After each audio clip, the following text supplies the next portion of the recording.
Chapter 1. Before I update, let me ask you a small question. Based on the first two chapters, can you guess who the protagonist is? Chapter 2. After the Peloponnesus War began, the two sides fought each other. Most of the time, Sparta dominated on land, while Athens dominated on the sea. Even when they were defeated by Sicily and Athens, Sparta could not force Athens to surrender because of their inferior navy. To defeat Athens, they had to first defeat the navy of Athens. However, whether it was in modern times or ancient times, the navy was a technical force that consumed a lot of money and resources. Sparta was a poor city-state with poor commerce. It could not produce a decent navy to compete with Athens, even if it collected donations from the Peloponnesus alliance. So, Sparta finally made the decision to ask for help from Persia, an old rival of the Greeks. Persia, who had been suppressed by Athens at sea, was of course more than happy to ask for help. So, the two sides reached an agreement. With the help of a large number of resources from Persia, Sparta quickly built up a large navy. That was how Lysander, the general of Sparta, wiped out the navy of Athens in the Battle of Ram, and finally forced Athens to surrender. Nearly 30 years of war affected most of the Greek city-states. The economy was in decline, and the people were displaced. At the same time, thousands of Greek soldiers were dismissed from their positions. They were used to fighting and were unwilling to transfer to a peaceful profession. For example, Crocus was a typical example. He was even exiled by Sparta because of this. At this time, the king of Persia was seriously ill. As his second son, Cyrus the Younger, who was also the commander of the western region of Persia, had been responsible for Sparta's cooperation and had a good relationship with many Greek generals. He knew the strength of the Greek infantry. Out of ambition for the throne in the future, he gave some Greek generals a lot of money, hinting that they would hire these soldiers and maintain the army until he needed their help. 3 years later, in 401 BC, the king of Persia died. Cyrus the Younger began to take action. He summoned these Greek mercenary leaders to lead troops to join his army, deceiving the Greeks that he was going to attack a rebel force in Asia Minor. In fact, he was going to overthrow his brother, who had just ascended the throne of Persia by force. Many of these Greek mercenary leaders knew the truth. He didn't tell the Greek soldiers the truth until his army entered the hinterland of Persia. By then, the Greeks had already joined his chariots and had to follow him to Babylon. Chapter 3. You will notice that the units of length I used in the novel are the current standard meters and li.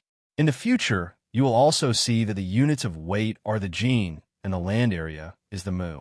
It's not that I don't know the measurements of ancient Greece, but first of all, the measurements of ancient Greece are more chaotic and not uniform. Secondly, if I use them, I will need to convert them, and you will not immediately have a clear idea when reading. You will also have to look at my annotations. This is time-consuming and laborious, and it is easy to get out of the novel. So, you can just take it as I have directly translated from the original text. As for time, this is not a problem. The ancient Egyptians had long divided the day into 24 hours. As for currency, it would be a joke if this were to be changed to the current currency units. However, because there were many cities in ancient Greece, the currency system was a bit messy. This novel uses the Attic currency system, which is the currency system of the people of Athens. The opal is the smallest currency unit, and above it is the drachma, stunt, mina, and talent. The approximate exchange rate is 1 drachma equals 6 opal, 1 stunt equals 20 drachma, 1 mina equals 5 stunt, and 1 talent equals 60 mina. You should know that these currencies are actually units of weight of gold, silver, and copper. At that time, because of war, mining, and other reasons, their value fluctuated. In short, the later the years, the more they depreciated. Chapter 4. This was an era of heroes.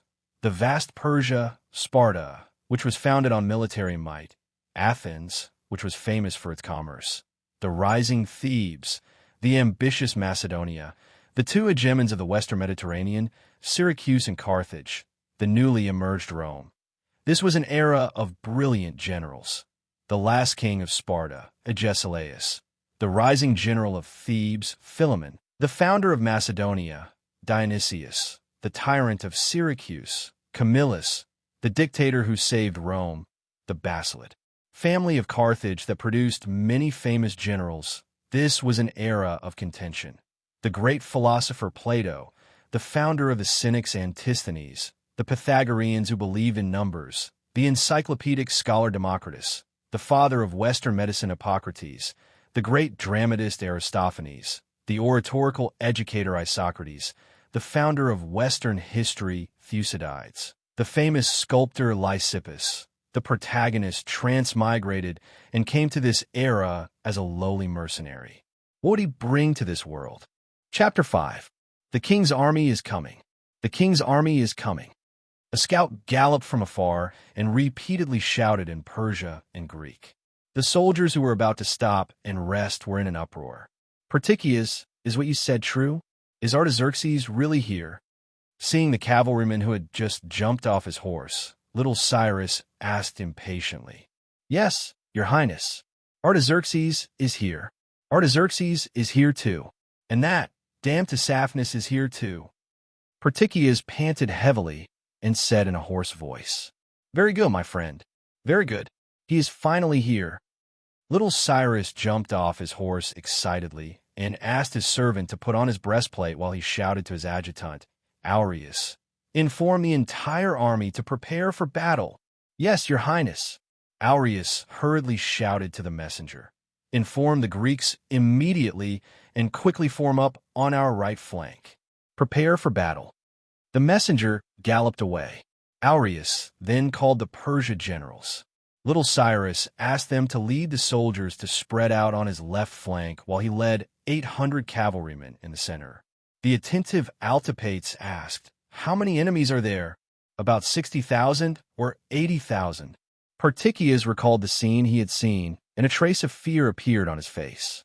So many people, the attendants exclaimed with fear on their faces. Huh, are you afraid? My friend. Little Cyrus stepped forward and gave Perticias a strong hug, not at all disgusted by his dusty and sweaty body. Then he turned around and mounted his horse, shouting to the surroundings, My friends, are you afraid? The followers and guards of little Cyrus all expressed their bravery.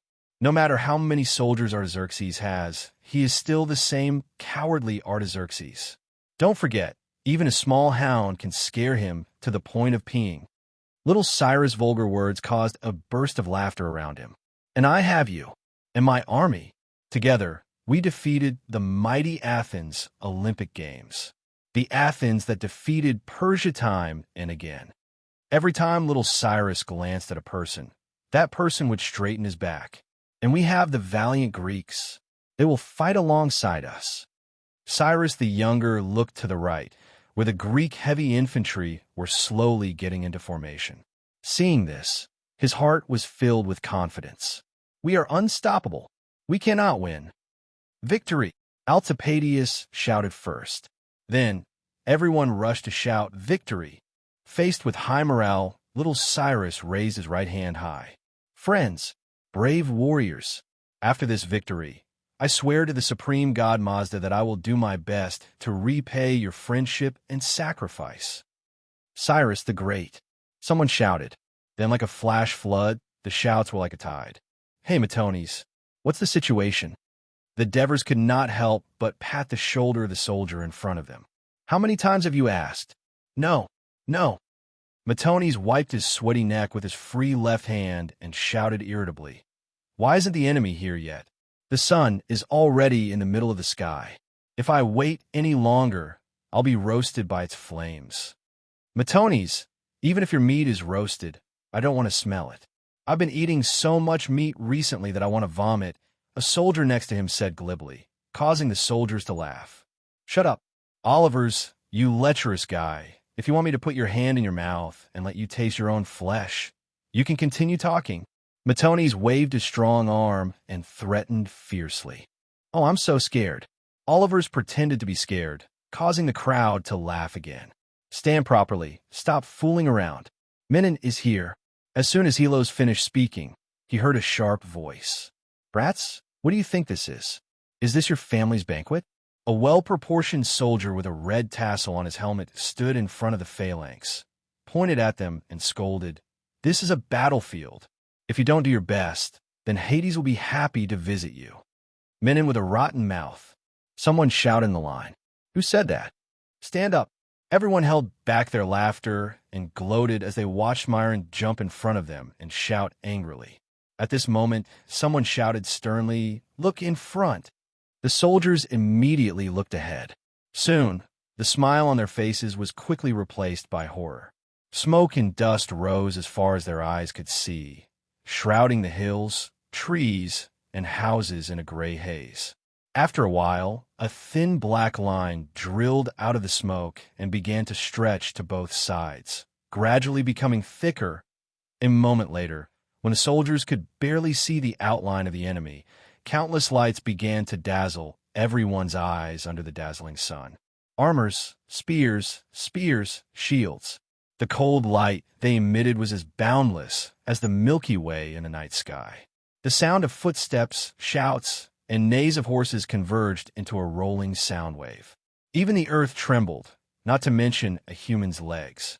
Just as Oliver's felt that he was about to fall, he heard Helo's shout, "Prepare for battle! Prepare for battle! Prepare for battle!" The Greek mercenary soldiers put on their helmets, took off the round shields hanging on their left shoulders, held their spears, and began to hit the shields. Boom! Boom! Boom! The loud noise made Oliver's and the other soldiers realize that they were also in the midst of a powerful force, and their mood gradually calmed down. The army of the king of Persia was still advancing slowly and orderly. The hob carriages were the front, followed by the archers without armor, followed by the light cavalry, and the infantry with long shields and the infantry with spears, and vine shields. The heavily armored cavalry was divided into two parts, one to surround the king of Persia, and the other was deployed on the left wing of the army. The mighty Persia army was like the thick clouds in the sky before a storm, slowly pressing down and suffocating. At this moment, Cyrus the Younger galloped left and right along the army formation with a few attendants, giving instructions to each Greek mercenary leader with continuous cheers. He had reached the far right end of the Greek army formation and could even see the roaring Euphrates River not far away. "Salute, your highness!" Crocus saluted. Chapter 6. Crocus looked at the enemy's significantly thicker phalanx in the center, and then looked at the enemy's left wing, which was longer than his own. Although he had fully supported little Cyrus from the beginning, it did not mean that he would be obedient. He refused bluntly. "Your highness, I think we should first defeat the enemy's left wing, and then attack the enemy's middle. That would be safer. I know Artaxerxes, I know the Persia army, and I know your Greek phalanx. Believe me, my friend, your army will easily defeat Artaxerxes' central army. If Artaxerxes is defeated, no matter how many troops he has, it will be useless." Little Cyrus persuaded. Crocus shook his head stubbornly. "I'm sorry, your highness. I will not expose the flanks of the phalanx to the enemy's army." Little Cyrus frowned and stared at Crocus, but there was no time for him to organize his words to persuade the other. As for forcefully giving an order, the other party was a mercenary, not his subordinate. "All right, we'll do as you say." Little Cyrus turned his horse around. He suddenly pulled the reins and galloped back the way he came. When the two armies were about 500 meters apart, the Greek soldiers began to sing the hymn of Ares, the god of war, and marched forward. When the hymn ended, the distance between the two armies was less than 200 meters. "Ares!" The soldiers shouted in unison and began to jog. They ran faster and faster. Tens of thousands of Greek heavy infantry gathered together to form a boom, boom, boom.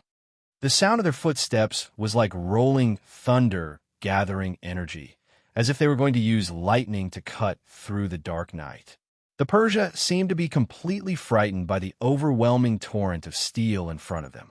As Shi-Jun's army got closer and closer, other than a few horse-drawn carriages that charged straight into Shi-Jun's troops, accompanied by blood-curdling screams, broken limbs, and finally disappearing without a trace, the rest of the people forgot to release their arrows or raise their shields out of fear.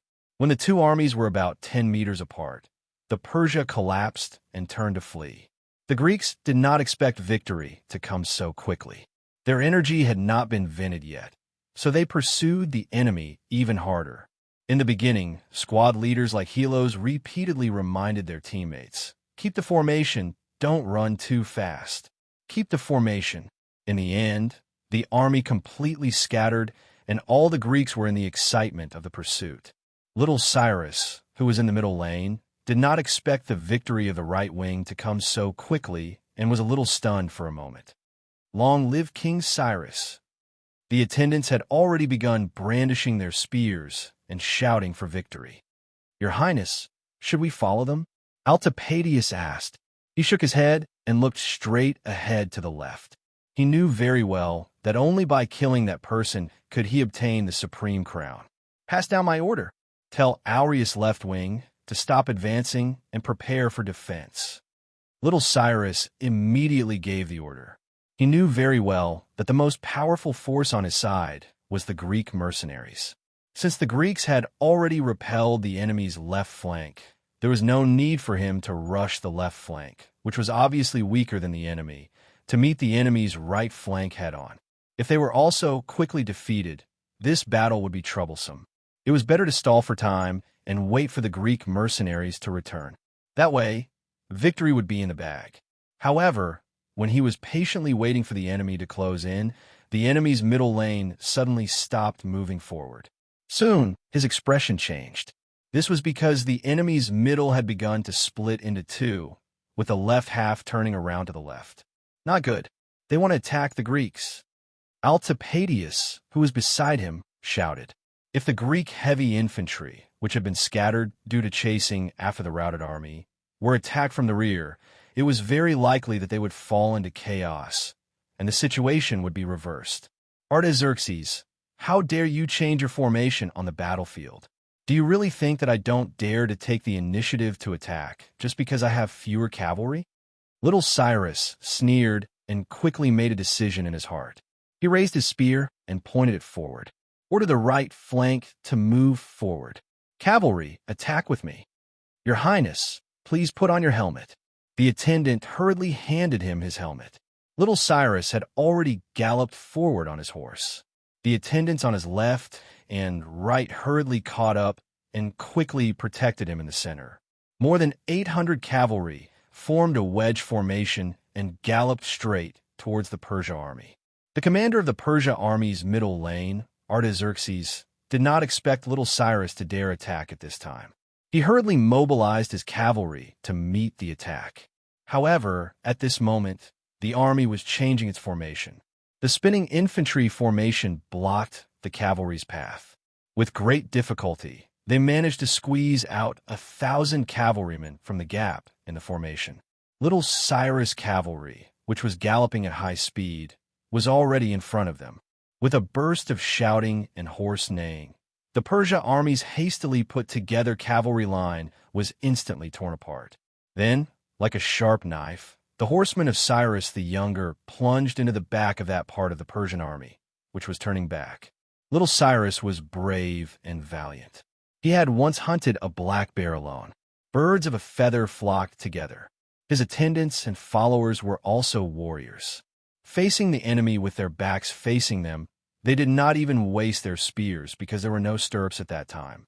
When a moving cavalry stabbed an enemy, they had to let go immediately, or else they would be pushed off the horse by the reaction force. Instead, they charged into the enemy's formation at high speed and crushed the enemy. Affected by the collapse of the left flank, the Persia infantry that bore the brunt of the sudden attack began to flee. Little Cyrus' cavalry took advantage of the situation and chased after them. However, little Cyrus vaguely saw the carriage of the king of Persia in the dust. It turned out that the main force on the left flank of the Persia army was defeated, forming a big gap. Naturally, the king of Persia in the rear was exposed. To the left, little Cyrus waved his spear excitedly. He bypassed the right flank of the Persia army that came to the rescue and stabbed into the rear of the Persia army. Dozens of cavalrymen followed closely behind. "Quick, get into formation. Protect the king." Artaxerxes, the general of Persia's personal army, shouted as he led dozens of royal cavalrymen around him to take the lead. Little Cyrus showed no fear in the face of the swarming enemy cavalry.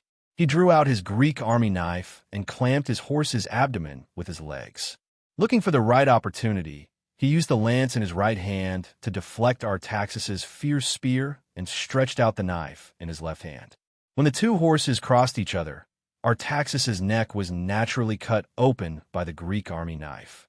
With his superb skills and horsemanship, little Cyrus killed several people in a row. Soon, his cavalrymen caught up and blocked the other enemy cavalry for him. Only the royal guard around the carriage stood between him and the king of Persia, Artaxerxes. He could even clearly see his brother's frightened face.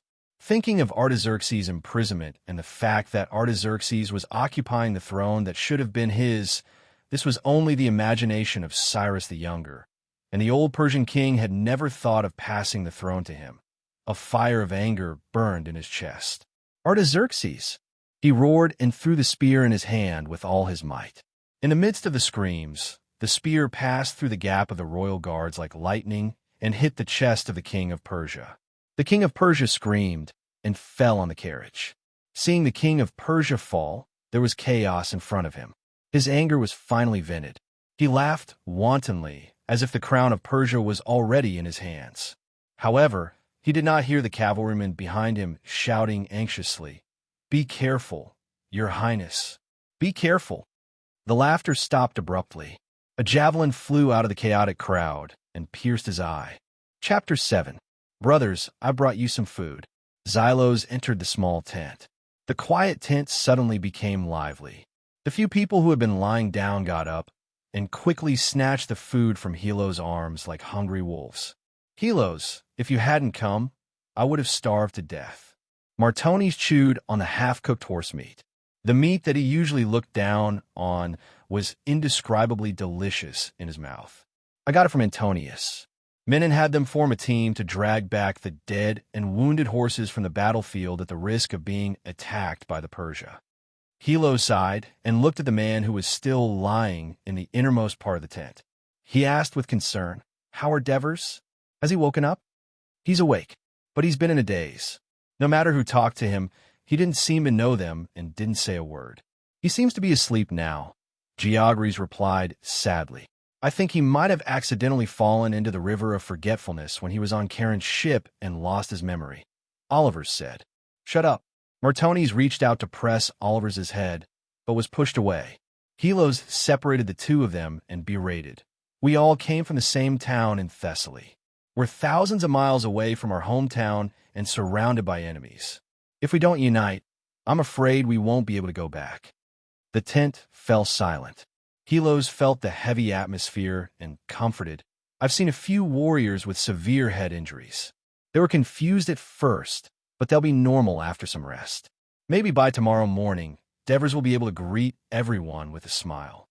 Devers can be considered old warriors, but he actually fell during the pursuit, Oliver said irritably, but he immediately shut up when he saw Martones glaring at him again.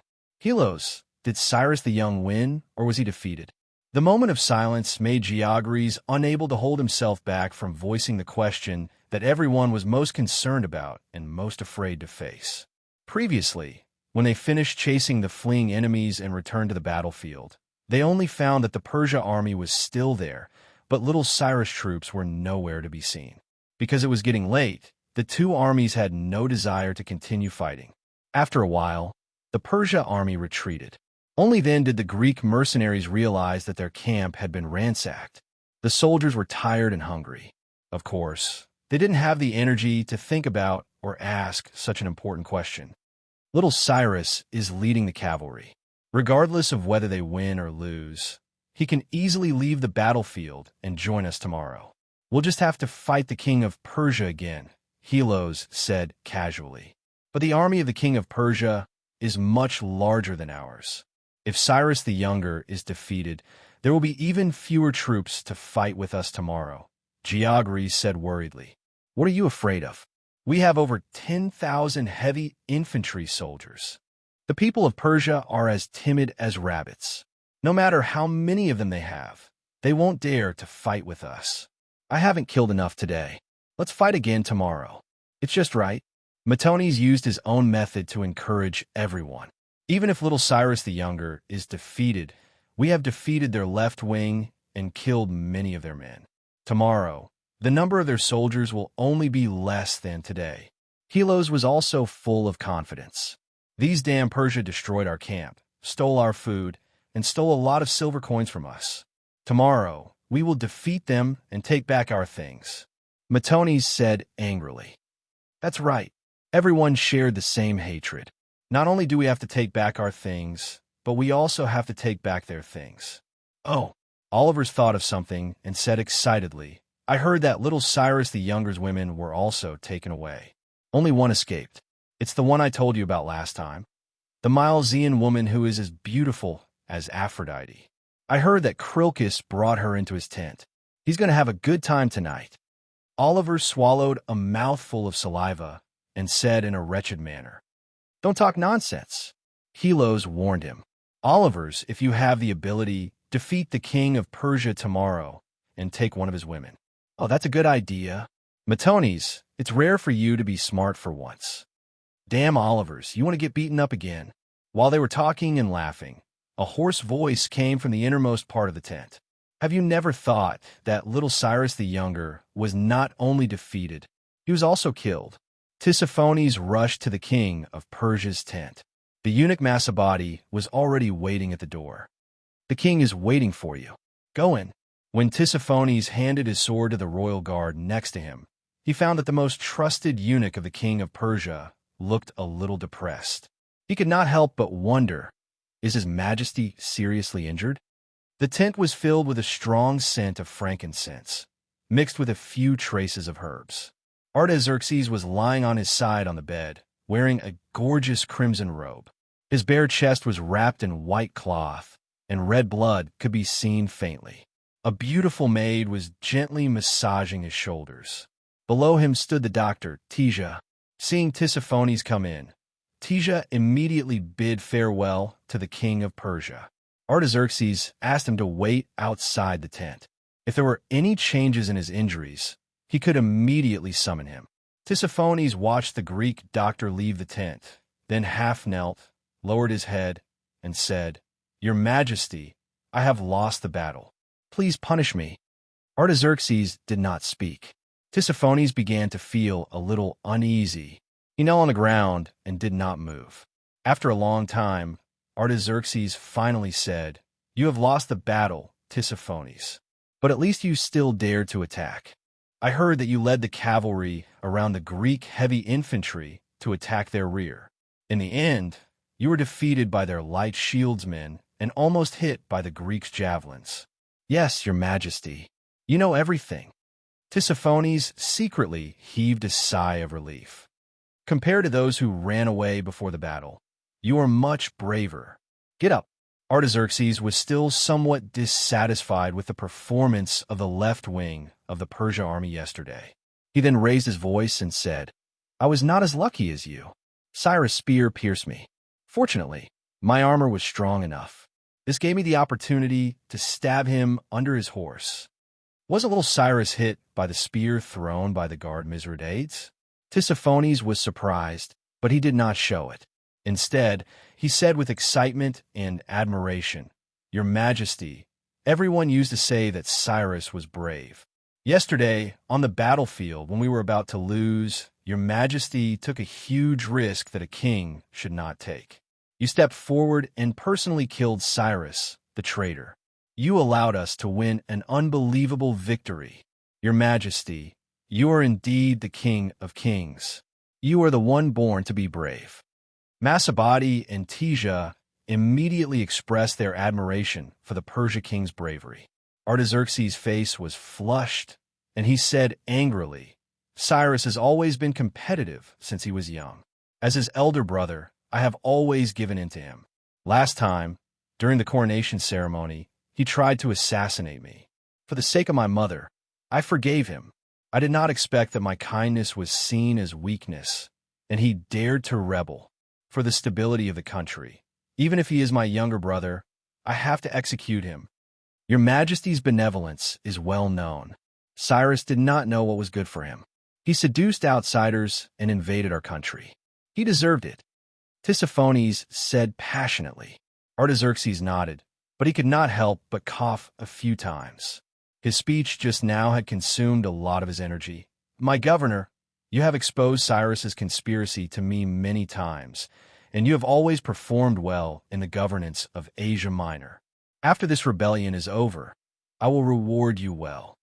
Your Majesty, as the governor of Asia Minor, this is my duty, Tissaphones said with a solemn expression. Tissaphones nodded and pointed at a large earthen jar on the wooden table in front of the couch with his left hand. He had a complicated expression on his face. This is the head and hand of Cyrus that Masabadi had cut off. Take it to the camp of the Greeks and ask them to surrender immediately.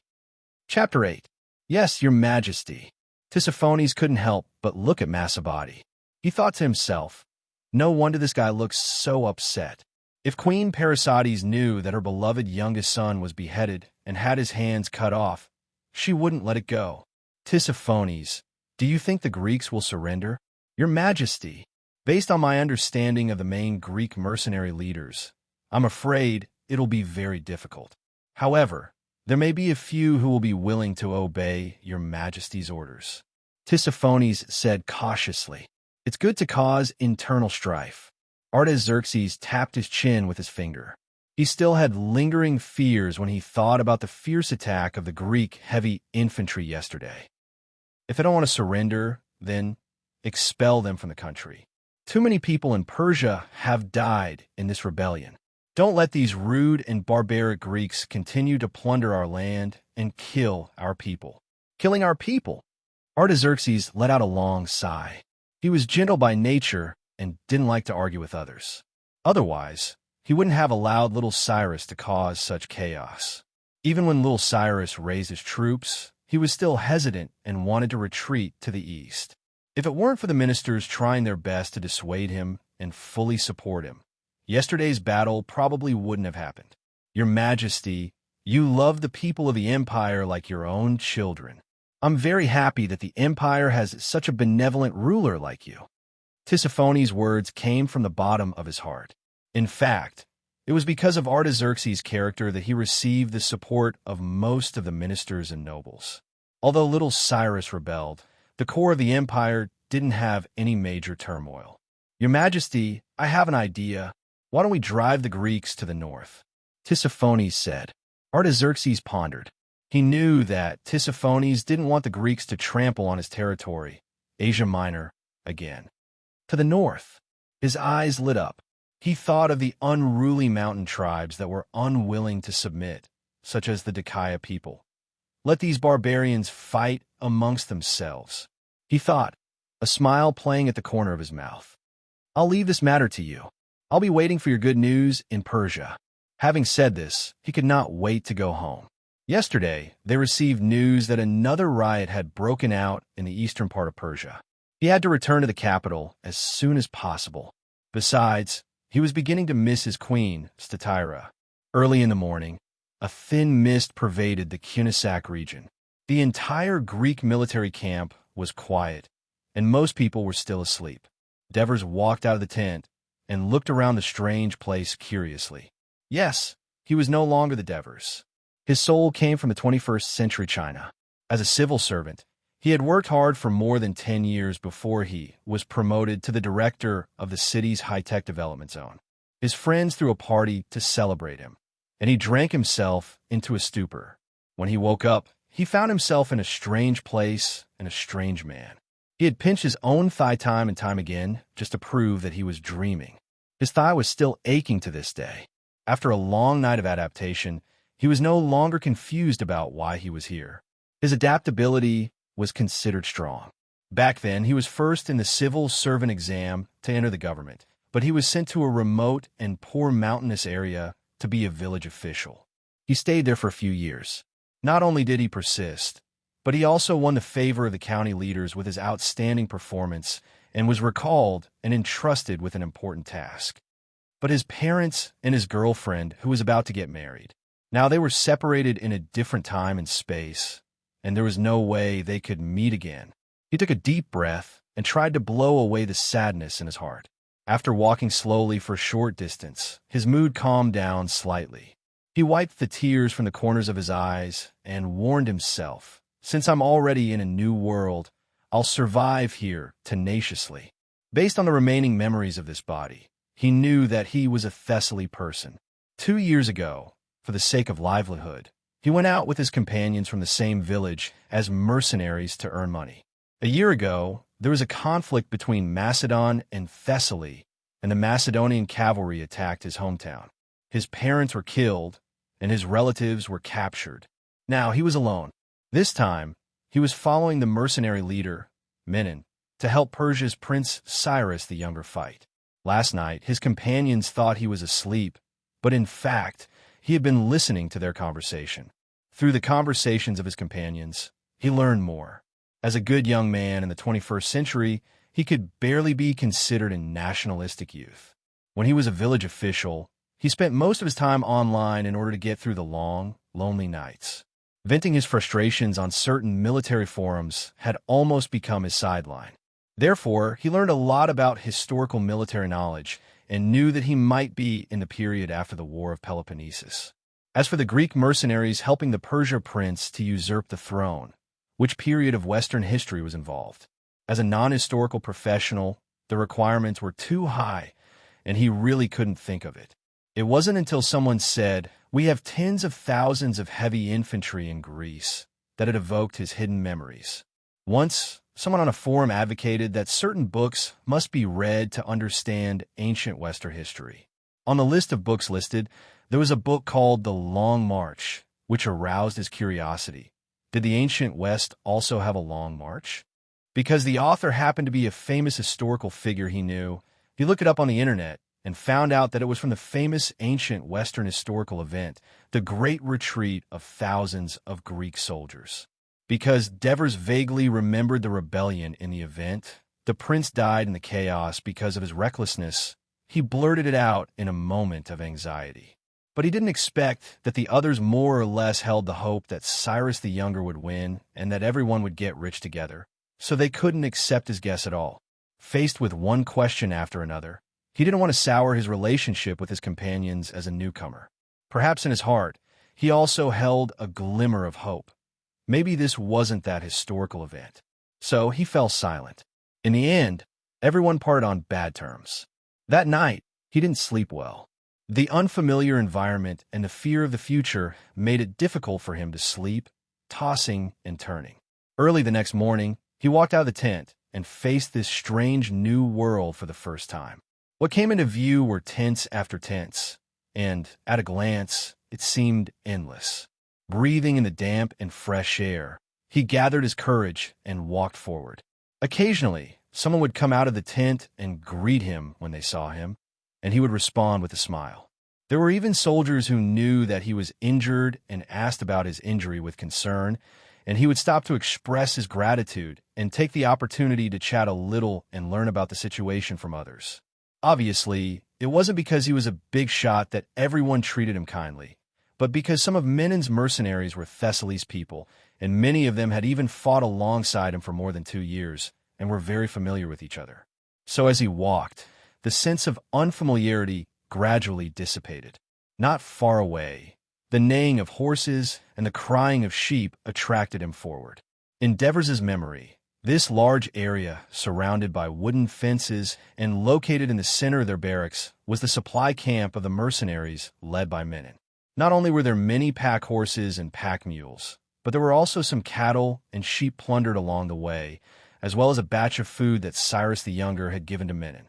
Moreover, there were merchants stationed there, and when passing through a big city, there would even be nearby merchants who would come here to make money. When he walked to the entrance, a group of guards armed with spears stopped him. No one is allowed to enter without Menon's order. Behind the guards, a short and fat man shouted angrily. Devers glanced at him and turned to walk around. He didn't want to cause trouble. Behind him, the fat man's reprimand to the guards could be heard. Next time someone comes, you have to be more fierce, and you won't be able to suppress these thieves. Since last night, 5 sheep have been lost. When Menon punishes me, I'll punish you. It seemed that the mercenaries were seriously short of food. He didn't know how much food the Persia army had stolen when they broke in yesterday. He pondered as he walked, and before he knew it, a simple wall made of branches and wooden sticks loosely inserted into the soil appeared in front of him, blocking his way. Although there were still dense tents in front of him, he knew that it was another mercenary camp. At this time, the sun had risen high in the sky, and the thick fog gradually dissipated, allowing him to see into the distance. The sky was high and the fields were wide, the wind was cool, and for a moment he was intoxicated. According to his companions, the city ahead was Babylon, and not far away was the Euphrates River. One was the capital of one of the 4 ancient civilizations, and the legendary hanging gardens were desirable. The other was the mother river of the people of the Mesopotamian plains. I wonder if I'll have a chance to see it. However, the sudden boiling of the camp startled him. A feeling of uneasiness welled up in his heart, and he quickly returned. At this time, the soldiers came out of their tents with nervous and uneasy expressions, discussing excitedly with each other. The words that reached his ears turned into 6 words.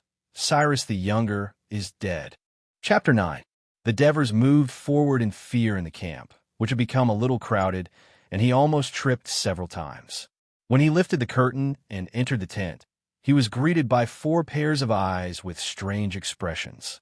Compared to the liveliness outside, the tent was very quiet. Devers, little Cyrus, he's dead, Oliver's said in a strange tone. You guessed it, he's really dead. I've already heard it from others.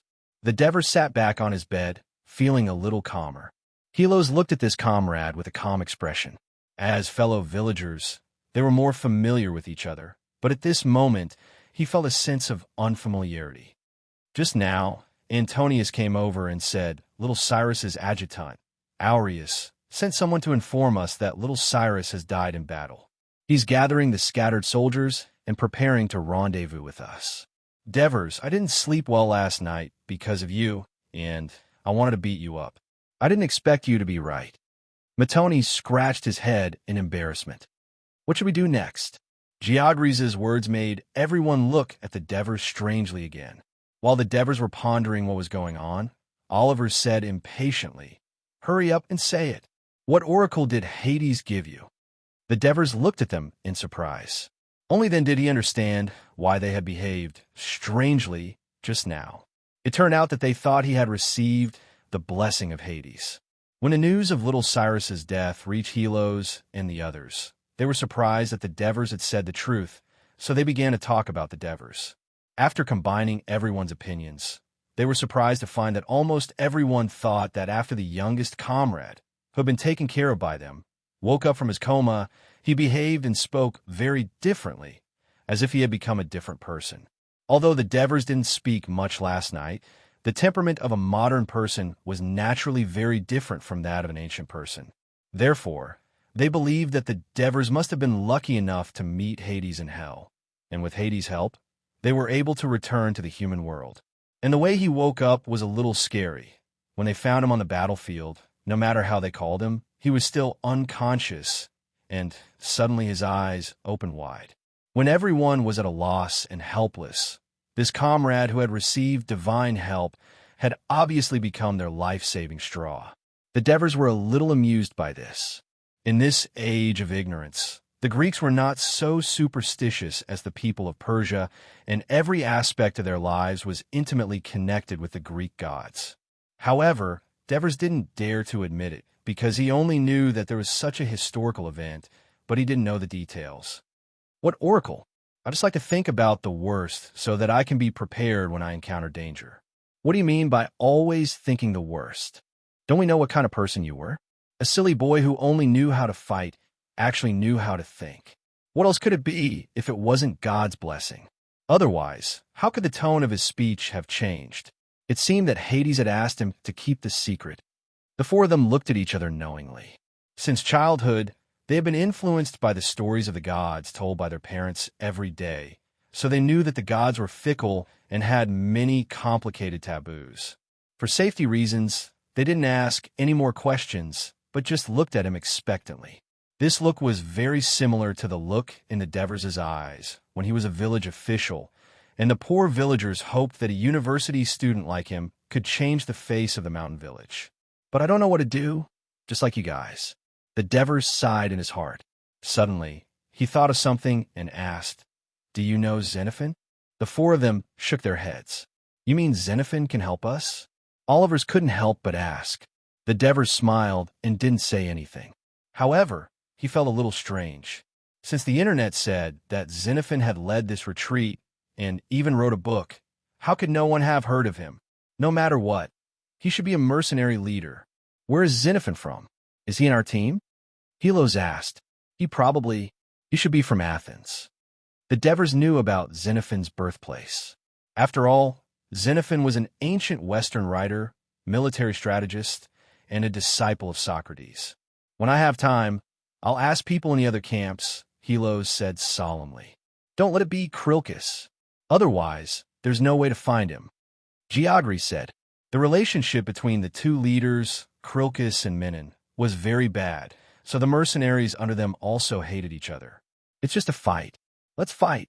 We Thessaly people aren't afraid of these bastards from Chersones. Matones said a little excitedly. Who are you going to fight? The curtain was opened and a man got in. It was Antonius. Through the memory of this body, the Devers knew that this was their platoon leader. However, he was a mercenary after all. Except during battle, he had no authority. The people in the tent were still sitting and lying down. No one stood up to salute. We're joking, Helos said. It's a mess outside. You can still joke here, not bad. Not bad. Antonius said, half jokingly and half seriously.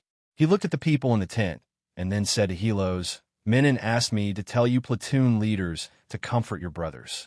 Cyrus the Younger died in an accident, and his troops are still here, so our strength and Persia's weakness have not changed. When we meet with Cyrus the Younger's adjutant, Aureus, tomorrow, we will have at least 30,000 people. At that time, we will defeat the king of Persia. Haha, there will be many benefits. Maybe we will support a new king of Persia. Satisfied with the surprised expressions of the people, Antonius was about to turn and leave the tent when he was stopped by Helos. It's okay to comfort the brothers, but you have to let them eat. Since last night, everyone has only eaten a little raw horse meat, and they're still hungry. But there's no news from Mersis at all. If there's no food, I can't guarantee that something will happen. That's right. That's right. If there's no food, we'll quit. The crowd took the opportunity to shout.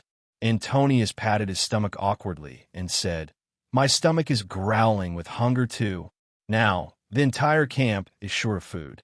Menon is urging Mersis to think of a solution, while he went to find Proxenus himself. I heard that his camp suffered less damage yesterday. Even if food comes, there won't be much if it's distributed to everyone. Let's just bear with it for a day. Antonius said and hurried out of the tent. Helos sighed and said to everyone, I'll go take a look at the other tent. Then he followed. As a platoon leader, he was in charge of 9 people, and 5 of his men lived in adjacent tents. He had been struggling with the matters of his previous life and hadn't realized that he hadn't eaten. After hearing everyone's ruckus, the Devers' stomachs began to growl. Chapter 10. There was a moment of silence in the tent, and then Oliver said, It's a pity that little Cyrus died in battle. Although he was a prince of Persia, he was very polite and liked to help people. He was also very handsome and liked by women. Even the queen of Cilicia became his mistress. If he hadn't died, he would have become a good king. Being good-looking and able to pick up girls made him a good king? What kind of bullsh asterisk T logic is this? Devers secretly cursed. Yes, little Cyrus didn't look down on us like the other Persia people. He was really good to us Greeks. If he had been king, the relationship between us Greeks and Persia would have improved. Geogri said, and he was a warrior, not as weak as the other Persia people. Matones echoed. Most importantly, he was very generous. He gave us a lot of gold coins. Oliver's emphasized again, and everyone said yes. Was this a memorial service for little Cyrus? Devers was amused. Based on the remaining memory of this body, he couldn't help but say, was little Cyrus generous? I don't think so.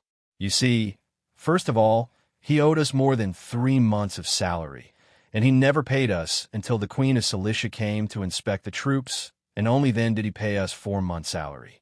When we suspected that little Cyrus was preparing to go to war with the king of Persia and refused to move forward, he agreed to increase our salary from 1 dalik to 1.5 gold coins in order to persuade us. Did he give us the money for the next 2 months?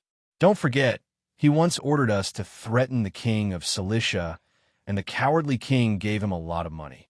When we found out about little Cyrus's plan and made a scene at the meeting, little Cyrus promised to give each of us 5 silver coins after he conquered Babylon. But did he give it to us? After a while, Oliver's replied bitterly, he died. You see, little Cyrus didn't spend a single silver coin of his own to bring us to a place about 3,000 miles away from Greece, in the land of a dangerous enemy country. If he had told us at the beginning that he was going to war with the king of Persia, would we have agreed?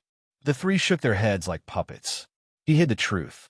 Giving him a little benefit at a time is like using grass to lure a flock of sheep forward, and in the end he has no choice but to agree. The Devers sighed and said, Cyrus the Young is a clever liar. He didn't pay any price, but he made more than 10,000 Greeks fight to the death for his conspiracy. Amazing! The tent fell silent again. Soon, Oliver's began to curse. Damn little Cyrus. Damn Persia. And that idiot Menon. Every time, he actively asked us to be the vanguard, saying that little Cyrus would be grateful to us and give us more in return. Menon, this idiot, not only is his mouth rotten, but his brain is also rotten. Sooner or later, we'll be killed by him. Ouch. My stomach. I'm starving to death. The Devers found it funny to see Oliver's making a fuss there. Not to mention that they were used to seeing intrigue in the government, this Kangxi the Great on TV, that Qianlong dynasty emerged one after another. Even if they had never eaten pork, they had seen pigs run. Little Cyrus the Young was born in the palace, the headquarters of human conspiracies. How could it be that simple to become the military commander of Western Persia? Just by looking at how he had fooled the Greeks, one could see how powerful he was. As for Menon, he was probably not stupid. As the leader of the mercenaries, he might have long known of little Cyrus's plan. Pushing his compatriots into the fire pit was nothing more than greed. Devers, you wouldn't have said such things in the past. Are you really? Matones asked cautiously. The Devers knew that Matones and himself used to have a good relationship because of their congenial personalities. So, he said, Matones, no matter what happens, I'm still me. I've always been your good brother. Thank you for taking care of me all this time. I hope you can continue to help me. After being repeatedly mentioned vaguely about the matter of divine favor, the Devers had now thought it through. With more than 30 years of social experience in his previous life, he didn't want to pretend to be a 19-year-old, simple-minded Greek, nor could he pretend. He might as well let others think so. This should be beneficial. Therefore, he neither denied nor admitted the vague answer. Unexpectedly, it made Matones excited. Don't worry. With me around, no one dares to bully you. Devers, can we go home? Geodres' voice was full of worry. Obviously, the Devers' revelation of little Cyrus the Young had made them begin to doubt their own abilities. The Devers smiled bitterly.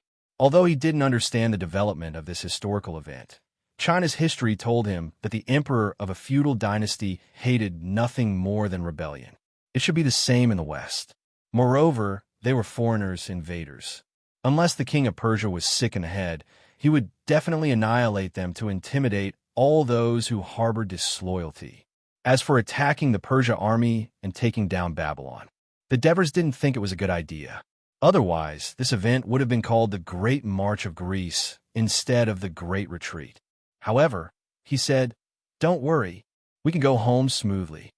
He tilted his head and looked at the others who were obviously much more relaxed. He sighed inwardly. These simple-minded people are great. They don't think about how dangerous the situation is and entrust their lives to my oracle. It's also a kind of happiness. As the Devers thought about it, he suddenly remembered a movie he had seen in his previous life, 2012. When the world was destroyed, the rich and powerful could easily sit on the 7 Noah's Arks, while ordinary civilians had to rely on luck. Yes, as chess pieces, they could only be manipulated by others.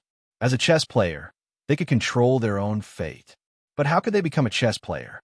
In the afternoon, Helos' team was given half a bag of wheat flour and a dozen dates. Everyone struggled to get up and began to make bread. The Devers actively helped, asking questions as he worked because he had theories from his memory. The method of ancient Greek bread was actually similar to that of Chinese pasta. The most important thing was the yeast. Bread was the staple food of the Greeks. They marched to war, and the yeast was carried with them, and it was well preserved. After kneading the flour, they placed it on the iron plate and baked it with the firewood they had picked up. It was not until evening that everyone ate simple bread. After filling their stomachs, they hurried back to sleep. In the early hours of the next morning, Helos woke everyone up and told them, Aureus' messenger came and said that he is ready to return to his homeland of Asia with his troops. The leaders didn't want to return empty-handed and promised him that if Aureus was willing to continue the attack on Babylon with them, they were willing to make him king of Persia and sent Callissippus and Menon with the messenger to persuade Aureus. Why send Menon? Matones asked, puzzled. Don't you know that Menon has a good relationship with Aureus? Oliver smiled ambiguously. Can they convince Aureus? Georges said worriedly. Everyone turned their eyes to Devers. After one night, he had become their spiritual backbone. Devers felt a lot of pressure, but he did not run away. After pondering for a moment, he shook his head. Aureus was a Persian nobleman, and it could be said that he had been forced to participate in a rebellion as Cyrus the Younger's adjutant. If he were to rebel against the Greeks again now, if he failed, not only would he be finished, but his family would also be implicated. If he was really an ambitious man, he should have immediately taken over Cyrus the Younger's everything and joined forces with the Greek mercenaries as soon as he learned of Cyrus the Younger's death. Only today did he say that he was going home. Obviously, he had made a decision after much consideration. Everyone looked disappointed when they received a negative answer. Brothers, these are the things that the leaders should worry about. Let's do what we have to do. Helos hurriedly said. Menon told us to slaughter all the extra livestock in the supply caravan and prepare more food. Chapter 11. The task assigned to the Devers was to go to the battlefield and retrieve the spears, shields, and even carriages that were abandoned by both sides. They would use them as firewood to cook meat. For this, they were even given a bullock cart. The battlefield wasn't far from the campsite. Yesterday, when the cavalrymen went out to investigate, they discovered that the army of the Persia king had left. That was why they dared to send soldiers out to clean up the battlefield. However, many soldiers were sent out, mainly because they were afraid of being ambushed by the Persia cavalry. Before they reached the battlefield, the Devers could see the sky in front of them from afar. It seemed to have turned dark, and countless crows were circling in the sky. Their ear-piercing caws made his heart palpitate. When they got closer, the grassland within a radius of a few miles was covered with layers of human and horse corpses. The corpses were densely covered with flies and insects, and there were even wolves and leopards chewing on the corpses. They didn't hide when they saw people approaching them. Instead, they looked at them from afar with cold gazes. With every step the Devers took, a swarm of flies would fly at their faces. They couldn't be chased away. The Devers' face was pale, and he felt his stomach churning. Devers, you've been through this many times. Why do you still feel uncomfortable? Matones' concerned tone had a hint of joy in it.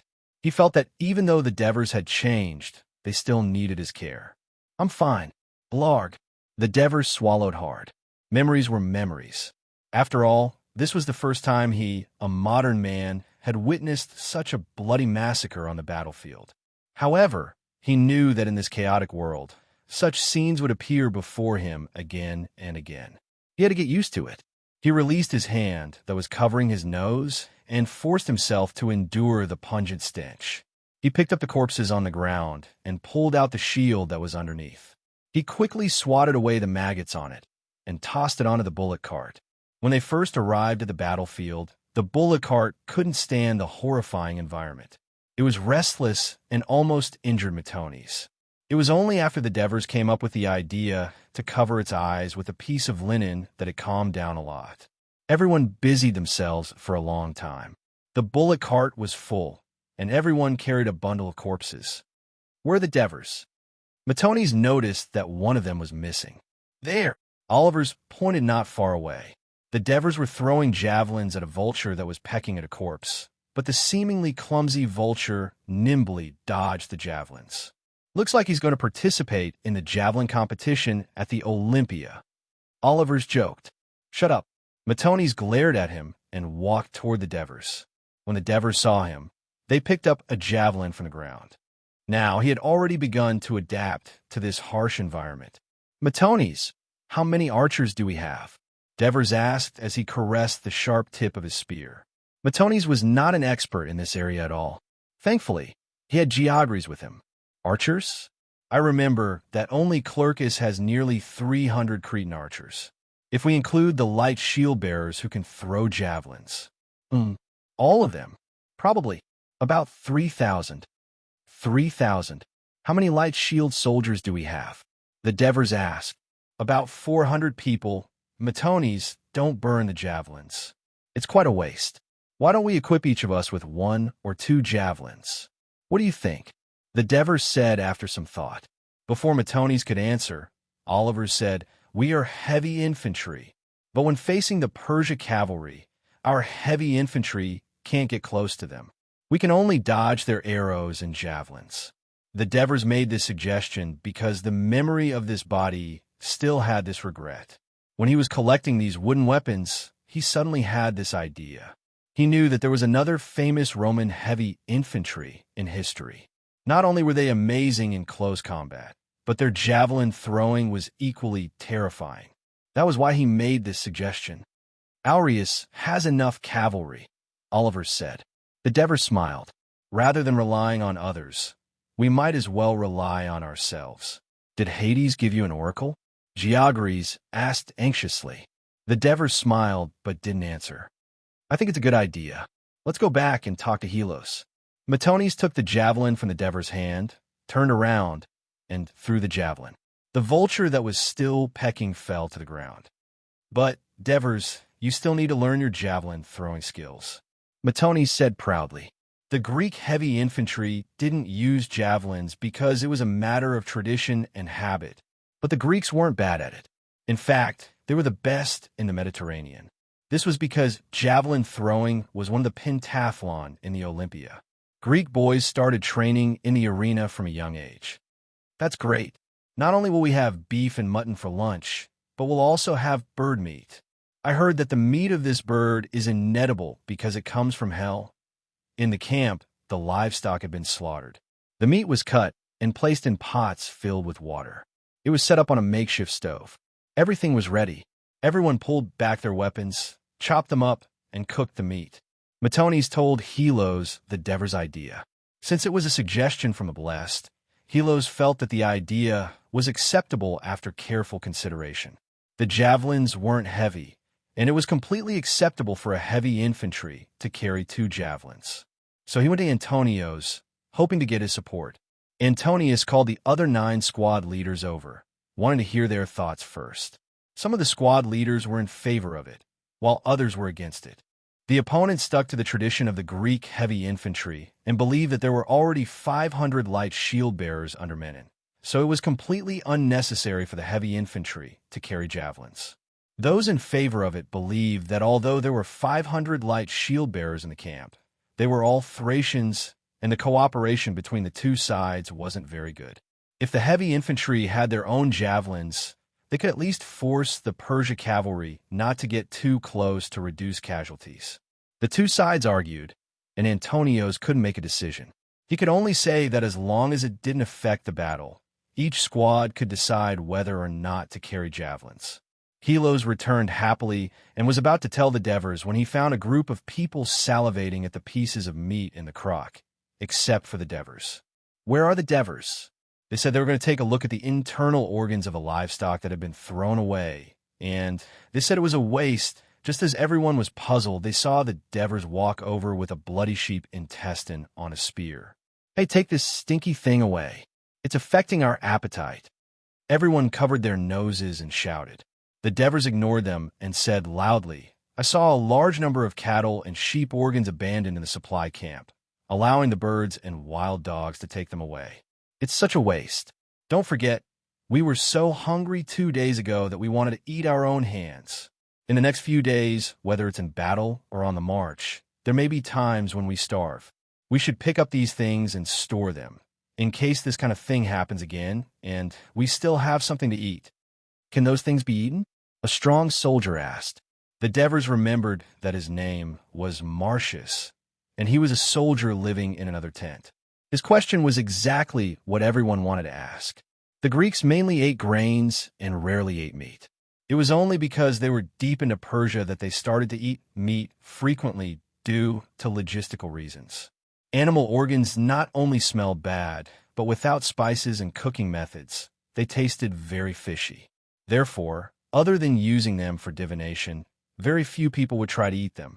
Some people even thought that eating them would cause them to be poisoned. Of course, it's edible. Not only are these things useful, not only can they fill our stomachs, but they can also improve our bodies. For example, they can let us see better at night. The Devers answered with certainty. Really?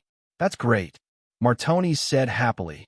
The 5 people in the other tent looked doubtful. Chapter 12.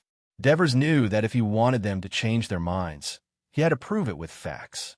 Therefore, he called Geogres and went to the supply camp to pick up a cow's stomach. He went to a stream next to the camp and washed it with strenuous effort. Then, he boiled the cow's stomach with hot water in a crock pot. After that, he pulled out his military knife and started slicing it. At this moment, the 5 people who were doubtful of Oliver's words and some curious soldiers surrounded Devers a few times. Devers calmly scooped a few spoonfuls of soup from another crock pot that was cooking beef and mutton. He poured them into a new crock pot and waited for the soup to boil before he poured the sliced cow's stomach into it. After a while, he picked up the crock pot and sprinkled salt on it. A simple fried stomach was ready. Here, have a taste. Matones hesitantly stabbed a piece with his military knife. He blew hard on it and slowly put it in his mouth. He did not answer the questions from the people around him. He silently stabbed another piece and then smashed another piece. Only then did the people react and were ready to swarm him. Matones ignored the heat in his hand and ran away with the crock pot. The people cursed and chased after him. Divers didn't expect a big guy like Matones to be so cunning, and he found it rather funny. Looks like the internal organs of livestock are not only edible, but also delicious. Helos, who did not participate in the chase, sighed. Devers did not say anything. Not all internal organs of livestock, such as liver, were delicious, but it was very beneficial to the human body. There was no industrial pollution in this era, so there should not be any danger of poisoning from eating it. But we've been given enough meat to last us for a day. The weather is so hot. The internal organs will go bad tomorrow, Helos said helplessly. Devers already had a solution to this problem. He pointed at the sheep intestines that were thrown aside and said, We can make bacon sausage. In fact, in this era, some horse-herding tribes in Persia have already started to use horse intestines to make sausage, but it has not been popularized yet. Bacon sausage? When everyone returned, they looked at Devers with awe in their eyes. After tasting the deliciousness of the fried belly, they felt that Oliver's was right. If he was not a god's favored, why would Divers be the only one out of more than 10,000 Greeks who thought that these filthy things could be eaten? Moreover, they were so delicious. In the past, the Devers were just like them, throwing the internal organs of the animals far away. Now that there is such a big change, it must be Hades's grace. Therefore, it was much easier for Devers to direct them to do things. They could bear the stench of sheep intestines and took them to the stream to wash. Then he minced the internal organs and some remaining meat and stuffed them into the intestines. Insert a small section. Tie it with the thread drawn from the linen. Then he stuffed another piece of cloth and tied it up. When it was done, it was hung on a wooden pole and roasted over a fire. Devers learned this method of smoking sausages from the villagers when he was a village official in his previous life. Now that the conditions were limited and time was tight, they could only simplify the process. As long as it could be stored for a few more days and could be eaten, it would be fine. The Devers' flamboyant bacon sausage naturally attracted many curious onlookers. After Oliver's, Matoni's, and the others bragged about it, the Devers became a rarity and were stared at by the soldiers. Soon, the news that Devers were blessed and bacon sausage began to spread in Menon's camp. At noon, news came. The king of Persia sent an envoy to summon them to surrender, but was rejected by the leaders. In the afternoon, news came again. Aureus's envoy returned and brought Aureus's answer. He refused to attack the king of Persia's army and only wanted to return to Asia Minor. He was willing to return with the Greek mercenaries. Devers spoke again, and everyone was no longer surprised. Soon, news came. Crocus wanted to sacrifice livestock to Zeus and let the god decide whether they would fight or retreat. Devers was amused. This was obviously a way for the mercenary leaders to shirk responsibility. However, their companions looked forward to the results of the divination with extreme seriousness, making Devers realize that it was somewhat unreasonable for them to look at the practices of the ancients from a modern point of view. Obviously, the divination results obtained by the leaders were not good. So, the higher-ups finally passed down the order. The mercenaries would join Aureus's troops and return to Asia Minor together. Now, the soldiers of the various camps had to immediately pack up and load the supplies onto the pack carts. After dark, when the bronze trumpets were blown, the camps could set off in turn. Immediately, a tense atmosphere filled the camp, but everyone's faces showed some relief. After all, it had been 8 or 9 months since they set off from Asia Minor. They could finally go home, and no one wanted to stay in a hostile land for long. "Can these sausages be removed?" Helos asked. Devers looked up at the dozen skewers of sausages that were being smoked and then shook his head. "Wait until it's dark before we leave." He knew that to reach the standard of smoked sausages, half a day was far from enough, but the longer they could be roasted, the longer they could be stored. Everyone began to dismantle the tents and pack their luggage, their movements very skilled. Although Devers had this memory, he still needed to convert this memory into a habit. He was very serious as he watched and learned.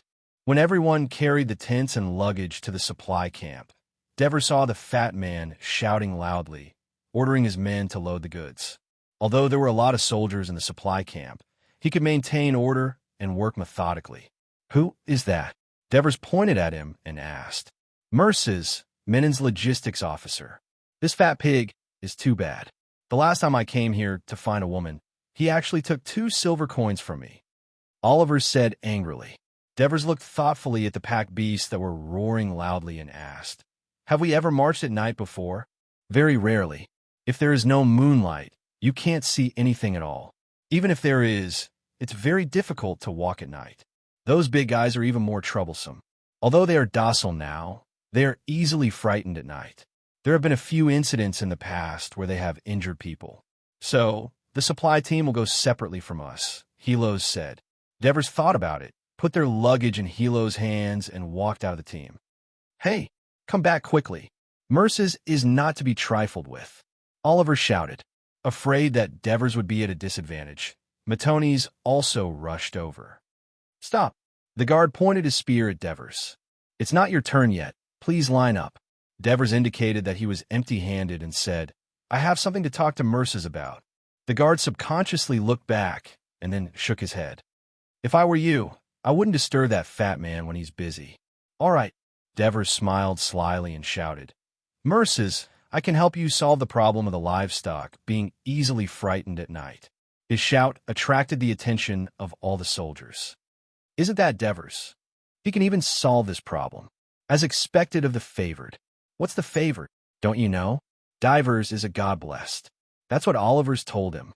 Devers listened to the discussion and knew that he had already accomplished half of his goal. "You can solve the problem of the livestock." Merces walked over and sized up Devers, asking suspiciously, "Of course, he's the Devers." Matoni's had almost become his fan. "You're the Devers. The Devers who made the bacon sausage." Merces' expression changed as he asked in surprise. Devers nodded. "Quick, help me see if there are any problems with the sausage I made." With that, Merces pulled Devers inside. When Devers saw the bacon sausage he made and pointed out the flaws, Merces grumbled, "You should have told me how to make the sausage first, not those soldiers who only know how to kill. You have to know that they only know how to squander and waste." Unfortunately, when I heard about this, the meat and organs were almost gone. Luckily, I reacted quickly. As Merces spoke, he suddenly remembered the purpose of Devers's visit. "Oh, I'd almost forgot. You said that you can solve the problem of the pack animals being easily frightened at night? It's simple. Blindfold them. Cows and horses are gentle and timid by nature. When they can't see, they won't dare to move. They will only blindly follow the instructions given to them by the people who lead them," Devers said seriously. In his previous life, the old farmer in the village had told him this when he was chatting with him. "Oh, so that's how it is. I'll try." Merces turned and ran, but he suddenly stopped. "Devers, I hope you can come here often. If you want to play with women, I won't charge you." Devers smiled. This is a serious fatty. Chapter 13. When the sun began to set in the west, the soldiers began to organize their equipment. They put on the breastplate, which was made of multiple layers of linen glued together. It was about 5 or 6 centimeters thick, very hard and tough, but not too heavy. The hem reached the thigh and was cut into a wing-like shape to facilitate movement. They put on the shin plate to protect their calves. They tied the Greek army knife to their waists. It was a curved sword, 65 centimeters long, single-edged, and curved like a dog's hind leg. Corinth's helmet could not be worn at this time, because marching at night made it hard to see clearly, and this kind of helmet, which only exposed the mouth and eyes, would narrow the vision. Devers imitated others and tied the helmet to the 2-meter-long spear. The spear was the main weapon of the Greek heavy infantry. The spear shaft was made of ash, the leaf-shaped spearhead was made of iron, and the end of the spear shaft was inlaid with a copper tail nail. Devers picked up the round shield with his left hand. It was shallow bowl-shaped, made of wood inside, and covered with copper outside. It was about 90 centimeters in diameter, and the face of Minotaur was painted on the shield. There was a bell on the inside that could be inserted from the left arm to the elbow, so that the soldier could put his entire left forearm on the round shield. Not only did it save effort, but it was also easier to defend and attack with the shield.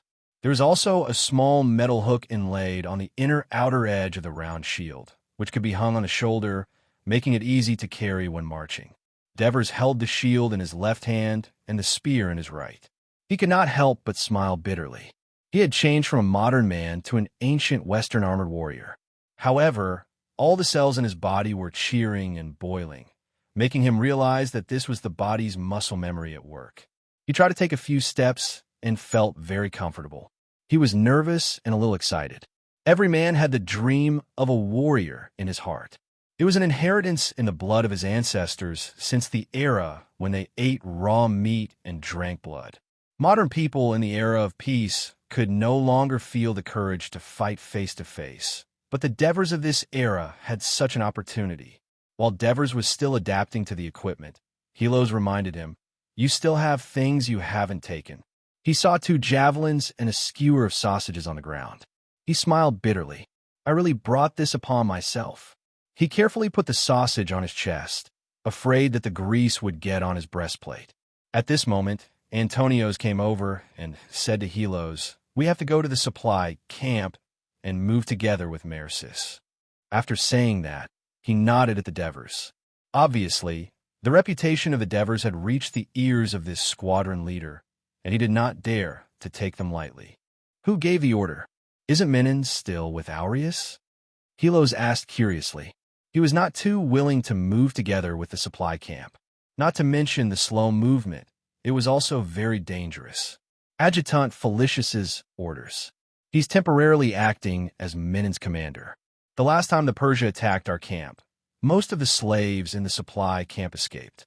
They are now short of manpower, so Merces specifically asked us to help. As he finished speaking, he glanced at the Devers again. "Devers, you didn't expect this, did you? We meet again." He walked past the officers and soldiers and gave the Devers a hug. He knew it was this fatty who was playing tricks. The Devers smiled helplessly. "Everyone else, go get the animals. The Devers will come with me," he ordered. This fatty was strict and ruthless when he was not familiar with you. But once the relationship was good, he was overly enthusiastic. Wasn't this helping him attract hatred? The Devers hurriedly refused. The supply camp had hundreds of animals and dozens of ox carts full of goods, as well as many slaves and women. At the same time, the column formed could be up to 2 miles long. This was just a military camp. One could imagine how bloated the entire Greek mercenary army was. The Devers observed all this and pondered in their hearts. At this moment, a long camp horn sounded in the night over the noisy camp. It was time to set off. The Devers subconsciously tightened the ox rope, feeling a little nervous. The team began to move forward. The supply camp was on the right, the troops on the left, and the officers held their torches high, under the illumination of the cold moonlight. The entire Greek army was like a long fire dragon that couldn't be seen, slowly crawling forward. After walking for about 2 hours, they heard the sound of running water in front of them. The Devers knew that they were almost at the Euphrates River. The river at night was dark, and when they looked into it, it seemed to be infinitely wide and deep, inspiring great fear. So the team was much quieter, lest they alarm the river god. At this time, the formation naturally became the supply camp, marching along the left bank of the Euphrates River. The troops were on the outside, protecting the property of their camp. Obviously, the leaders had some experience in marching at night. Divers saw all of this and learned from him. Menon's troops were at the end of the line. Of course, this was not Malone's request. In fact, he had asked someone to come back and ask his troops to walk in the middle of the line. But the leaders were all dissatisfied with Menon, because when they first marched from Asia to Babylon, Menon had rushed to be the vanguard in order to perform in front of little Cyrus, burning and looting, and had gained a lot of benefits. Now that they were going to retreat, they wanted to walk in the middle so that their soldiers would not be attacked and lose less. How could he take all the good things? So they unanimously decided to let his team go last. This was what Merces, Myron's confidant, had told the Devers, giving him a certain understanding of Menon. At this moment, Tormid, the herald of the army, finally rushed to Menon's team and relayed the order. The front has already met up with Aureus' army. The leaders are discussing with Aureus. Please rest where you are, keep your guard up, and wait for orders. The quiet team suddenly became restless. We can finally rest for a while. We've been walking for 2 hours. I'm dying of exhaustion. Me too. It's too tiring to lead the ox cart. We can't follow the supply. Camp tomorrow. That's right. Go tell the squadron commander tomorrow. Say it now. Looking at the noisy warriors, the Devers stood up and said loudly, "Brothers, please be quiet. Brothers, I'm Devers." Unexpectedly, his shout was more effective than that of the squadron commander, Antonios. The soldiers of the supply camp stopped making noise and wanted to hear what the blessed had to say. I'll tell you a story to relieve your fatigue. Okay? What story? It's called, Eris and the 40 Thieves. Sounds good. Tell me about it. So, the Devers cleared his throat and began to speak loudly. Once upon a time, there was a family living in a small town in Ionia. Gradually, the supply camp became completely quiet, and even the pack animals stopped neighing. The soldiers, as well as the slaves and women, listened attentively. They were envious that Eris had inadvertently obtained the thieves' wealth, amused that Eris's brother was randomly using the cave password, nervous that the thieves had found Eris's house, and applauded the slave girl's wisdom. After the story was told, everyone was still unsatisfied. Eris is so lucky. He's lucky because he has a smart and beautiful slave girl from Persia. Yes, I think he can redeem the slave girl and make her a free person. After all, she saved Eris. Idiot. He should marry the slave girl as a concubine. That way, the slave girl can continue to help him. Everyone discussed endlessly. Devers, is there really a cave full of gold and silver? Even Mercies could not help but lean over to the Devers and ask. Antonios looked at the back of the Devers in front of him and could not help but sigh. Helos, your village has produced a talent. Are you talking about the Devers? Of course, he's a blessed. I even want to give him my position as squad leader. Squad leader? Antonio's curled his lips. A mercenary leader would often replace his soldiers, and most of the middle and senior officers who led the team were his confidants. They would not be easily changed because it would make it easier for him to control the troops.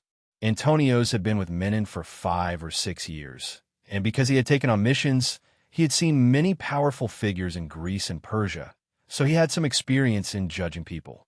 After a day of observation, he found that the Devers had a calm personality and was not at all like a 19-year-old child. He did things methodically, treated people modestly and politely, and was eloquent. The soldiers were happy to get close to him.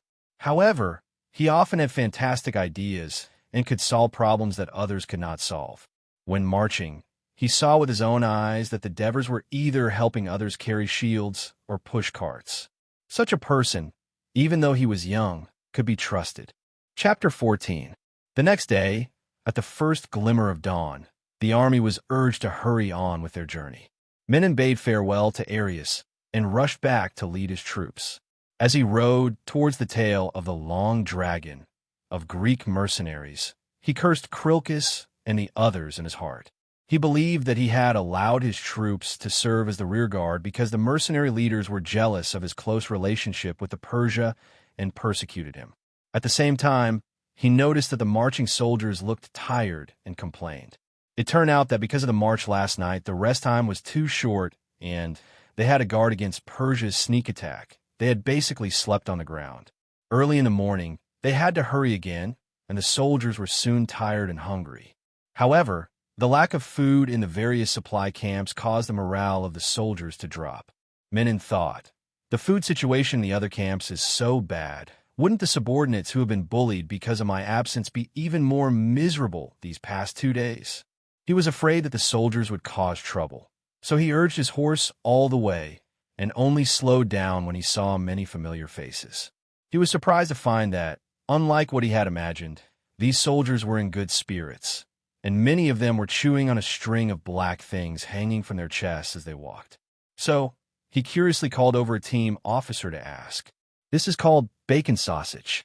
It fills the stomach, and it won't go bad even after a few days," the team officer said, pointing to the thing on his chest. Menon cut off a small piece and tasted it. Although it was a little dry, it tasted okay. Seeing that the soldiers of the other camps were starving while his own soldiers were full, his mood became cheerful. This bacon sausage was made by Mercies. "No, it's a Devers, a favored." "A favored?" Menon asked curiously about the situation in detail, and after listening to the team officer, his face began to turn gloomy, and he immediately noticed that some of the soldiers had indeed taken 2 more javelins. "Where is this Devers?" "His company has been sent to guard the supply camp." The team officer obviously didn't know how to read between the lines, and asked with slight excitement, "Are you going to see him?" The team officer's expression dispelled Menon's idea. He was just a bumpkin from a small village in Thessaly. Was he worth making a fuss about? It was not in line with his status to meet a soldier in a hurry. Moreover, they were on the march now. There would be plenty of time for him to meet him in the future. From early morning to late afternoon, the troops kept marching without any rest. Devers felt as if their legs were filled with lead, and every step was difficult. Their throats were dry, and their shields, spears, and javelins were all burdens. In the morning, he could still talk and laugh with his companions, but now he felt that even opening his mouth was a waste of his strength.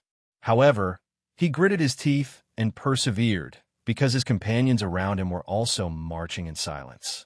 Finally, the troops stopped. The news that came from the front made them, who had just heaved a sigh of relief, nervous again. Persia's cavalry was spotted. It was not long before news came that they were not horsemen, but the beasts of burden of Persia grazing. The procession continued to advance. The sky was getting dark, and after walking for a short while, Devers saw dense plumes of smoke rising in the distance. Helos told him that must be the camp of the Persia army. However, the procession was still moving forward, without the slightest intention of taking precautions or hiding. It was late, and there was no moonlight. The soldiers relied on torches to move forward, and the march became more difficult. Finally, an order came from the front: pitch camp and rest.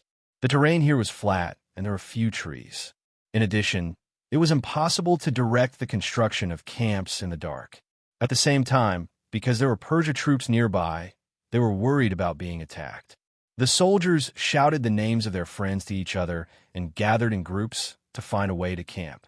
The equally exhausted team officers could not control the order, and the entire rearguard was shouting in a mess, like a boiling cauldron, making a loud noise.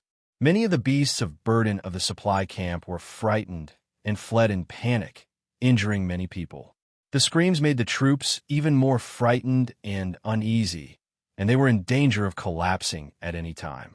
At the critical moment, Cricus sent out the only cavalry squad in the Greek mercenary army, all armed with torches, to rush to the rear guard and loudly announce Cricus's orders, asking the soldiers to remain silent. At the same time, he ordered the supply camp to look after the livestock and punish anyone who let go of the beasts of burden. After capturing a few soldiers who were causing trouble out of fear, the troops gradually returned to silence. Only then did Menon find the leader of the cavalry, Tormid, known as the Best Herald. How did Cricus command the troops to march? There was almost a howl in the camp. I was gone for just one day, and things have gotten so bad. He's not fit to command the entire army. Menon took the opportunity to belittle Cricus. Tormid tactfully said nothing. Where is he now? Tormid hesitated for a moment. In the front guard. Menon noticed his hesitation and immediately asked, Is he like us, without a camp to live in? Tormid had to tell the truth. The front guard lives in the village. Menon, this is a special time. Menon interrupted him with a sneer. This is the so-called fair, and just Cricus. He lives in a warm house while we sleep on the cold and wet ground. Menon also understood that it was not appropriate to agitate the soldiers at this moment, but he could not help but roar. Fortunately, the soldiers around him were already exhausted from the previous torment, and after a few curses, they all fell asleep on the ground. Menon, Menon! Someone shouted at this moment. It was Mercis. Menon hurriedly brought him over. How are things over there? Are there any losses? The supply camp was the place he was most concerned about, because his belongings were all there. Only with money could there be soldiers. No. A smug smile appeared on Mercis's fat face. We formed a large circle around the supply wagons, tied the beasts of burden to the wagons, and everyone slept inside. It's very safe. Don't those animals kick and scream? Tormid asked curiously. Most of the supply camps he had seen before were in chaos. It was the Devers who told me to blindfold these animals, and they were very obedient. Mercis said excitedly. It was that Devers again. Menon frowned. Menon, this little guy is very smart. Why don't you assign him to the supply camp? That'll make things much easier for me, Mercis requested. We'll talk about it later, Menon said lightly. The supply camp was his foundation. Mercis was his relative, and he was good at financial management and had no ambition. That was why he dared to use him with confidence. What if he let a stranger into the supply camp, and a smart stranger at that? What if he discovered his secret? Early the next morning, the herald woke Menon up and informed him that the king's messenger had arrived, and the leaders had invited him over for a discussion. Menon mounted his horse and galloped towards the mercenary camp at the front. He could no longer see the Persia camp in his field of vision. It turned out that the loud noise of the mercenaries last night had frightened the Persia people, and they had retreated 10 miles from the camp overnight.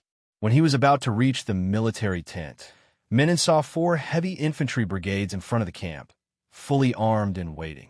Puzzled, he walked into the tent and saw Cricus, Proxenus, Achilles, Socrates, not the philosopher from Athens, Sosius, and several other leaders already waiting in the tent, all fully armed. Seeing Cricus, Menon snorted and said sarcastically, It seems that you all had a good night last night. Only my soldiers are more pitiful, sleeping on the wet ground all night. As a Sparta, Cricus was straightforward and stubborn. He also disliked Menon and did not want to talk to him much. Achilles chuckled. Oh, since when did Menon start to care about the soldiers? Proxenus hurriedly came out to smooth things over. Menon, I heard from Tormid that there was no accident in your supply camp last night. That's amazing. Teach us some of your experience, too. It's not just a supply camp. Men and soldiers also made something called bacon sausages. As a result, everyone starved except for his soldiers, Socrates said to the others. That's right, Socrates said to the others. His troops happened to be in front of Myron's troops in a marching column, so he knew the situation better. Menon, tell us about your experience in the camp.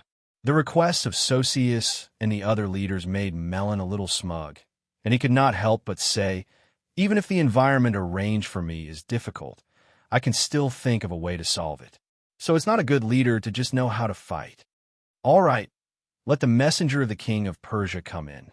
Let's hear together, what new proposals does this king have? Crocus interrupted Menon's bragging. Chapter 15.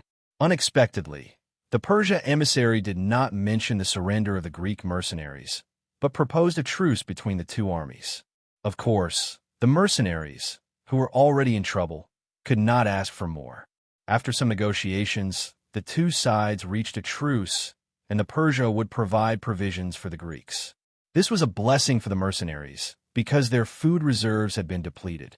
Originally, they were going to burn and loot the villages along the way. Although there was a truce, Crocus did not let down his guard.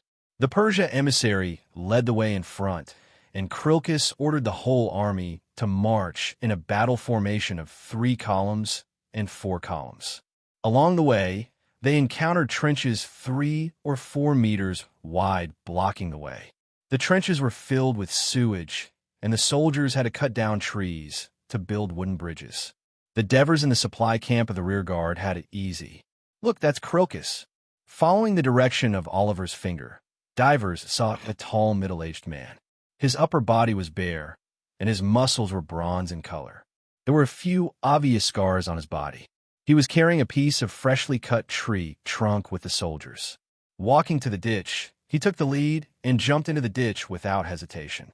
Not caring about the mud splashed on his head, he immediately began to repair the broken wooden bridge. Yes, this is Crocus. And where is our Menon? Matones said with a sigh, full of meaning. Due to the conflict between Menon and Crocus, the troops led by Menon had also fought because of the conflict. But the soldiers were not fools. They had seen what their leaders had done. Who was trustworthy? Who was more capable? Their hearts were as clear as a mirror. There were more than a dozen mercenary leaders, but why was Crocus the leader? It was not unreasonable. This was the way of commanding troops. The Devers had been watching Crocus' performance and said to themselves in their hearts. Near dusk, the Greeks arrived at their destination. The Persia emissary not only prepared comfortable accommodation for the Greek mercenaries in the village, but also provided abundant food, fruit wine, drinks, bread, palm dates. The soldiers could not help but cheer. For a moment, the Devers were also puzzled.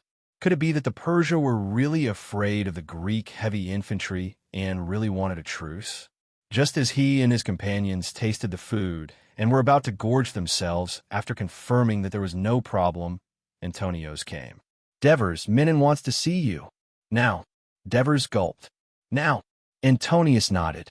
Don't worry, it's nothing. Menon just heard that the Devers had helped us solve several problems. Out of curiosity, he wanted to see him. Maybe there would be a reward. Seeing the concerned looks on everyone's faces, Antonios made a guarantee.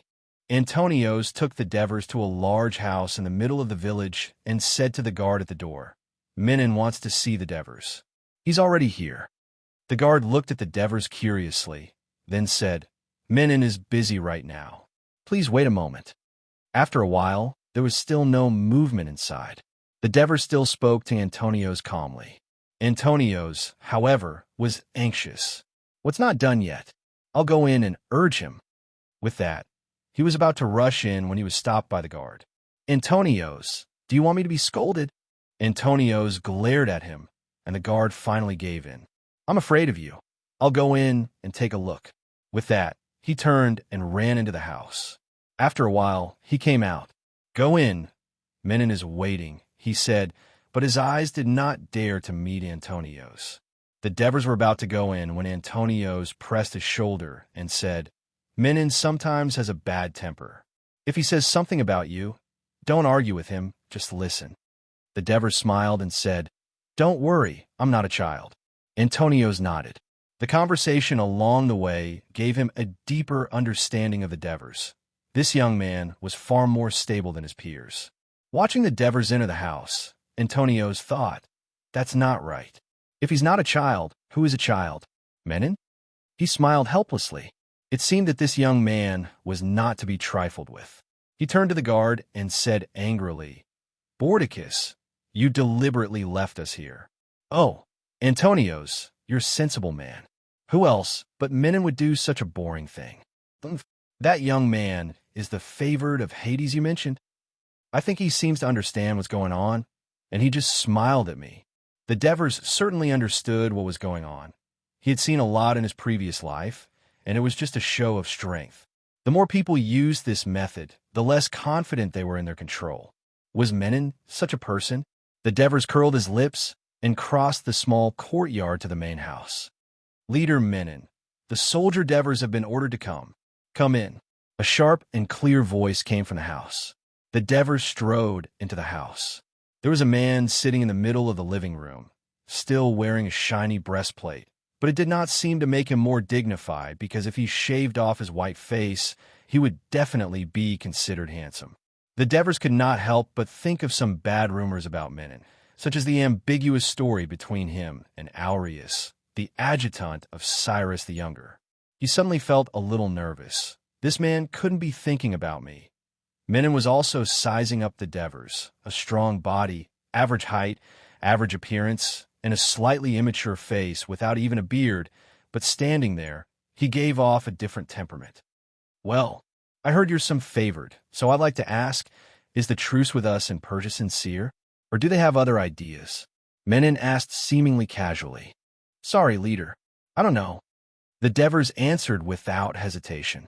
The Devers' direct answer stunned Menon a little, and finally a smile appeared at the corner of his mouth. "Then tell me, can we go home safely this time?" "I don't know." The Devers' answer was still straightforward. "Bastard." Menon flew into a rage and slammed the chair hard. "Didn't you say to the whole camp that you had an oracle? Didn't you tell the others that you knew everything? Now you're not talking. You liar." The Devers raised his eyebrows. "Leader Menon, I'm lucky to have survived the battlefield, but I've never claimed to be a favored. My teammates can attest to this. What other people think and say is their business, and I don't care. As for the oracle, I've never said anything about it. It's just that sometimes when I chat with my teammates and talk about what we might encounter next, I'm lucky to say it. Whether we can go home safely is something you have to worry about, leader. We soldiers just want to talk and get some comfort and encouragement after the battle." After hearing this, Menon's first reaction was that this guy was eloquent, and he couldn't find anything to counter him for a while. The way he looked directly at Menon with a calm gaze made Menon feel the other party's boldness.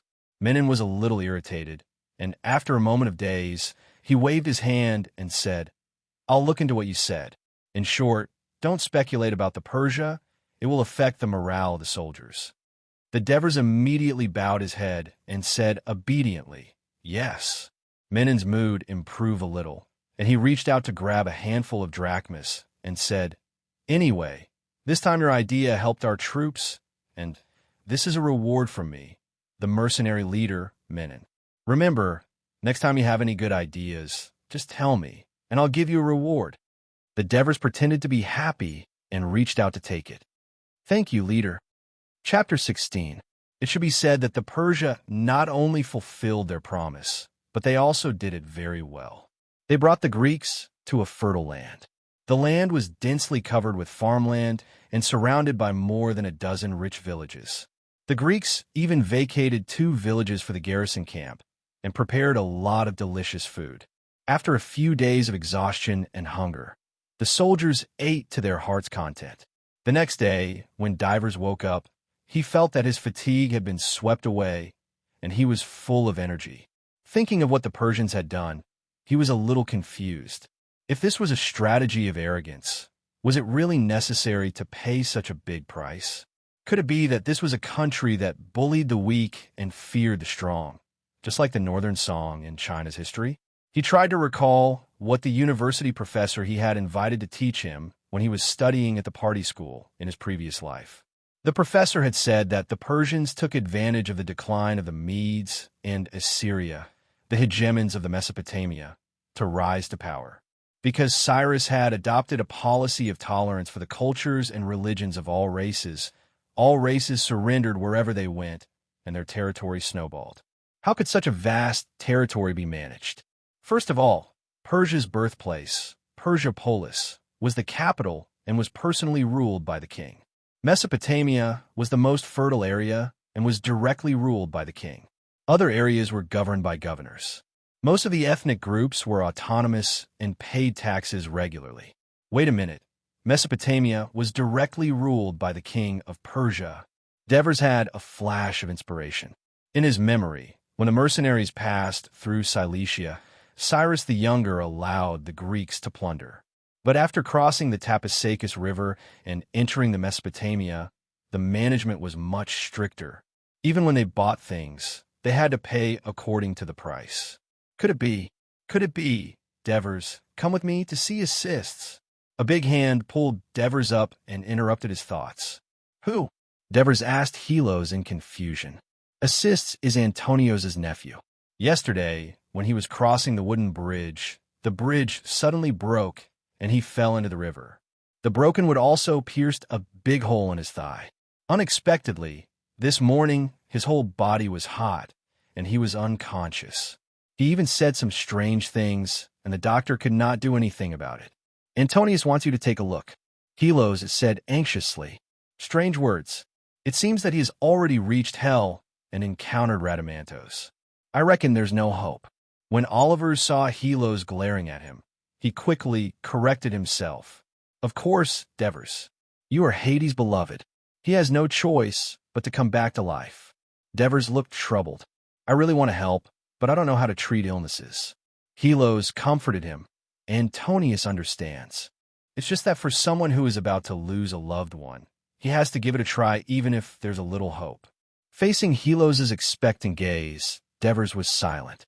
His nervous mood just now slowly calmed down. Even if I can't save assists, can I erase the help I've given to everyone these past 2 days? Apart from pretending to be mysterious, can I gain their trust with my abilities? Without this nickname, perhaps some of Menon's jealousy and hatred toward him could be relieved. Thinking of this, he nodded and said, Okay, I'll go with you. I'll go too. Geogres, who was in the room, also stood up. They came to a room with closed doors and windows. There were shadows in the room. Devers is here. His words quickly made the people make way for him. Devers came to the bed and saw a young man in his 20s lying on the bed, his eyes closed, his lips dry, and his body red. There was a wedge-shaped wound about 6 centimeters long near his left thigh, and the wound was swollen to the size of a fist. He was talking nonsense, and his hands and feet were twitching, but he was held down tightly by someone. Devers first put his hand against the patient's forehead, and it was so hot that it burned his hand. He then gently pressed his hand against the swelling, and green pus flowed out of the wound. His fingers felt sticky, and there was a faint fragrance. At this moment, the man who was holding down the patient raised his head, looked at him, and said, I applied sesame oil made from grape leaves to the wound, hoping to calm him down, but it doesn't seem to be working. His name is Helps, and he's our camp's doctor, Helos said in a low voice, seeing the Devers' confusion. Such a strong man was actually a doctor? Devers looked at him and blurted out, Why don't you use bloodletting? Is it necessary to use bloodletting? I was considering that in case of bloodletting, it would take a long time for Assist to recover, and we're on our way home. Helps explained, I even used what little malficarum I had left, but it seems that the spice therapy didn't work at all. He looked a little depressed. No wonder there was a strange smell in the air, and I thought it was the body odor of these people. Didn't the West love to use bloodletting to treat diseases before the Renaissance? Devers thought about some interesting stories about the ancient West that he had read in his previous life. Oh, what's your name?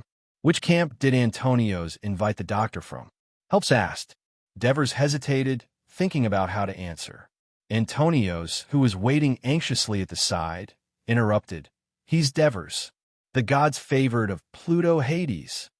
After saying that, without looking at Helps's expression, he asked the Devers anxiously, "Assists, does he still have hope?"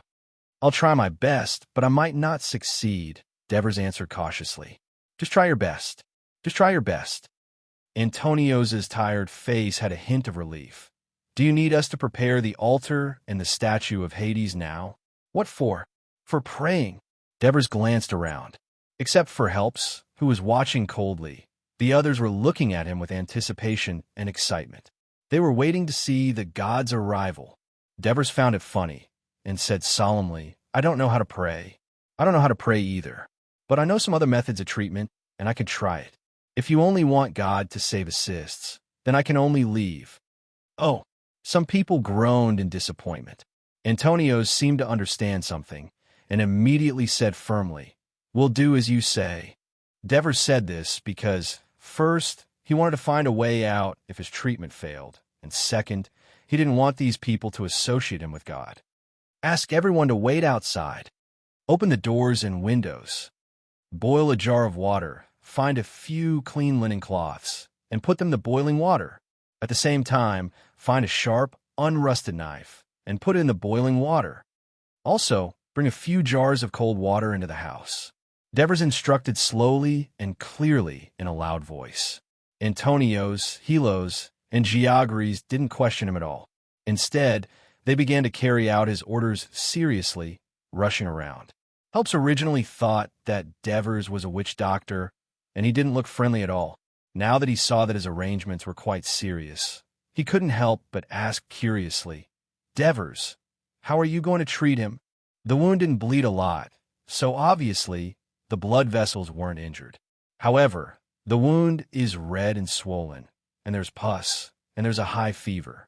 It's obviously caused by the wound infection, so we can first debridement and reduce the fever, Devers explained in detail. For modern people, this was just common sense. However, in this uncivilized era, people often thought that it was the work of gods and spirits, which was why witch doctors were so popular. Helps had previously thought that Devers was a witch doctor. After listening to Devers' words, Help's eyes lit up. This is similar to the method that Hippocrates proposed to treat fractures, debridement, traction, and reduction. Hippocrates of Kos? Devers was very familiar with this name. After all, Hippocrates was known as the father of Western medicine. Yes. Do you know him? I'm not familiar with him, but I've heard of him. When I passed by the Aegean Sea, I wanted to visit him, but he wasn't there. Although many doctors in Greece don't agree with him, he has indeed cured many people. Seeing Help's regretful and envious look, Devers had an idea. "Can you be my assistant later?" Chapter 17. Geogres, help me hold Assist down. Helps, fold the linen soaked in cold water and place it on his forehead. Then use another piece of linen to constantly wipe both sides of his neck.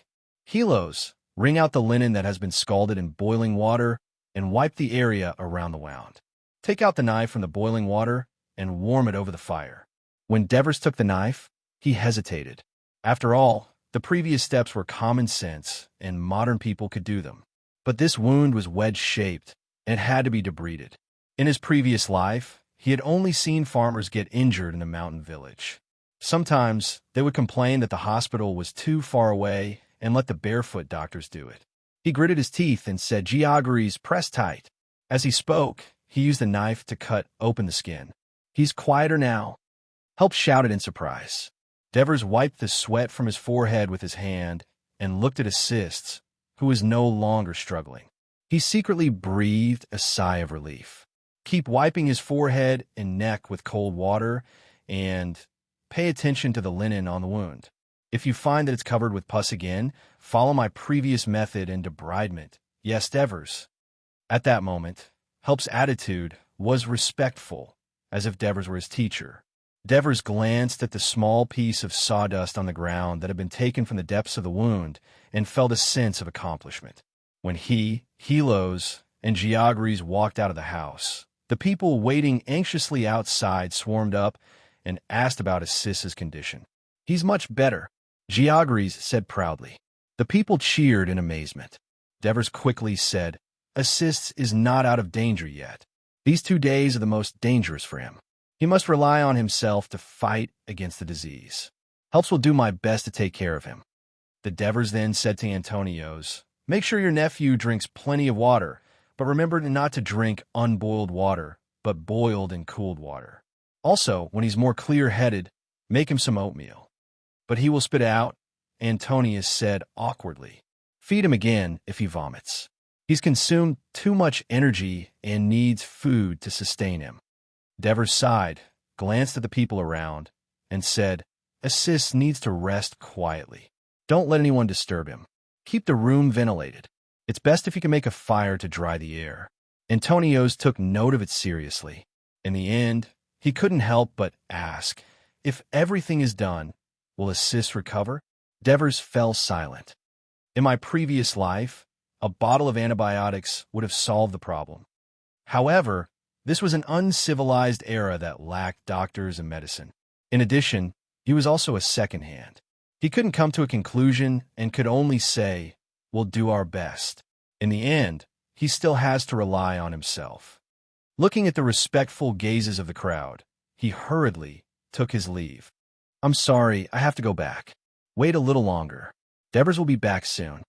When Devers and the others returned to their dormitory, they saw Matones dragging someone with all his might. When he saw Devers, he shouted happily, Hey, Devers, you're finally back.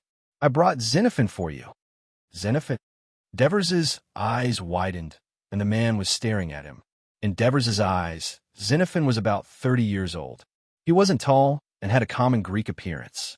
He had black curly hair, a high nose, a square face, and a thick beard. What was more special was that he had a rather wide forehead and a pair of intelligent and inquisitive eyes. When Xenophon saw that Devers turned out to be a childish boy, he was a little disappointed. Soon, he discovered something special about this young man. The few people behind the young man were obviously older than him, but they surrounded him as if they were following a leader, which made him stand out from the crowd. Xenophon of Athens? The young man asked. Yes, a student of Socrates. That's right. Xenophon's curiosity grew. He was from Athens, and most people in the camp knew about him. Only a few people knew about Socrates' students. Most of the Greeks who went to Persia were poor people from Ionia, Thessaly, and Thrace. They had no money, no land, and it was difficult for them to make a living. That was why they came out to earn money. Of course, most of them were illiterate, not to mention Xenophon, who was still a nobody. Even Socrates, who was famous in Greece, was not known by many people. Which teacher did you study under? Xenophon asked quickly. I don't know a word of Greek, Devers said frankly. Xenophon was taken aback by his reply. His confident expression, as if being illiterate was no big deal, made it difficult for Xenophon to feel a trace of contempt. Devers, I specially went for a walk around the various camps today. I heard that there's someone called Xenophon in Proxenus's camp, so I brought him here for you. It should be him, right? Matones said, as if he was asking for credit. This companion of yours insisted on dragging me over. He even said that I was someone that the blessed was looking for. He talked a lot about you along the way, Xenophon said with a faint smile. Thank you, Matones. Devers only felt grateful to someone who remembered everything he said casually and worked hard to accomplish it. He then said to Xenophon, Matones is a very passionate person. You can feel it after spending some time with him. Matones scratched his head in embarrassment. Xenophon understood Devers's tactful apology. He shrugged to show that he didn't mind. Then he stared at Devers and asked, Then is what he said true? The blessed? What do you think? In a land of Persia, will the gods still protect the Greeks? Devers asked, Of course. No matter where we are, the gods have never given up on us. Xenophon answered without hesitation, I can come here because of Apollo's oracle. Xenophon's answer surprised Devers. Didn't they say that the more knowledgeable a person was, the more they would believe in themselves and atheism? He underestimated the extent of the Greeks' worship of the gods. So he asked in surprise, What's with Apollo's oracle? Xenophon began to narrate the story with some excitement. It turned out that half a year ago, he had received an invitation letter from his good friend Proxenus in Athens. In the letter, Proxenus told Xenophon that Cyrus the Younger, the Prince of Persia, was a great man who was full of goodwill towards the Greeks and recruited talented Greeks to work for him. Proxenus had accepted Cyrus the Younger's recruitment and invited Xenophon to help him in Asia Minor, promising to recommend Xenophon to the Prince of Persia. At that time, Athens had just ended the tyrannical rule of the 30 tyrants supported by Sparta. The Democrats had adopted a moderate policy to restore order in the city, and, at the same time, they had reached a reconciliation with Sparta. The peace in Athens made young Xenophon want to go to Asia Minor to broaden his horizons. However, he was hesitant, so he asked his teacher Socrates for advice. Because Sparta had defeated Athens with the help of Cyrus the Younger, Socrates was worried that Xenophon would be punished by the government of Athens for associating with Cyrus the Younger. So, Socrates sent him to Delphi to ask for an oracle. Xenophon asked the god Apollo, "Which god do I want to pray to so that I can successfully complete the journey in my heart and return home safely?" The oracle told him the name of the god, and he followed the oracle and offered sacrifices to the designated god. Then he set sail for Asia Minor and joined Proxenus's team. "What is the name that the oracle of Delphi gave you?" Olivers asked eagerly. Chapter 18. Everyone could not help but exclaim, "This is amazing! Xenophon has come to Persia under Hades' instructions." Devers, you have never seen Xenophon, but you know about him through the oracle. This is Hades blessing us. Everyone began to chant Pluto's hymn devoutly. Although Devers was surprised, he thought it was just a coincidence. He pretended to follow everyone in chanting the hymn, and then said, "Even with Pluto's blessing, we still need to work hard to pass the test and return to Greece safely." Devers are not very confident about returning home smoothly. Xenophon looked at the Devers. Xenophon believed in prophecies, dreams, and prophecies. It was because he heard that the Devers were Hades' favorites that he had come to investigate. Because of Hades, he believed that there must be some mysterious connection between him and the Devers. "I'm just an ordinary infantryman, like a frog in a well. I don't understand the situation at the top, so it's inevitable that I'm confused," Devers said calmly. "You are a close friend of Proxenus and the most outstanding student of Socrates. I hope you can tell us what kind of situation we are facing now, so that we can clear up our confusion." Olivers wanted to say something, but Devers stopped him with a look. Xenophon did not pass on the responsibility and said, "I think our return to Greece should be smooth this time." "Why?" Xenophon felt a sense of responsibility because he had come to Persia under the guidance of the gods. In the face of this possible disaster, when everyone was panicking, he thought that this was the reason the gods had sent him. So he had been running back and forth in the camp these few days, helping Proxenus stabilize the morale of the army. He looked at everyone and said patiently, "First, our Greek heavy infantry is strong while the Persia army is weak. Since the battle at Hot Spring Pass, we Greeks have always had the upper hand against the Persia. The previous battle with the Persia king is even more telling. Our fierce charge directly caused them to collapse. It can be seen that the Persia's fear of the Greek heavy infantry was deep in their blood. Although their cavalry is stronger than ours, what use is that? The cavalry can only investigate and harass, but they don't dare to fight head-on, which doesn't help their combat power increase." "That's right, the cavalry are all cowards," Matones exclaimed in agreement. Xenophon suddenly looked a little embarrassed. "But the Persia cavalry's javelins and arrows have caused us a lot of trouble," Helos reminded. "But the cavalry is just like their infantry. They lack the skills and courage to fight us head-on. Bows and arrows alone won't be able to shake our courage. As long as we decide to retreat, they won't be able to stop us from leaving," Xenophon said confidently, based on his understanding of the cavalry. "Secondly, I heard from the people of Persia that their new king, Artaxerxes, was a gentle and timid person since he was a child. This was also the reason why little Cyrus dared to rebel. It is said that in the region of Susa and Persia, the friends of Cyrus the Younger have responded. Though Artaxerxes was fortunate enough to kill Cyrus the Younger, he would never dare to risk his life to fight against us, who are stronger than him, while his rear has not yet been pacified. Thirdly, our commander, Glaucus, is a very capable man. Though I am from Athens, and he is from Sparta, I have to admit that during the war between Athens and Sparta, he caused a lot of trouble for Athens. After that, he defeated the Thracians many times at Chalcedonies. Proxenus, Menon, and the other leaders are also experienced commanders. Having dealt with the people of Persia all year round, they know the people of Persia very well. The commander of the Persians was King Artaxerxes of Persia, who had just ascended to the throne and had never commanded an army before. The general that he relied on, Tissaphones, was easily defeated by us. They weren't a match for these leaders at all.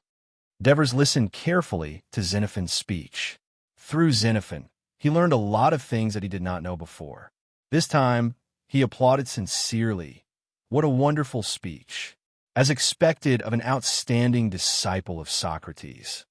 Yes, as expected of someone instructed by Hades. Your words have given us confidence. Helos said sincerely. In the face of everyone's praise, Xenophon's expression was calm. Convincing ordinary soldiers was a very common thing for him.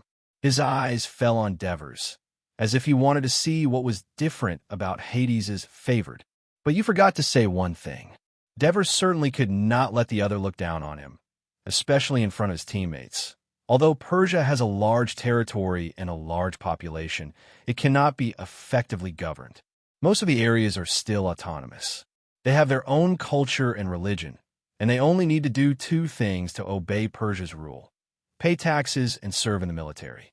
The people of Persia only believe in themselves, so there are very few foreign officials in their army and court.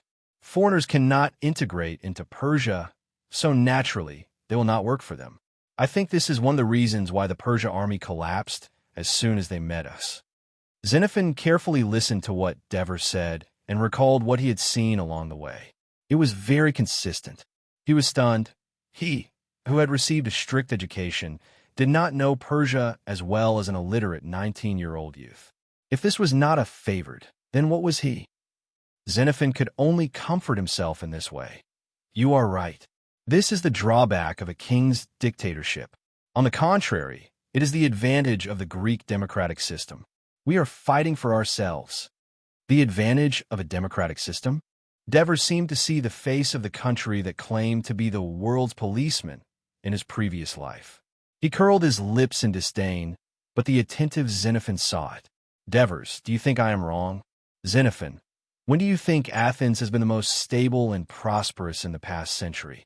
Devers decided to use the knowledge of his previous life to awe this historical figure in front of him and leave a deep impression on him, so that his name could be passed to the upper echelons of the mercenaries through him.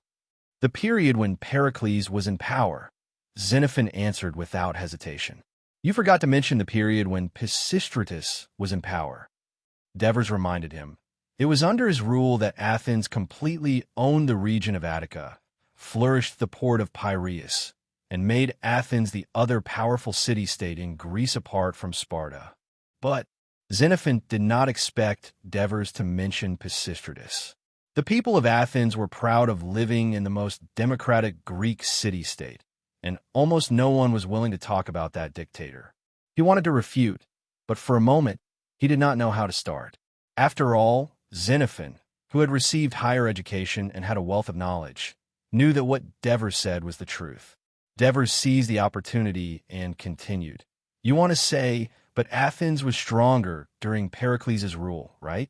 However, there was a problem with this sentence when Pericles was in power. How many years had Pericles been a general? 30 years.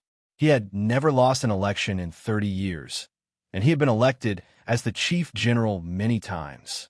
All the important laws and decisions of Athens, both internal and external, were proposed and formulated by him, which created the golden age of Athens.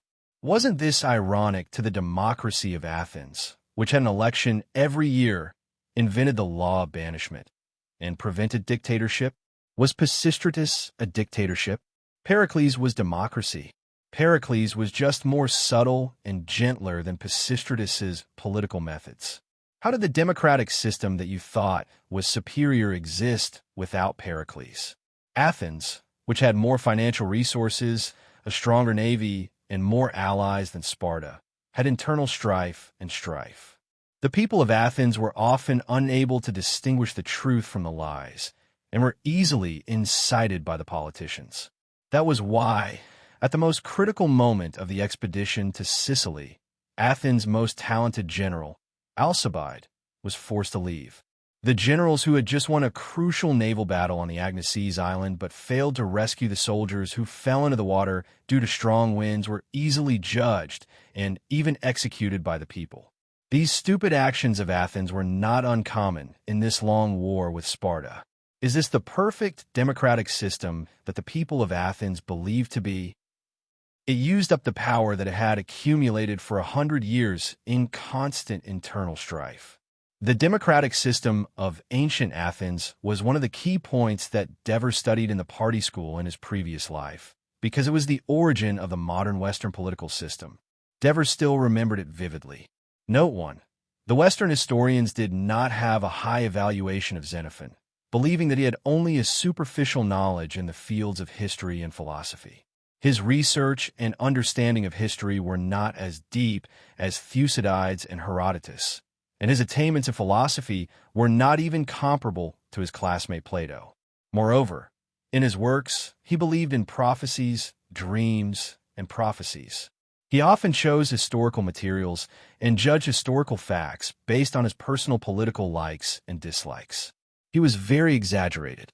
I also realized this when I read his works. However, in any case, he left behind a lot of valuable first-hand information that allowed us modern people to have a clearer understanding of that era. Otherwise, there would not be this novel that I am writing today. Chapter 19. After the defeat of Athens in the War of Peloponnesus and the brutal rule of the 30 tyrants, the knowledgeable people of Athens were more or less aware of the flaws in the system. However, no one had ever completely rejected the democratic system of Athens like the Devers did. These deafening words were like a thunderbolt, and Xenophon was stunned for a long time. In a trance, he was confused. Is Sparta the best? Sparta, the Devers sneered. When it decided to turn its compatriots into helots, referring to the Myrcenians, it was destined to never be strong. Although the Sparta warriors were brave, a few thousand Sparta warriors had to suppress 10 times their number of slaves. Its city-state was like a volcano. Once it suffered a major defeat, the volcano would erupt. Devers, Sparta is now the most powerful city-state in Greece. Oliver's interrupted. Then let's wait and see how long its strength can last. The Devers replied confidently. He vaguely remembered that war broke out in Greece not long after. Sparta was defeated by the rising Thebes and thus declined. Is this an oracle? Several of his teammates looked surprised. The Devers smiled but did not answer. In that case, which city-state has the best system? Xenophon asked unwillingly. The Devers also responded with a mysterious smile. At this time, Xenophon seemed to have regained his composure on the surface, but his heart was in turmoil. What he had been used to and believed for decades had been shattered by the Devers' words. He did not completely lose his composure because he relied on Socrates' many years of teaching, which made him better than the average person at learning and thinking independently. He could no longer stay uneasy. He had to go back and think about what the Devers had said. And so, he bid farewell to the Devers. Before leaving, the Devers asked in a seemingly casual manner, Xenophon, have you commanded an army before? I was a captain of the cavalry, Xenophon answered hurriedly. Looking at Xenophon's retreating back, Diver's expression became solemn. As a student of Socrates, Xenophon's knowledge was obviously far greater than that of his teammates. But as an Athenian who had just arrived and was not famous, and had no rich experience as a mercenary, and was only an adjutant of Proxenus, how could Xenophon lead this retreat? Remembering that the author of the Long March was Xenophon himself, the Devers could not help but wonder if Xenophon had taken the credit of others and put it on himself. Devers, are Athens and Sparta really that bad? Compared to the others who were confused, Helos obviously understood and was even more confused. The Devers nodded and sighed. If it was a peaceful time, Athens and Sparta would live well. But this is an era where we will perish if we don't strive forward. Cyrus seemed to understand, but not really. He could not help but ask the same question as Xenophon. Then, is there any city-state in the Mediterranean that has a better system than Athens and Sparta? The Devers looked at Helos' curious and longing eyes and turned his head. On the horizon, the setting sun emitted its last rays before it set. Looking at the clouds that were dyed red, he thought of the Mediterranean world in the future, where wars would occur frequently and powerful states would rise one after another like a lantern, until the great emperor appeared and the dazzling light shone on the Western world for more than 2,000 years. The Devers suddenly felt a sense of heroism in his heart. This time, he did not refuse to answer, but said with certainty, "Not now. If you and I can live forever, maybe one day you will be able to see it." Early in the morning, the Devers were in a daze when they heard the hubbub of voices outside the house. "Awake! Awake! My nephew has woken up." Antonios burst into the house ecstatically and hugged the Devers. "Thank you. Thank you. Assist has come back to life." The Devers was not fully awake yet. He asked in a daze, "Really?" "It's true." Herpes, who was following closely behind, said excitedly, "Assist has woken up. His body temperature is not as hot as yesterday. Although he is still very weak, he can already eat porridge made with bread." "Devers, the method you taught him is really effective." Facing the admiring gaze of Herpes, the Devers' hanging heart finally relaxed. He suppressed his excitement and said calmly, "Although Assist is out of danger, we can't relax yet. Continue to take care of him according to the method we taught him before, and let him recover as soon as possible." "Yes," Herpes replied respectfully. "Devers, there are a lot of people outside who want to see you," Helos said as he entered the house. "Oh, it's Capys and the others. They heard that Assist has woken up and were very surprised. They insisted on coming over to see you. Maybe they want your help." Antonios answered with some shame. In order to save his nephew, the Devers had put in so much effort. They might even have prayed to Hades. Before he could repay them, he might bring new trouble to Hades. Capys. The Devers had no impression of the name. "The other heavy infantry platoon leader of our camp," Helos explained. The Devers pondered for a moment and immediately stood up. "Let's go out. Don't let them wait too long." Surrounded by everyone, he walked out of the house. "Look, the Devers have come out." "This is the Devers? He's too young. Don't look at him just because he's young. He's the real person favored by Hades. Otherwise, he wouldn't have been able to save Assists. It's not like we haven't seen how Assists looked when he was unconscious. Devers, one of my men, is also injured like Assists. His whole body is burning and he's unconscious. I hope you can help him. I also have an injured man, and me." In the small courtyard, the people squeezed together were waving their arms desperately. Their shouts were like a surging tide, each wave louder than the last. In the face of a situation that was getting out of control, everyone was a little nervous. Only the Devers' expression did not change. In his previous life, as a cadre who was promoted from the bottom up, he had seen the masses petition many times. Even when he was the village chief, there was once a meeting in town where the farmers surrounded the town government to demand an explanation for the land expropriation issue. The leaders all hid away, and only he stood up and faced the agitated farmers with hoes and sticks in their hands. He tried his best to persuade them to leave. The small situation before him was not difficult at all. Moreover, it was a good thing for him. He raised his hand and shouted, "Everyone, please be quiet. Quiet. Quiet." Antonius and the others shouted as well. The people gradually calmed down. "I'm grateful for everyone's trust," the Devers said emotionally. "We are all comrades who fight together and face death together. We are all good brothers who can entrust their right shoulder to their comrades to protect. If any of our brothers are injured, I will bring helps with me and do my best to save them. We will never abandon any of the injured." Helps was excited to hear his name. Hearing that, the soldiers in the courtyard were even more grateful. "That's great. Thank you, Hades. Thank you, Devers. You are our savior. Devers, you are our best brother. If you have any requests in the future, I will do my best to fulfill them." In this era, it was common for soldiers to die from injuries or infections. It was also a nightmare that plagued the army. Now, the Devers had given them hope. Furthermore, this man was so generous and kind. How could they not be touched? Chapter 20. While the Devers and Herpes were discussing how to treat the wounded more efficiently, Menon sent a guard to call him over. As soon as he entered, Menon shouted angrily. I said, "If you have any new ideas, you have to tell me first." And you promised. But now you've lied to me. You've broken your promise. What did I do wrong? The Devers was baffled. You could save those unconscious soldiers, but you didn't tell me in advance, but did it secretly. Menon's expression was displeased. When the Devers heard this, he was amused. Dear Leader Menon, the situation was urgent, and saving people was more important. If I had to report to you first, and then organize people to treat them, assists would have died long ago. The Devers said sarcastically, "Besides, this is not a new idea, but my ancestral medical skills. I'm here to be a mercenary, not a slave, and I have to get your approval, even to treat a disease." Menon was speechless for a moment. Just now, when the soldiers shouted the name Devers, he was momentarily blinded by jealousy. Without thinking, he angrily called for the Devers and ended up being embarrassed. He simply said, "I still lack a guard here.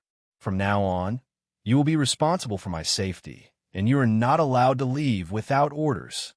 He had a hunch that he had to separate the Devers from the soldiers to avoid continuing to affect them, thereby weakening his control over this mercenary army. "I'm sorry, Leader Menon. I'm more suited to be an ordinary soldier than a guard. Besides, my captain won't agree." The Devers guessed Menon's intentions, and of course he wouldn't agree. Menon didn't expect him to directly refuse and laughed angrily. "I'm your leader. Who dares to disagree with my orders?" "I disagree." With a loud shout, Antonio stepped into the living room. "I disagree too." Following closely behind was Capus, followed by several platoon jarls. Divers was relieved when he saw Antonio's nodding at him. "I'm safe."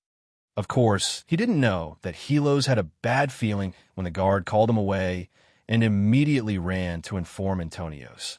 That was why Antonios and the others appeared here so quickly. "Who let you in? Where are my guards?" Menon was anxious and angry.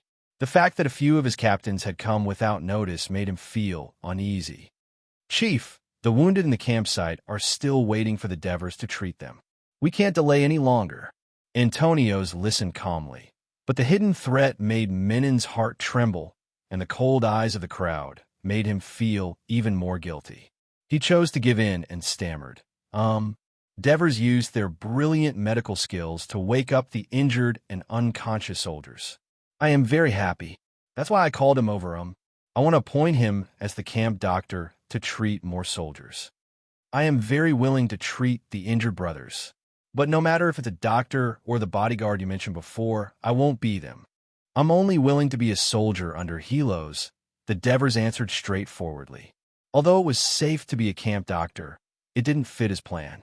Moreover, he was unwilling to accept Menon's reconciliation. Since they had already fallen out with his initial understanding of Menon, it would be difficult to heal. There was no need to be polite to him and give the wrong signal to the team officers who had come to support him. In front of everyone, Menon was embarrassed to be refuted by an ordinary soldier of low status. He immediately shouted, "Devers!" As soon as he said that, a deafening voice suddenly came from outside the courtyard. "Let our Devers back and give the soldiers a chance to live. Menon, if you don't let the Devers out, we'll rush in." It was the shouts of countless soldiers, which made Menon tremble with fear. "Devers, you go back first," Antonio said. The Devers nodded and said loudly, "Thank you, captains, for your help." When Menon heard this, he immediately turned his resentful gaze to the captains. After the Devers went out, he immediately said faintly, "Antonios, Capus, you're also starting to oppose me? Menon, you're our leader, so of course we have to listen to your commands. But the Devers are Hades' favored ones, and the soldiers have witnessed many miracles he has created with their own eyes. The gods are watching us from heaven, blessing us to return home smoothly from the land of the other races, and not allowing us to blaspheme them in the slightest." Antonios replied tactfully. Menon, of course, heard between the lines. We all understand what you did to the Devers. We can listen to your commands, but when it comes to the Devers, we have to defend him." He wanted to retort a few more words to maintain his dignity as leader, but Amyntas, who hated him the most among the team officers, shouted, "Listen, Menon, our employment mission is over. If you mess around again, we don't mind electing a new leader. I'm sure the soldiers will never choose you again." Amyntas' words hit Menon where it hurt. The mercenaries were a loose military organization, and Menon was able to become the leader because he had a wide network, could receive missions, get money, and pay the soldiers. The current situation was that after Cyrus the Younger died in battle, Menon had lost his employer, could no longer get money, and could no longer pay the soldiers. The reason why the soldiers still regarded him as their leader was that getting home safely was everyone's common goal, and they had to stick together. Stragglers could not survive in the land of Persia. The mercenaries' command system was ready-made, and the management was effective, and the soldiers were used to it. Secondly, after years of mercenary life, the experienced team officers under him were rarely changed, and most of them had a good relationship with Menon, helping him control the entire team. Now, for the sake of the Devers, the team officers and soldiers had united against him, which meant that his control of the team was in jeopardy. Menon did not have a good reputation in the hearts of the soldiers, and he knew it in his heart. In the past, he didn't care, because as long as he had money, he could replace a group of soldiers at any time. Because of the barren land in Greece and the previous war of Peloponnesus, the people's livelihood had withered, and there were many young adults who went out to make a living. But now, it had become his biggest worry. After he forced himself to calm down and sent off Antonios, Capys, and the others, he returned to the living room and roared, venting the depression in his chest, "I'm going to kill that kid." As soon as the words left his mouth, he realized something and hurried to the door of the courtyard. The guard who had been following him for more than a year had disappeared at some point. He felt afraid and fidgeted in the living room. Looking at the house that had become a mess because of his anger, he hesitated for a while and finally decided to look for Aureus. He heard that many of Aureus' relatives had come to look for him in the past 2 days. With their help, the mercenaries might not have to work so hard to go back. Thinking of this, Menon had an idea. He tidied up his makeup, went to the yard to get a horse, and galloped north. After testing his influence in the Menon barracks through this incident, the Devers returned to their residence and took the initiative to summon helps to discuss the treatment of the wounded. Although the Devers was not a doctor in his previous life, he had more than 2,000 years of accumulated knowledge than the people of this era. It was enough for him to develop a more complete medical plan that was far better than that of this era. First, he would set up a medical team, with helps as the leader, and then find 1 or 2 soldiers from the barracks who were interested in medicine to serve as doctors. He would get a few female slaves from the supply camp as nurses, and he would train and treat them at the same time. He believed that they would soon adapt to their new roles. Secondly, he would open up an area as a wartime hospital to gather the wounded for treatment and improve efficiency. Thirdly, he would formulate a medical system that was in line with reality and cultivate the concept of aseptic hygiene among doctors and nurses. The most common injury in the army was trauma. As long as infection could be prevented with the strong physical condition of the soldiers, most mild to moderate injuries could be improved. Finally, he would collect some indigenous methods of treatment from the locals of Persia along the way. The Mesopotamian civilization was one of the oldest civilizations on Earth. The people who had lived and multiplied on this land for thousands of years naturally had their own unique means and methods to deal with diseases. After learning it, they would use modern analytical methods to get rid of the waste and extract the essence. This naturally expanded the scope of treatment for the Devers medical team. The Devers intended to develop this medical team into a fixed and indispensable organization in the barracks for the future. Chapter 21. While the Devers were busy preparing his field hospital, a messenger from Persia came to the Greek camp. This time, the messenger was none other than the leader of Persia, the governor of Asia Minor, Tissaphnus. He brought the hope of the Greeks' safe return home. He was willing to convey to the king of Persia that the mercenaries did not want to fight and only wanted to return home. The mercenaries welcomed him with open arms. After Tsaphnis left, the mercenary leaders saw that there was hope for a peaceful solution and eagerly awaited his return. After waiting anxiously for 2 days, Tsaphnis once again came to the Greek camp and read the latest decree of the king of Persia to the leaders. The king had accepted the mercenaries' apology. Although many of his ministers objected, he decided to let Tsaphnis lead the Greek mercenaries back to Greece. He also agreed to provide the Greeks with a market on the way to solve their food shortage. At the same time, the Greeks had to obey the local order along the way and not destroy or loot.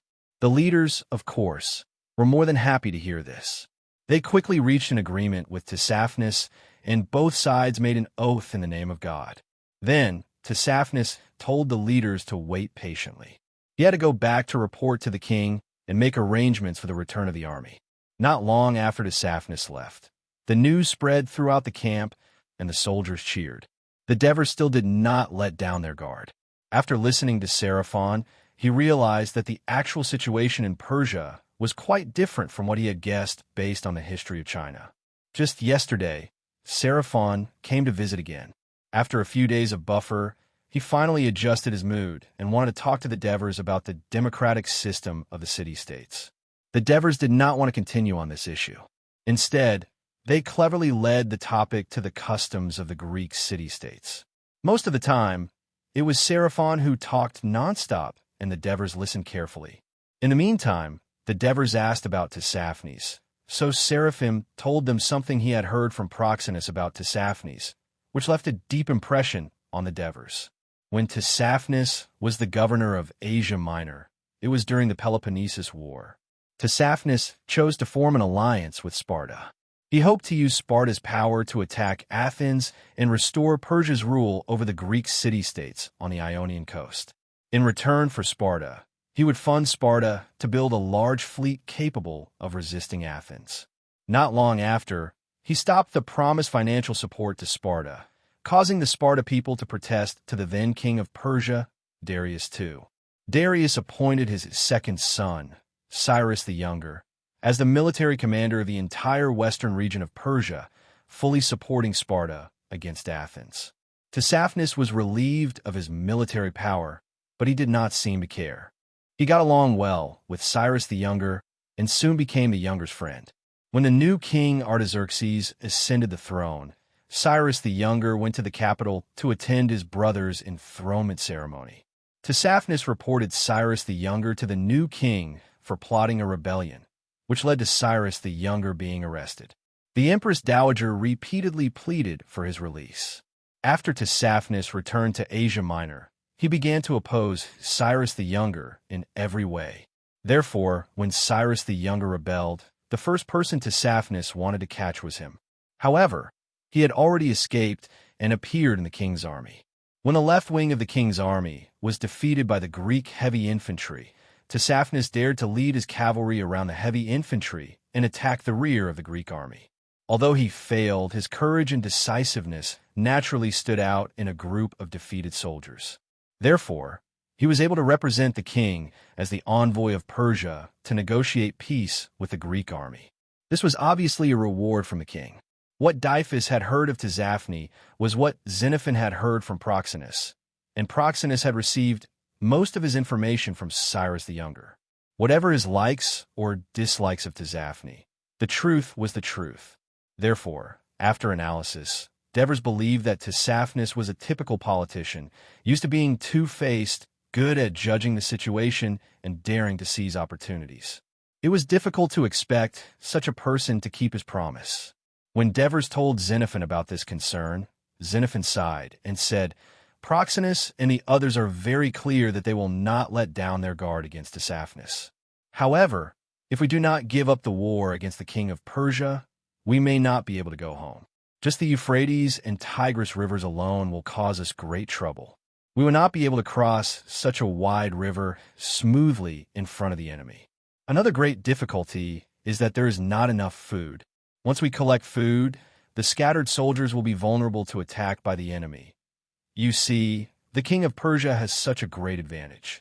If he really wanted to destroy us, there is no need to give us food and let Tsaphnis swear in the name of the gods on his behalf. Because once he breaks the contract in the future, not only will he be ridiculed by the Persian Greeks, but he will also be abandoned by the gods of Persia. Does he really want to become a king who has just ascended the throne? Therefore, we can only trust them and cooperate with them to ensure that we can go home safely. Devers saw that Xenophon was saying this to convince himself and sighed secretly.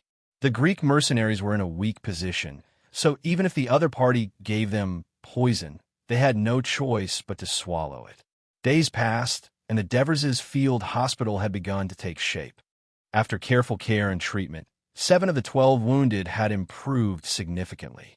In the remaining time, the Devers learned Greek from Xenophon and entrusted Mercesai, who had gone out to buy, to bring back a few bolts of linen. They cut them into slender strips and began experimenting with how to tie their legs.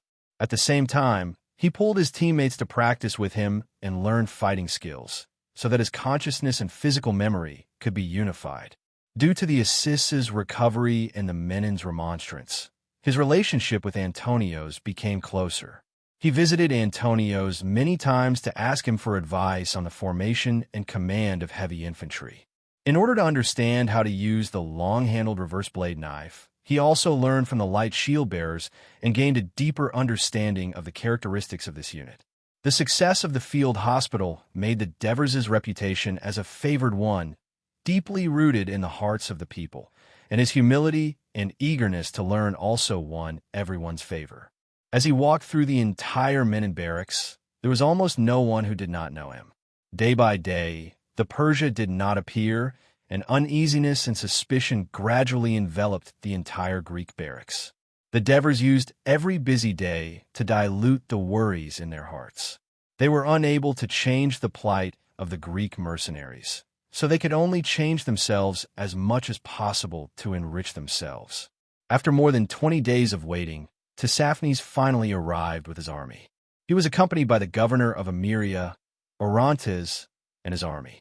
The Greek mercenary leaders, who had been waiting anxiously for a long time, led their troops on the return journey home with them without any doubt. But as soon as the march began, the situation changed. Aureus's army, which had originally huddled together with the Greek mercenaries, began to walk together with the Persia army. Not only did they march together, but they also set up camp together. In the past 20 days, the Persia had not been idle. They had constantly sent relatives and friends of Aureus and other generals in and out of Aureus's barracks, promising that they would not be held accountable for their crimes. Finally, the generals of Cyrus the Younger were convinced. This undoubtedly increased the suspicions of the Greek mercenaries. They followed far behind the Persia's troops, acted alone, and brought their own guides. When they set up camp at dusk, the Greek army and the Persia army were 10 miles away from each other, setting up sentries to guard each other as if they were enemies. Tisiphnes had indeed kept his promise and provided the Greeks with a market every day. Of course, the mercenaries had to pay for it with their own money. Menon had also wanted to give Helos's squad less food to take revenge on the Devers, but unexpectedly, he was opposed by Merzes. Previously, Merzes had been very reluctant when the Devers asked for 2 Egyptian slaves. Chapter 22. After walking for a few days, the Devers saw a huge wall more than 20 meters high standing in front of them, extending infinitely to the southeast. Oh, the median wall. No matter how many times I see it, it's still shocking. Xenophon exclaimed loudly. During the march these days, he would run to the ranks of Menin's mercenaries and walk with the Devers. In his words, talking to the Devers is good for stimulating their thinking about knowledge. Diphus, on the other hand, thought it boring to march in the ranks of Proxenus, and because he had nothing in common with anyone but Proxenus, he came to show off his learning to Diphus. It is said that this median wall is more than 100 miles long and was built by the former Babylonian kingdom to defend against the Medes in the north. But the Babylonian kingdom was still destroyed by the Medes. Xenophon looked up at the tall wall and sighed. The Medes were later destroyed by the Persia. Herodotus has a wonderful description in his history. Just like people have birth, old age, illness, and death, even the most powerful kingdom will perish. So don't look at how vast Persia is now. Who knows who will destroy it in the future? I hope I can see that day in my lifetime. The Devers certainly remembered that in the history of his previous life, Persia was destroyed by Alexander the Great, the king of Macedon, who had been admired by the Westerners for more than 2,000 years. He cannot remember the specific time, but it was probably decades later. In his memory, the current Macedonia was not yet a unified kingdom, and it was still his enemy. Looking at the huge wall made of baked bricks and asphalt, the Devers were also filled with emotion. It seemed that building the Great Wall to defend against the barbarians was not the exclusive right of the Chinese people. The current China should be in the spring and autumn warring states period. He turned his head and looked east for a long time, with indescribable nostalgia and regret in his eyes. As a Greek in this life, he was thousands of miles away from his homeland, and it was impossible for him to return. Devers! Devers! Hearing Helos' shout, the Devers came back to his senses and found that his stay had affected the progress of the column. He quickened his pace, but he couldn't help but say, "Do you know? Perhaps there was a country in the far east whose territory was vaster than that of Persia, and whose people were more numerous than that of Persia. Its customs and habits were completely different from those of Greek Persia, and its political system was completely different from that of Greek Persia, but it was strict and efficient. It had gorgeous clothing, elegant etiquette, magnificent mountains and rivers, and delicious and rich food. Its army is strong. Its people are rich. Devers, you must be dreaming. How can there be such a powerful kingdom in the East?" Xenophon interrupted the Devers' endless narration and said seriously, "According to the records of Herodotus, to the east of Persia is India, to the southeast is Arabia, and to the northeast are the Scythians and the one-eyed man. There shouldn't be this kingdom you mentioned. Could it be that Hades gave you a hint? And what lies to the east beyond these races you have named?" asked Devers. "It should be the ocean," Xenophon said with uncertainty. "This is what Herodotus said again, right? Did he go and confirm it himself?" Devers asked again. He should have heard it from others and recorded it down. Xenophon began to stammer. "Since it's just hearsay, we can't be sure it's true, and we can't deny that there isn't such a country in the far east," retorted the Devers. Xenophon was speechless for a moment and looked strangely at the Devers. "Look at how serious you are, as if there really is such a country." The Devers chuckled and did not speak. "How great would it be if I could go to the far east to have a look one day?" Olivers, who was at the side, was attracted by the scenery described by the Devers, and suddenly said with a sigh, "Then you will first have to go through the kingdom of Persia, and then there are the Magsaters, who come and go like the wind on horseback. It is said that they once cut off the head of the great king of Persia, Cyrus. There is also the terrifying one-eyed man and the mysterious India. If you're lucky enough not to be killed or captured as a slave, you will be able to see the ocean in the far east, and there's also a powerful country." Xenophon said half jokingly and half seriously. Oliver shrunk his neck and did not speak again. Matones was a little annoyed.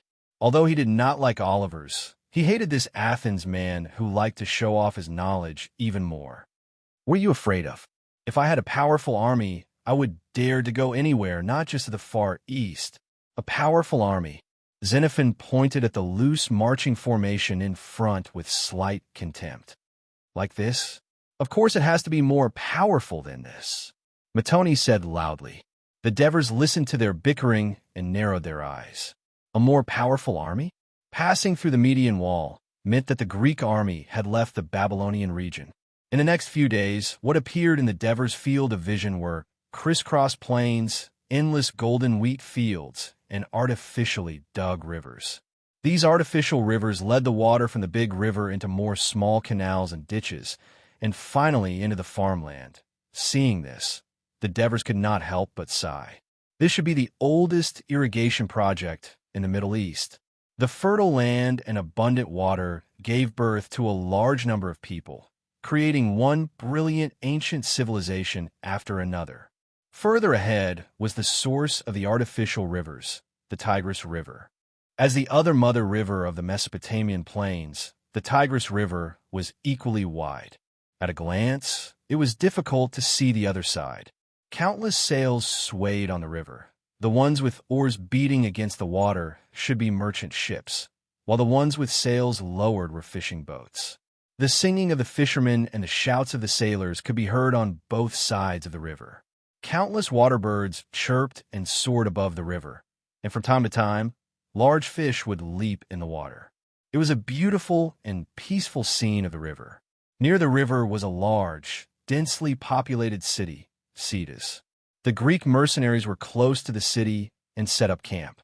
The Persia army and Aureus troops crossed the bridge and set up camp on the other side of the river. That night, because the Persia army was on the other side, the psychological pressure on the Greek soldiers was greatly reduced. The Devers and the others had a rare good night's sleep.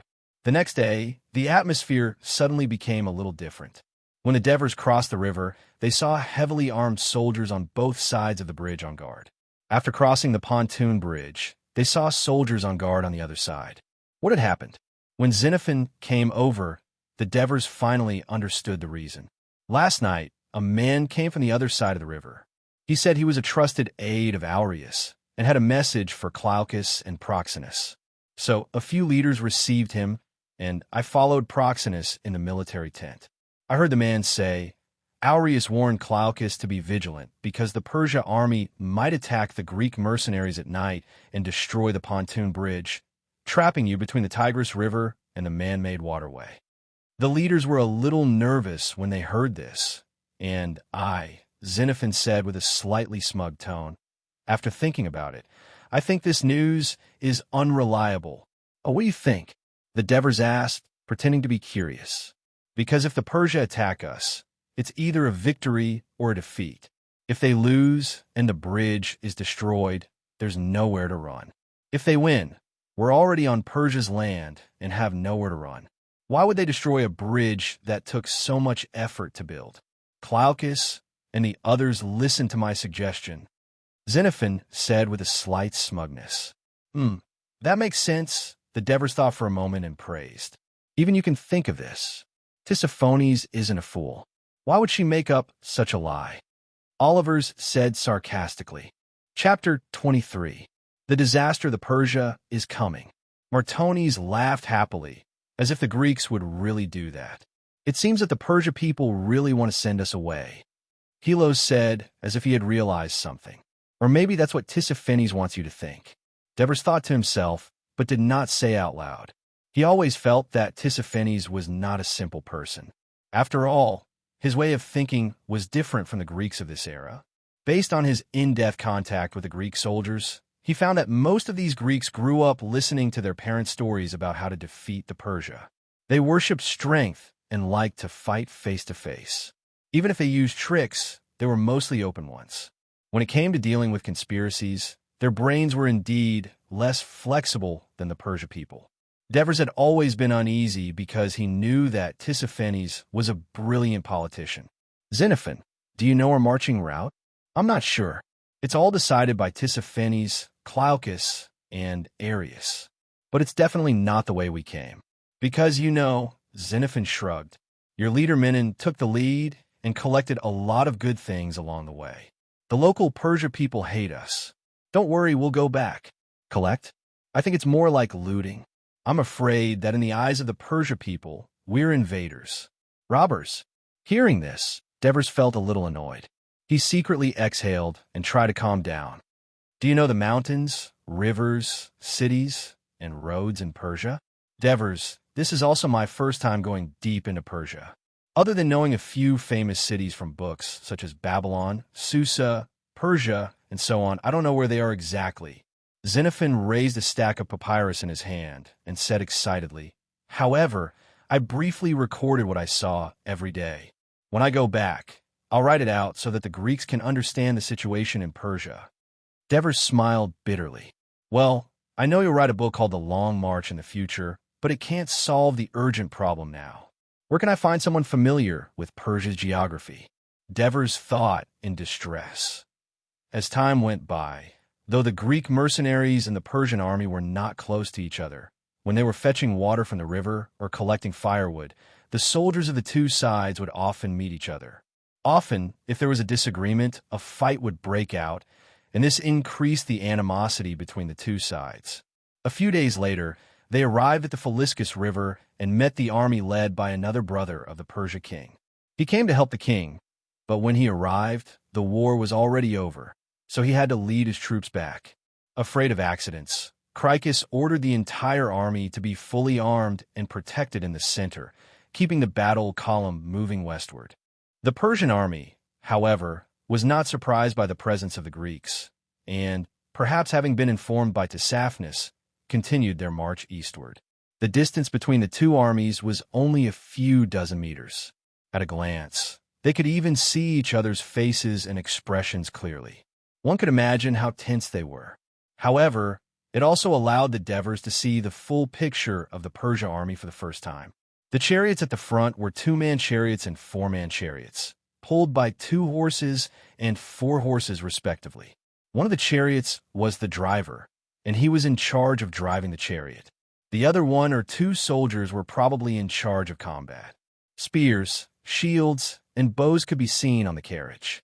There were only a dozen or so chariots, and he didn't see the legendary long sickle chariot, a long sharp blade extending from the wheel axle. However, after thinking about it, he understood that the long sickle chariot could be disassembled. Otherwise, it would be easy for the troops to injure their own people. Behind the chariot came the cavalry. Most war horses were about 1.4 meters tall, which was obviously shorter than the horses Devers had seen in the Olympics in his previous life. They had horses' heads, but no saddles, and certainly no stirrups, only a thick blanket over their backs. The cavalry on the horses, some wore helmets, and some only wore soft hats. They didn't wear leather armor or heavy shields, and all wore short robes. They had a variety of weapons in their hands. Horse archers were the most common, followed by javelin cavalry, then spear cavalry, and a few with short hammers. Hundreds of cavalry galloped past, and a huge infantry team appeared in front of them. After watching for a while, divers realized that the Persian infantry's marching formation was mixed. There was a large shield bearer. The shield reached the height of a person's shoulder, and the shield was wide enough to hide a person, followed by a spearman, followed by 6 or 7 archers, and so on.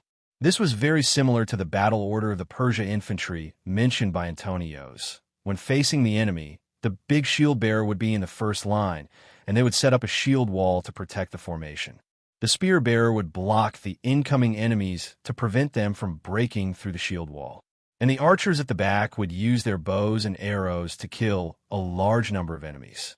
Whether it was the big shield bearer, the spear bearer, or the archers, they all had one thing in common: light armor, or even no armor.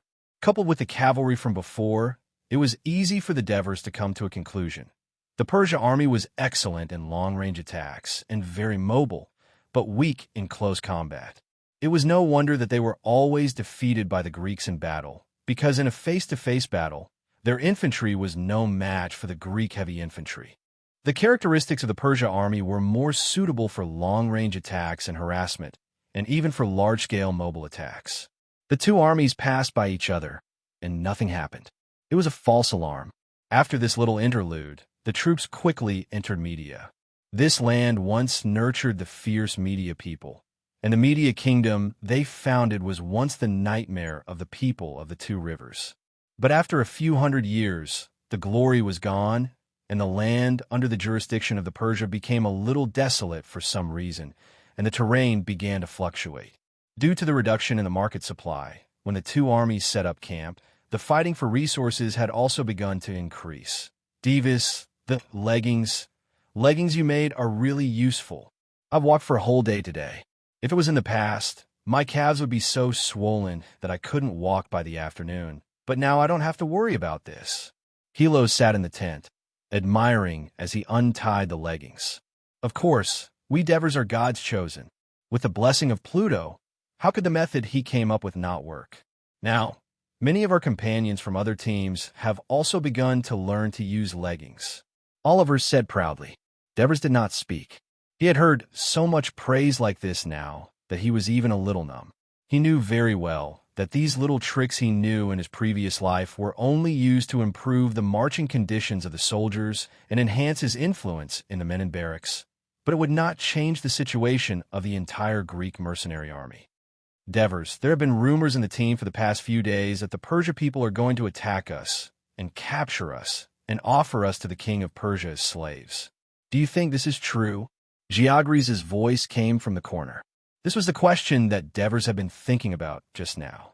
Although there had always been suspicions between the two armies, such a rumor could spread quickly in a day or two and become known to everyone. Based on his experience in his previous life, it was impossible for there to be no one behind it. Was it the Persia people, or were they themselves? Why did they spread such rumors? Break the agreement with Hippo? Make the Greeks nervous to the point of collapse? Devers had no clue for a moment. Facing everyone's concerned eyes, he smiled bitterly in his heart, but his expression was calm as he said, "There's no need to be so nervous. We just need to stay vigilant. Haven't we passed these days safely?" As he said that, a person came into the tent. "Matones, you went out to fight again," Hilo said with slight reproach when he saw the bruises on Matones' face. Matones spat out a mouthful of blood and said excitedly, "Don't look at the Persia people because they can't fight, but they're not weak at fighting. Marcius, I, and a dozen others fought against more than 20 of them, and it took us a lot of effort to beat them away." As he spoke, he sat down on his bunk, rubbed his cheeks, and pretended to be mysterious as he said, "I didn't just go out to fight. I also heard some news." "What news?" Hilos asked. Matones glanced at everyone and said loudly, "Further ahead is the fief of little Cyrus and his mother. I heard that there are many villages there, and they are relatively rich. That means we can eat something good." Oliver shouted happily. Chapter 24. The next day, even more exciting news arrived. Tsaphnis announced that the Greek mercenaries would be allowed to plunder in the area for supplies. Everyone cheered, but Devers was silent. Looting. It was revenge against little Cyrus. But what did the people here have to do with little Cyrus's rebellion? No, just because they lived here, they had to suffer this disaster. Tsaphnis was indeed vicious. But what about the Greeks? In the afternoon, Menon's mercenaries rushed into a village. The quiet village was soon filled with screams and cries. Devers saw with his own eyes that most of his comrades, who were usually close and friendly to him, had turned into bandits. They stabbed the Persia men who tried to stop them, kicked the old men who held them and begged, picked up the crying Persia women, broke into every house, took away the livestock, robbed the gold and silver, and carried away the food. Each of their faces showed a ferocious expression of greed and madness, which made Devers feel so strange. Devers wandered weakly in the village like a wandering ghost. The soldiers who saw him cast surprised looks at him. There were Persia people lying on the ground, covered in blood, pointing at him and cursing. There were stumbling old men holding him and begging. Although he did not understand, he knew what they were cursing. What were they begging for? But there was nothing he could do. As if avoiding the plague, he staggered and wanted to run to a deserted place to avoid the angry gazes that made him feel guilty. At the same time, he comforted himself in his heart. This is war. This is war. I am forced. At this moment, a sudden scream woke him up. It was Oliver's voice. Devers shivered. Oliver's might be in danger. He quickly followed the sound and broke into a house. In the yard, a Persian man had fallen in a pool of blood. He didn't have time to think and kicked open the unlocked door. Oliver's was naked, lying motionless on the bed. A woman was curled up at the head of the bed, and a girl about 10 years old was standing next to the bed, holding a large rock in her hand, and her whole body was trembling. Devers saw the situation and could roughly guess what had happened. Obviously, Oliver's had taken a fancy to the beauty of the female owner, so he killed the male owner first, then forcibly carried the woman to the bed and ravaged her. Just as he was enjoying himself, his daughter, who was hiding, ran out and threw a stone at him. Shameless. He cursed in his heart, but out of concern for his comrade, he shouted, "Oliver's, are you all right?" Oliver's did not answer, but the little girl woke up with a start. She quickly turned her head and saw another Greek soldier standing at the door. As if greatly agitated, she screamed, "Robber! Bandits! I'll smash you to death! I'll smash you to death!" She threw the stone in her hand at Devers, and, at the same time, sprang at him. The Devers subconsciously used the round shield in his left hand to block the rock, revealing the spear in his right hand. The girl ignored the shining tip of the spear and didn't dodge. She lunged at it like a madman. Devers didn't have time to dodge. He only felt his right hand sink, and the girl's hands had just grabbed his face when she fell on him weakly. The woman on the bed let out a desperate cry and threw herself at him naked. Devers took a few steps back weakly and let the woman hug the girl with the spear in her chest tightly. The heart-wrenching cry was like a sharp knife stabbing in his heart, making him feel dizzy. He was about to faint, but someone held him up. "Are you all right?" In a daze, Devers heard Hilo's voice. "I'm fine." He pushed Hilo's away and slowly walked in the courtyard. Hilo's had noticed that something was wrong with Devers, so he had been following him. At this moment, although he was worried about Devers, he was even more worried about the safety of Oliver's, who was in the house. He quickly rushed into the house. When he walked out of the house, he found Devers sitting by the roadside, leaning against the wall, looking at the sky with a blank look in his eyes. He didn't move, and no one knew what he was thinking about. Hilo's wanted to pull him up, but he didn't think it was appropriate. After thinking for a while, he simply sat with Devers. After an unknown amount of time, Devers suddenly stood up. He used a strange voice to shout loudly and repeatedly, and hot tears flowed down his cheeks. After a moment, he calmed down and asked, "Where's the woman?" "She's crazy." Hilo sighed. Devers was silent for a long time, and then said, "Her husband and daughter died. Maybe going crazy is the best release for her." "Yes." Hilos felt the compassion in his words and said, "Oliver's is fine. He was just knocked unconscious. He woke up just now and is resting in the house." Devers didn't say anything. Hilo saw the cold light flashing in his eyes, and his heart couldn't help but shiver. "Now, we have to ask the people in this village if there is anyone who is familiar with the geography of Persia." Devers stood up. Hilos hesitated for a moment. "We just robbed them. I'm afraid they won't be willing to tell us. There will be a way to make them talk," Devers said calmly, but made Hilos feel a chill. The Devers in front of him seemed to be a little different from before. Hilos didn't know whether this change was good or bad. At dusk, the mercenaries left behind the village that was in a mess and crying, and returned with a full load. Devers also found the person he wanted, a Persia businessman. In order to make him talk, Devers also let Hilos and the others capture his wife and daughter. Although Tissaphones had ordered that no Persia was allowed to be captured as a slave, the men in barracks turned a blind eye to what Devers had done and even covered it up for him. Devers successfully brought the man back to the barracks. "You mean our team has been heading northwest?" Devers looked at the Persia businessman named Marigi and asked. The interpreter next to him repeated Devers's words in Persia. The short, slightly fat Persia man, who claimed to be a small businessman, glanced at Devers carefully, then quickly lowered his head and gestured with a branch on the grass. "According to what you said before, you're going back to Ionia. Ionia is in the Aegean Sea in the west. You have passed through Babylon, Audis, and now here. If you keep going west, not only is the journey long, but there is also the Taurus Mountains that are difficult to cross, and you have to take a detour."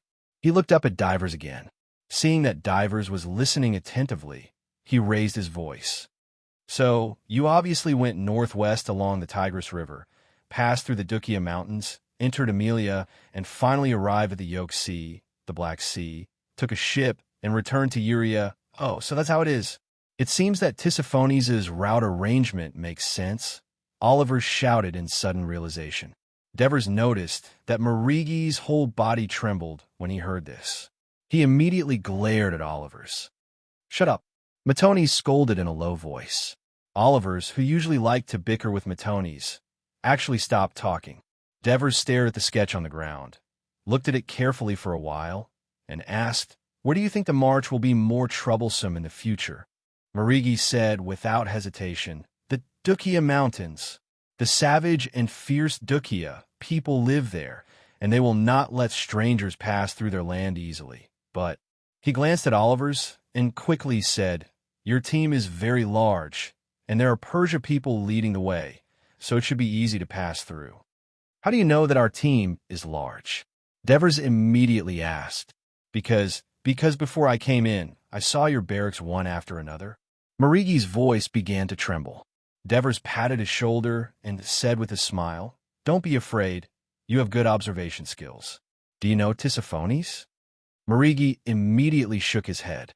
Suddenly, he thought of something and began to nod vigorously, and his voice trembled even more. "I only heard that because he once accused our Lord Cyrus of treason and almost got his head chopped off." Chapter 25. One more question.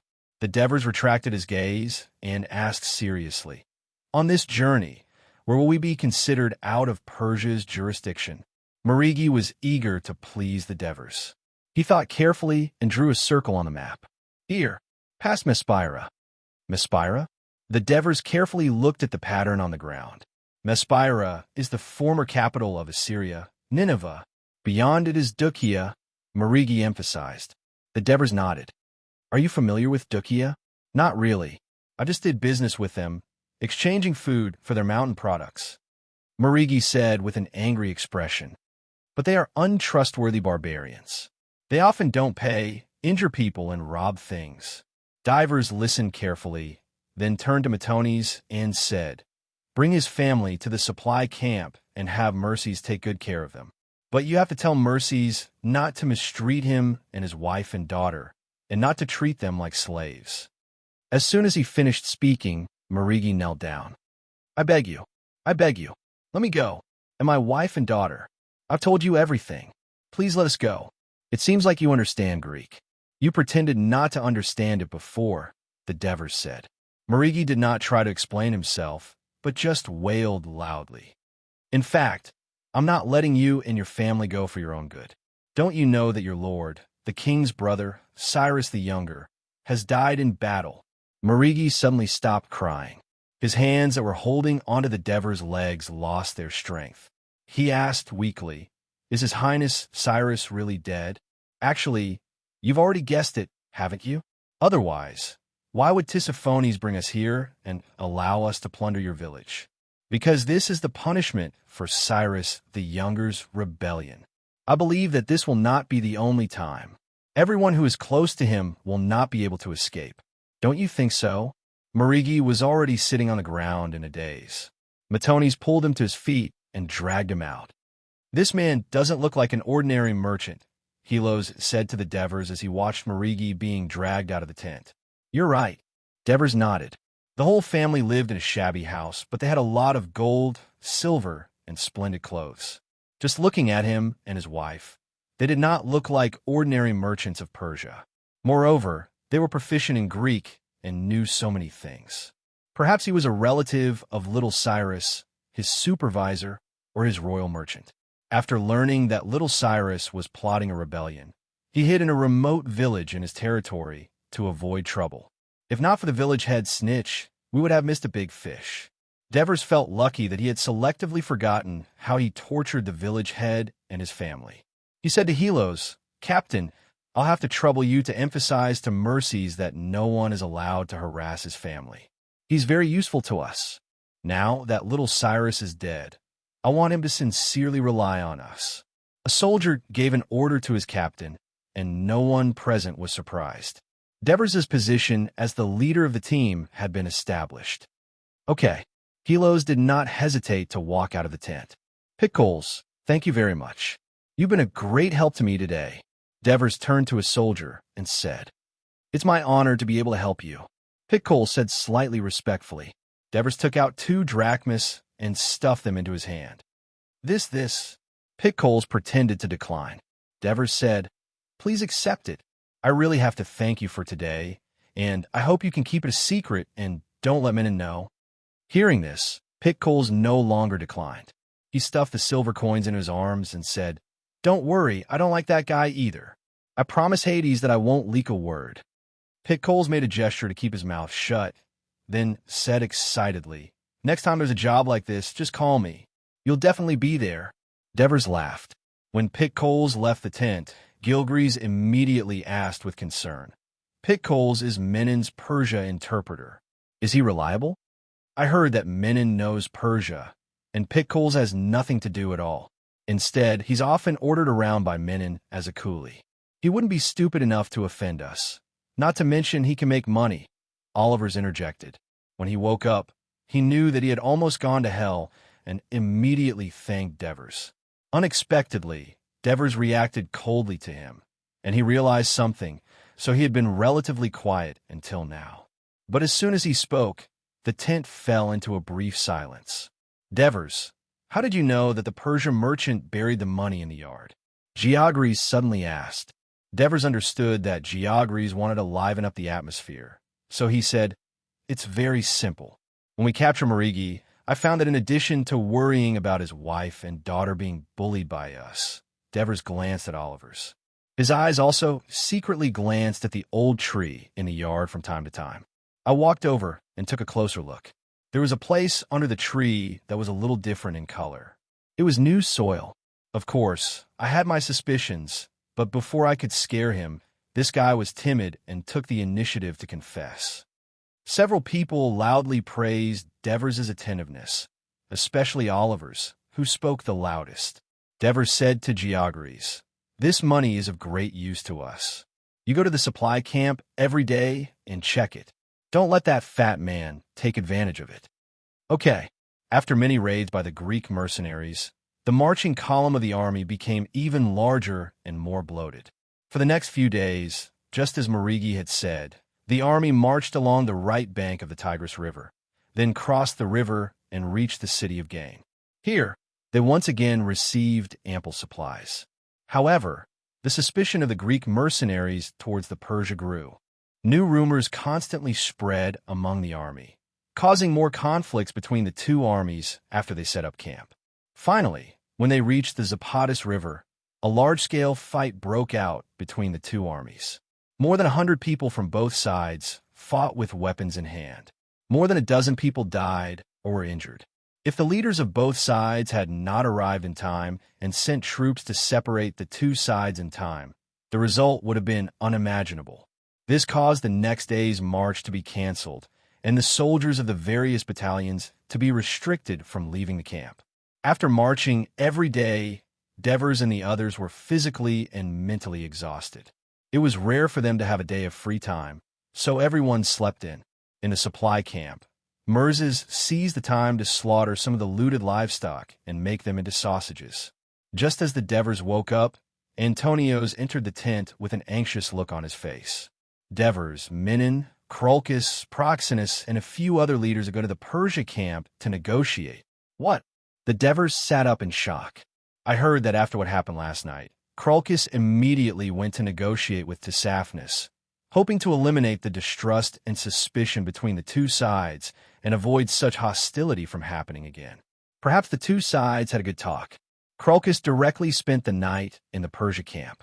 He returned safely this morning and then sent someone to inform the leaders of the various camps to go with him to the Persia camp for further talks with Tisiphnis. It is said that many soldiers and officers in the other camps opposed him going, but in the end, the leaders reached an agreement and they're going to set off immediately. Antonios quickly explained what had happened. Why didn't anyone in our camp inform us of this? Helos asked in surprise. Menin didn't discuss it with anyone else. He only quietly brought the two platoon jarls, Capes and Milstick, Antonios said awkwardly. He knew in his heart that after the collective forcing incident, after Menin's prestige was lost, he didn't want to give them any more time to discuss it. So he directly found two platoon jarls who were willing to listen to him. Antonios didn't explain in detail, but said, "I also heard the soldiers in the neighboring Socrates camp making a ruckus, and I only found out about it when I asked." Who went? The Devers stood up and asked solemnly as they quickly dressed. Antonio's heart skipped a beat, and the Devers' expression confirmed the uneasiness in his heart. Crolcus, Proxenus, Menin, Socrates, and Aegeas, the 5 leaders, and a dozen platoon jarls. Chapter 26. When the soldiers guarding the camp gate saw that it was the Devers and Antonios, they let them through. They stopped Helos and the others behind them. The Devers did not have time to pay attention to their shouts. They followed Antonio's and ran north. After running for a while, they saw a group of people in front of them. Clycus was walking and talking with Thistle, the younger brother of the Queen of Persia, who had come to greet him. Suddenly, he heard a shout from behind. "Stop! Stop! This is a conspiracy! A conspiracy of the Persia!" The 5 leaders, more than a dozen platoon jarls, and 200 soldiers who were escorting them and preparing to go to the market to buy were all shocked and immediately stopped to look back. The Devers rushed in front of them. Facing the many strange eyes, he panted and said loudly, "This is a conspiracy. Tsaphnis is preparing to catch all of you in one fell swoop. This way, without a leader, we will fall into chaos and lead to the destruction of the whole army." The leaders subconsciously looked at the Persian messenger, Thistle. Thistle pointed angrily at the Devers and roared, "Who is he? How dare he say such things? It was you who asked for a meeting." Tsaphnis responded to Clycus' request and entertained him warmly. "Now, this is how you repay the commander of Persia, Tsaphnis. This is not only an insult to him, it is also an insult to our king. Get out of here. I will report this to Tsaphnis and suggest that he report this to His Majesty and suggest that His Majesty cancel the agreement with you Greeks." The leaders hurriedly stopped his horse and apologized profusely. The Devers did not expect that this meeting was requested by Clycus. He could not care less and said eagerly, "Even if there is a meeting, we should not have all the leaders and platoon jarls go to the Persia camp. Haven't we always been on guard against the Persia? Who knows if Tsaphnis has been friendly to us for more than 10 days just to numb us? Have you forgotten how he went back on his word?" As soon as the Devers' voice fell, Menon jumped out and scolded, venting his anger over the past 10 days. "Bold madman! Shameless liar! Not only did you lie to the soldiers in the barracks, you incited them to oppose me. Now, they want to destroy the peace between us and Persia. Do you want to cause everyone to be unable to return home? Men, capture him!" However, none of the soldiers listened to his orders. Firstly, he only brought 2 platoon jarls and no other attendants. Secondly, some of the soldiers recognized the Devers as the long-rumored blessed in the men in barracks and were muttering softly. At first, the leaders were a little hesitant when they heard what the Devers said, but Menon's scolding immediately made them feel disgusted with the Devers. Although Menon's character was not good, after all, they had been together for a long time, and the leaders knew that he was not weak. An ordinary soldier actually dared to rebel against the commander. This was undoubtedly a taboo for the leaders. Crilcus had a different idea. He strangely thought that Menon had found a soldier to put on a show here to ruin the meeting, because there was another purpose to this meeting. Tsaphnis had promised him that he was willing to publicly point out who was in cahoots with the Persia army and spread rumors among the mercenaries. Crilcus had always guessed that it was Menon, because from the beginning of the march into Persia, Menon had openly competed with him for the command of the Greek mercenaries, and now he had been staying with Aureus, who was already close to Tsaphnis. He had been in private contact and secret talks with Socrates and Achilles, definitely to oppose him. This time, he had to expose his vile nature in front of everyone and solidify his command, because he firmly believed that only he had the ability to bring the army back to Greece intact. This was also why, although he hated the Persia, he endured the humiliation and negotiated peace with Persia. He hated any villain who destroyed the unity of the team. So he immediately went with the flow and said, "Since Menon has said so, then take this clown-like man down and send him back to the camp to be imprisoned. We'll interrogate him when we return." He looked around and said firmly, "Now I'm going to negotiate with Tsaphnis. Those who believe me will come with me, and those who don't can go back." With that, several soldiers went over and pressed the Devers to the ground. Antonio stepped forward to stop them and was also taken down. Crilcus strode north, and Proxenus and the others hesitated for a moment before following closely. Menon spat on the Devers' face and scolded proudly, "When I come back, you're dead." With that, he laughed and moved forward. Most of the soldiers also followed their leaders, and only a few soldiers who had heard of the Devers' miracle stayed where they were. The Devers was not in the mood to care about Menon at the moment. He was pressed to the ground and ate a mouthful of dirt. He struggled and yelled in the direction of the leader's departure. "Krilkis, you idiot! Your stubbornness will not only harm you, but also the entire army. You will regret it. By the way, you won't have time to regret it." However, his scolding did not call back Krilkis, and the figures of the leaders became more and more distant and blurred. Finally, the Devers calmed down and slumped to the ground. Previously, he thought that Krilkis was a famous general and should be very clear-headed, but he did not expect him to be so stubborn and not listen to any opinions. In fact, the Devers did not know that most of the Sparta men were conservative and stubborn. Once they made up their minds, they often would not turn back until they hit a brick wall. The most famous example was before the Battle of Plataea in the Greek War. The commander of the Greek coalition forces ordered the troops to retreat, but a general of Sparta believed that retreating in front of the enemy was against Sparta's tradition. He refused to retreat after many persuasions, causing the Sparta army to lag behind the team and almost lead to the failure of the battle. The team continued to move forward, and the soldiers who escorted the Devers pushed him back. The soldiers who stayed behind instead came forward to introduce themselves and comfort the Devers. At this time, Antonio's finally had time to ask, "Devers, will the leaders really be in danger? What good will come of a sheep negotiating with a wolf?" The Devers sighed. There were countless such scams in the history of China and the West. The reason why Tsaphnis' scheme was successful was mainly because Krilkis and the others had illusions about the peace talks, and the trust the others had in Krilkis outweighed their concern for their own safety. His influence was still not enough. What should we do? Antonio's panicked a little. What to do? Of course it was to save themselves. The Devers suddenly thought of Xenophon. Why did he boast in his book that he had led the retreat? So it was because of this. More than 20 mercenary leaders and captains had been slaughtered, and the entire leadership of the Greek mercenary army was facing a reshuffle.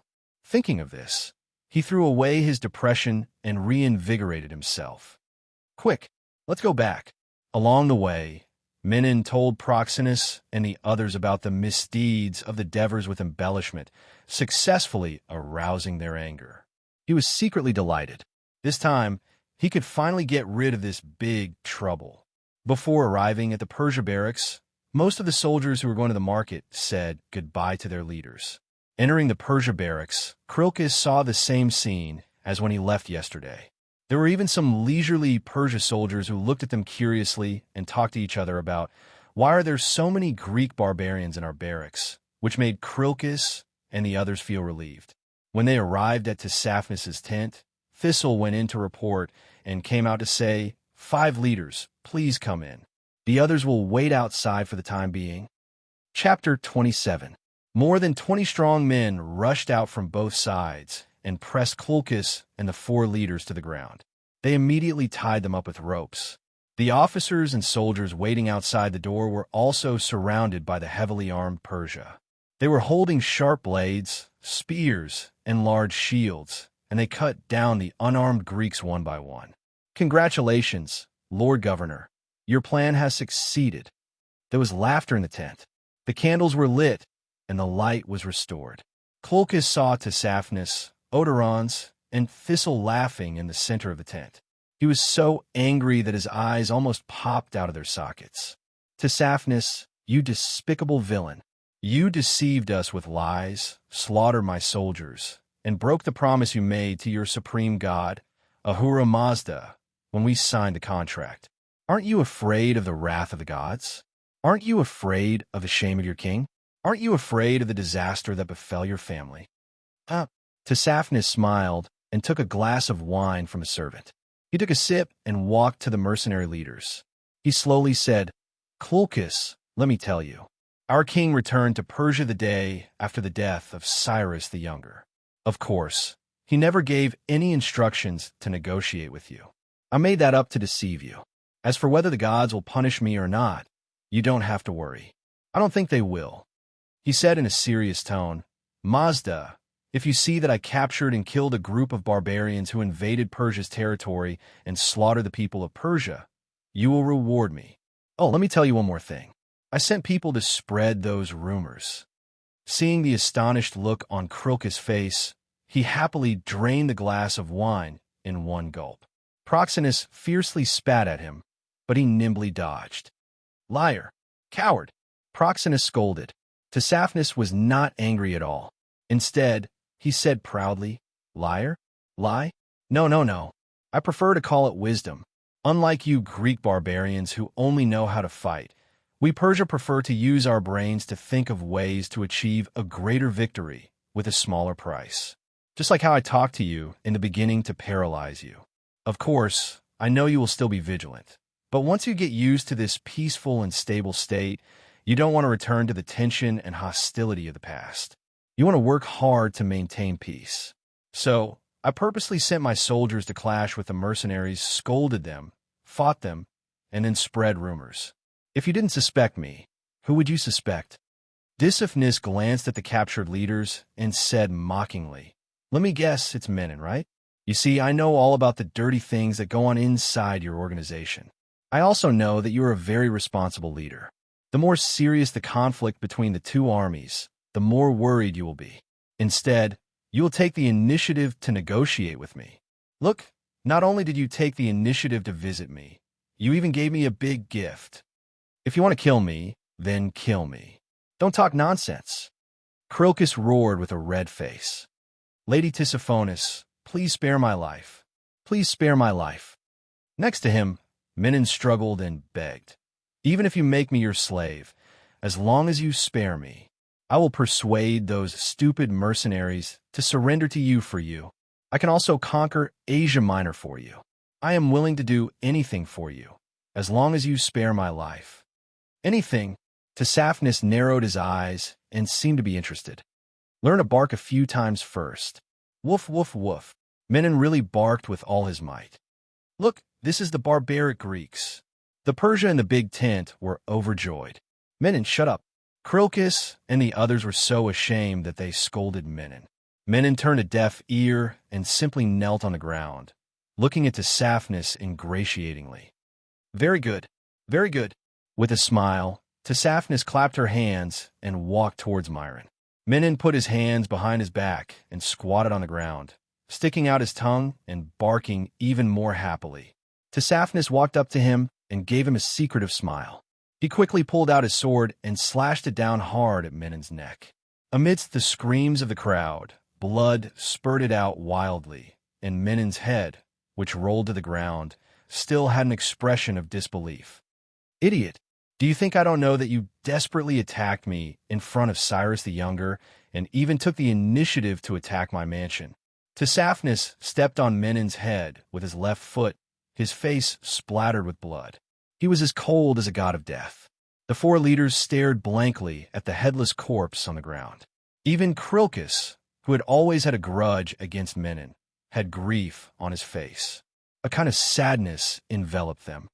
Tanned his head and immediately escorted to Persia Polis along with these four criminals for his majesty to personally judge. Tisiphonus ordered. After the four leaders were escorted out, Socrates lamented regretfully, "If only I had listened to that young man on the way." Krilkis was expressionless and silent. "My lord, Aureus requests an audience." "Let him come in." Aureus walked into the large tent and saw the shocking pool of blood on the ground. He slowed down and heard Tisiphonus say, "That's Menon's blood. I just chopped off his head with my sword. By Rashnu, the god of good and evil in Persian mythology, this is the punishment he deserves." Aureus said hurriedly. Looking at Tisiphonus' playful smile, he quickly added, "Governor, I have sent cavalry to kill all the Greeks wandering outside the barracks, as per your orders." "Very well. I will report your achievements to his majesty." Tisiphonus understood that he had to both deter and rope in Cyrus the Younger's troops. After all, it was an army of nearly 10,000 men, and he still had to rely on these local Persian nobles when he returned to Asia Minor. Now that the main leaders of the Greek mercenaries have been taken down, the stupid Greeks are probably in a panic and don't know what to do. You insist go to the Greek barracks and find a way to make these Greeks surrender. Antonios wanted the soldiers to escort the Devers to the men in barracks because no one would dare to touch the Devers there. The Devers refused. He obeyed the soldiers' request and went to the Crocus barracks. Because it was the vanguard, the barracks were located in the northernmost area, close to the Persia, so it would be easy to get news as soon as possible. He asked Helos to call Xenophon over, and at the same time told Antonios to return to the men in barracks to be prepared. Then he thought of something again, pulled Matones over, and whispered something in his ear. Matones looked at him in surprise and finally nodded. Watching Helos and the others leave, the Devers suppressed the nervousness in their hearts and walked to the Crocus barracks. The soldier escorting him couldn't help but ask, "Is Crocus really in danger?" The Devers asked, "When Crocus is absent, who is in charge of your barracks?" "First platoon leader Timothy." "Then you'd better go and tell him to get ready for defense." As the Devers spoke, the barracks guard pointed ahead and shouted in shock, "Look, the Persia cavalry!" The Devers and the soldiers looked back together and saw countless Persia cavalry galloping back and forth 100 meters in front of the barracks, stirring up sand and dust into the sky. Screams could be heard from time to time in the dust. The soldiers looked nervously at the Devers. Although their guess had been confirmed, the Devers didn't feel a trace of joy. War was finally coming. He also felt nervous. "Quick, go back to the camp." He called for the accompanying soldiers to quickly enter the camp and close the gate. At this moment, a soldier emerged from the dust in front of them. He covered his bleeding abdomen with one hand and stumbled over. The guards and the Devers hurried forward and brought him back to the camp. Chapter 28. The Devers saw that the wound on his abdomen was huge, and they could even see the intestines inside. They knew that his chances of survival were slim, but they could not bear to give up. They said to the soldiers beside them, "Quickly send him to the medical camp of the men in barracks. Tell them that the Devers sent him here." "Medical camp?" "Oh, I know," someone answered. So the soldiers carried the wounded soldier and prepared to pass through the Clycus barracks and head south. The others looked at the Devers, not knowing what to do. The Devers said anxiously to them, "Quickly inform the garrison officers of the barracks that the Persia have broken their promise and slaughtered the Greek soldiers. The leaders who went to the talks have probably been captured by the Persia. Let them gather the soldiers and prepare for battle." The soldiers immediately ran towards their barracks. "Devers, what happened?" At this moment, Xenophon rushed to the entrance of the barracks. The Devers quickly told him what had happened. Xenophon's expression was gloomy, and his eyes were full of regret. "I tried to persuade Proxenus before, but he didn't listen, and I didn't insist. Sigh. In that case, I'm afraid Proxenus." Xenophon's trembling voice was choked with sobs. The Devers nodded silently. Xenophon looked at the Persia cavalry galloping ahead and said loudly, "We should gather the entire army immediately, attack the Persia barracks, and rescue Proxenus and the others." "That's not a good idea." A strong middle-aged man walked over as he spoke. "Although the soldiers have fought with the Persia many times before, we have been living peacefully with them during this time. Now that you suddenly want to start a war with the Persia, the soldiers will find it difficult to accept it for a while, let alone besieging the Persia barracks. At least we should drive away the Persia cavalry in front. Perhaps we can even rescue some of the soldiers who have gone out." The Devers reminded. The man glanced at him and asked, "Who are you?" "Soldiers of the men in barracks, Devers. What to do is the job of the team officers. We don't need a soldier to guide us." The man berated angrily. The Devers tactfully stopped talking. "Xenophon, go back to your barracks immediately and inform Agathia to bring his troops over immediately," he ordered. Xenophon responded and turned to walk back. The Devers immediately followed him. After asking Xenophon, they found out that the man was the adjutant of Cricus, Timicin. The gathering speed of the Clercus barracks was very slow. The soldiers slowly came out of the tents one by one, chatting with each other while putting on their armor. Obviously, they did not know the danger they were facing. Song hurriedly stepped forward and beat and scolded them. It was not easy to gather about 500 soldiers. Before divers and Xenophon could walk out of the Krilkis barracks, the team officers of the other barracks arrived with a few soldiers. They were Clino from the Aegea's barracks, Xenopars from the Socrates barracks, Agathia from the Proxenus barracks. The men in barracks had the most people: Adjutant Felicius, platoon leader Antonius, Capys, and so on. Of course, there was also the Helos squad among the soldiers. Their arrival gave the Devers some confidence. After everyone met up, some of the team officers still did not know what had happened.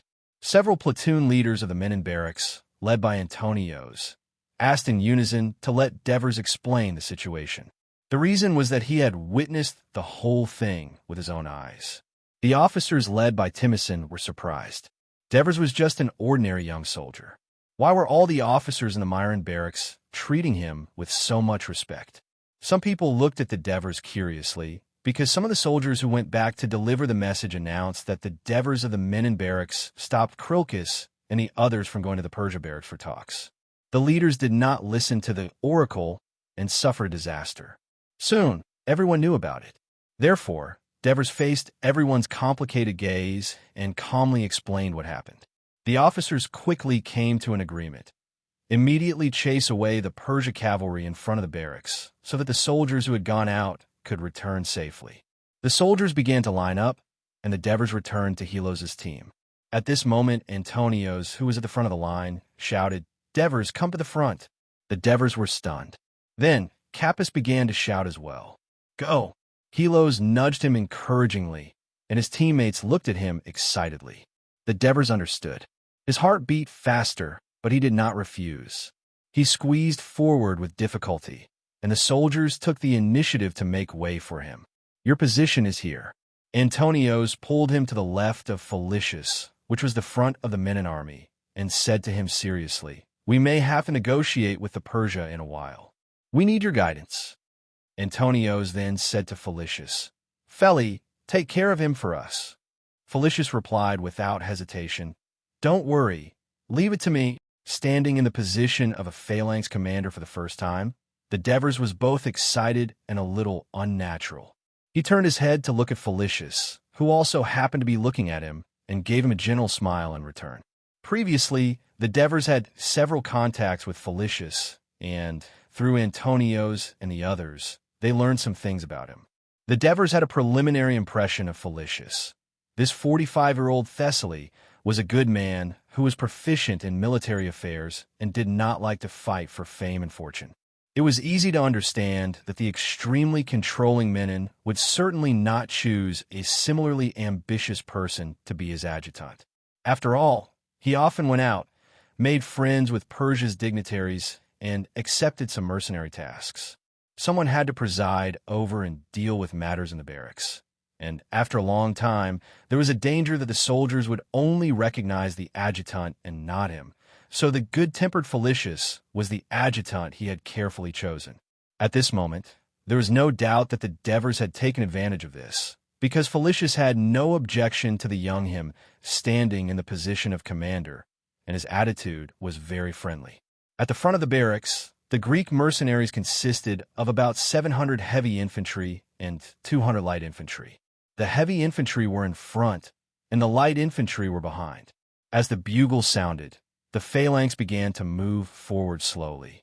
The Persia cavalry did not press forward, but instead retreated backward. The sounds of fighting gradually subsided, and the dust in front of them gradually dissipated. From time to time, Greek soldiers covered in dust ran back to the barracks in a sorry state, but more of their comrades and corpses were moaning on the ground. The soldiers' sorrow and fear were increasing.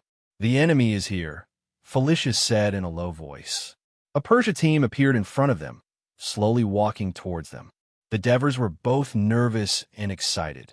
Could it be that their first battle was about to begin? When the two armies were about 200 meters apart, a group of cavalry rushed out from the opposite side and came to the front of the Greek army. They shouted in Greek, "The Greeks on the opposite side, listen up. Let your generals and captains come forward and listen to the king's decree." There was a commotion in the Greek phalanx. The officers whispered to each other, but no one stepped forward.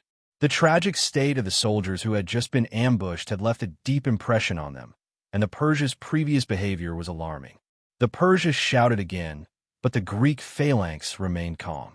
At this moment, a man walked out of the phalanx, holding a copper shield and a spear, and walked forward at a steady pace. Who is that? How dare he? That's the Devers of our barracks. He's the oracle of Hades. Is it true? Oh, he's so young. The soldiers of the various battalions discussed among themselves curiously. While the officers were still hesitating, Felicius chased after the Devers. He had promised Antonios and the others that he would ensure the Devers' safety. Xenophon also walked out of the phalanx. Even the young Devers dared to step forward, so how could he fall behind? They're too reckless. Timocin cursed to cover up his embarrassment and strode forward. Then Xenoparis, Clino, Agathia, and a dozen other officers walked forward.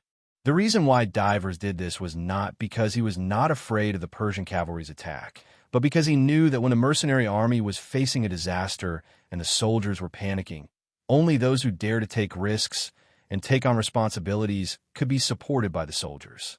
They even forgot that he was young and inexperienced. Chapter 29. As they approached the Persia cavalry, Felicius told the Devers that the Persia in front of them were Aureus, Artazus, and Mithridate. The three of them were the most trusted subordinates of Cyrus the Younger when he was alive. The other Persia man in the middle was someone the Devers recognized. It was the previous Persia emissary, Thistle. The officers stopped when they were about 20 meters away from the Persia cavalry. "Please come closer." Aureus pointed to the front of his horse. The officers did not move. Thistle could not help but mock. Are the Greeks all so cowardly? Because the Persia have broken their promises time and time again, so we no longer dare to trust the Persia? Xenophon retorted, "Yes, the Persia are all shameless villains. They can even deceive the gods." Creano cursed angrily. His words resonated with the other officers, and they began to curse. "Please be quiet. Listen carefully to the king's orders." Aureus shouted, "That is your king, not ours. If you want to speak, then speak. If not, we will go back." The Devers also shouted, "We Greeks are free, unlike the Persia, who are all slaves to your king." Timocin roared, half proud and half mocking. Aureus was so angry that his nose was crooked. He turned to look at Thistle, who nodded at him. Only then did he helplessly unfold the papyrus in his hand and read loudly, "Dear Greeks, I, Artaxerxes, the lord of the Persia, the king of all races, declare that Crilcus has violated the oath and broken the truce, and the gods have punished him. Proxenus, Menon, Achilles, and Socrates, the four leaders are receiving the highest honors from my governor, Tissavones, for exposing his plot. To prevent such terrible betrayals on the road, and for safety," Aureus spoke loudly and solemnly, "I request all Greek soldiers to hand over your weapons, because the money to buy these weapons came from the rebellious Cyrus the Younger, and his money came from the Persia's treasury, so it should have belonged to me. Hand over your weapons, and I swear to the supreme god Mazda that you will reach Ionia smoothly." Ha ha ha. Devers laughed out loud. The wolf tricked the deer into befriending them and then ate them. After tasting the benefits, the wolves wanted to trick all the deer into breaking their own horns so that the wolves could enjoy their meat without worry. Ha ha! How stupid would he have to be to fall for this again? Or is there something wrong with your king's head? How dare you? Aureus pointed angrily at the Devers. "Those who insult the king will be burned by fire." "Enough, Aureus, you shameless bastard. And you, the closest comrades in arms of little Cyrus, aren't you ashamed of yourselves before the gods?" Creano pointed at Aureus, Artazus, and Mithridate and said angrily, "You once swore to the gods to become allies with us against the king of Persia, but now you have betrayed us and worked with that heartless scoundrel Tissaphnus. Not only did you deceive Crilcus and the others, but you also tried to betray the rest of us. Even if little Cyrus is in hell, if he knows what you have done, he will definitely curse you." Aureus shrunk his neck unnaturally and subconsciously glanced at Thistle. Thistle looked as if he had nothing to do with it, so Aureus had no choice but to say, "His Majesty really wants to send you home safely, because the traitor, little Cyrus, has received the most just punishment. You were just deceived by him. The king is merciful and does not want the land of Persia to suffer from unnecessary wars. However, according to Proxenus and the others, Crilcus has been conspiring against Lord Dsaphnis and the Persia army for more than 10 days. He has also spread rumors and tried to drive a wedge between the Greeks and the people of Persia. We have no choice but to take action against him. Since you said that Proxenus and the others have been rewarded for exposing Crilcus, then please let them come here. That way, we will be able to dispel the suspicion between us. As their leaders, they will also be able to come up with better suggestions for us to reconcile.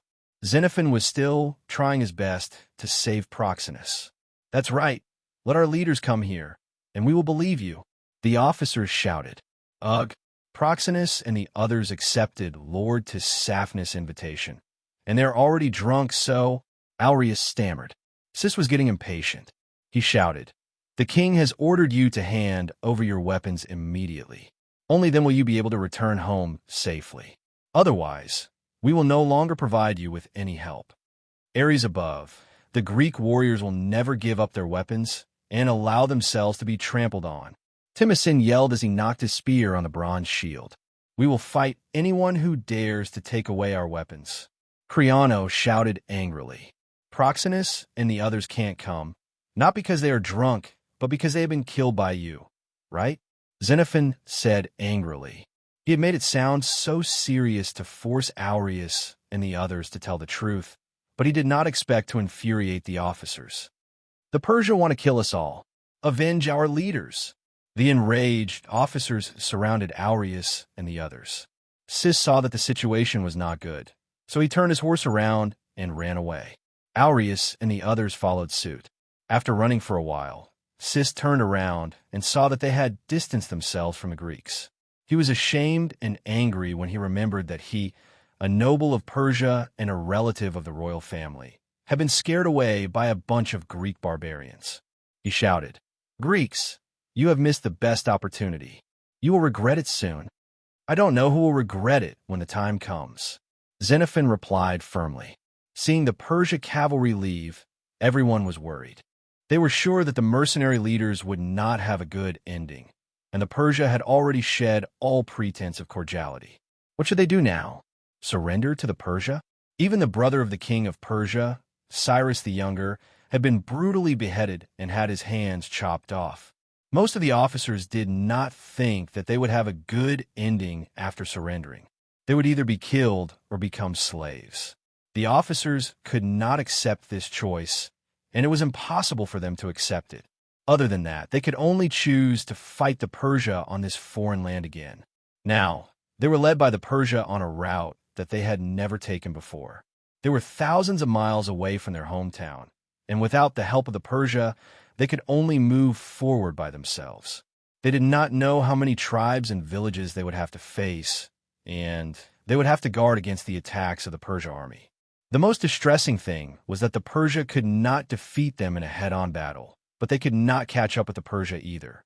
If they failed, they might be completely wiped out. Because of these difficulties, everyone was depressed and did not know what to do.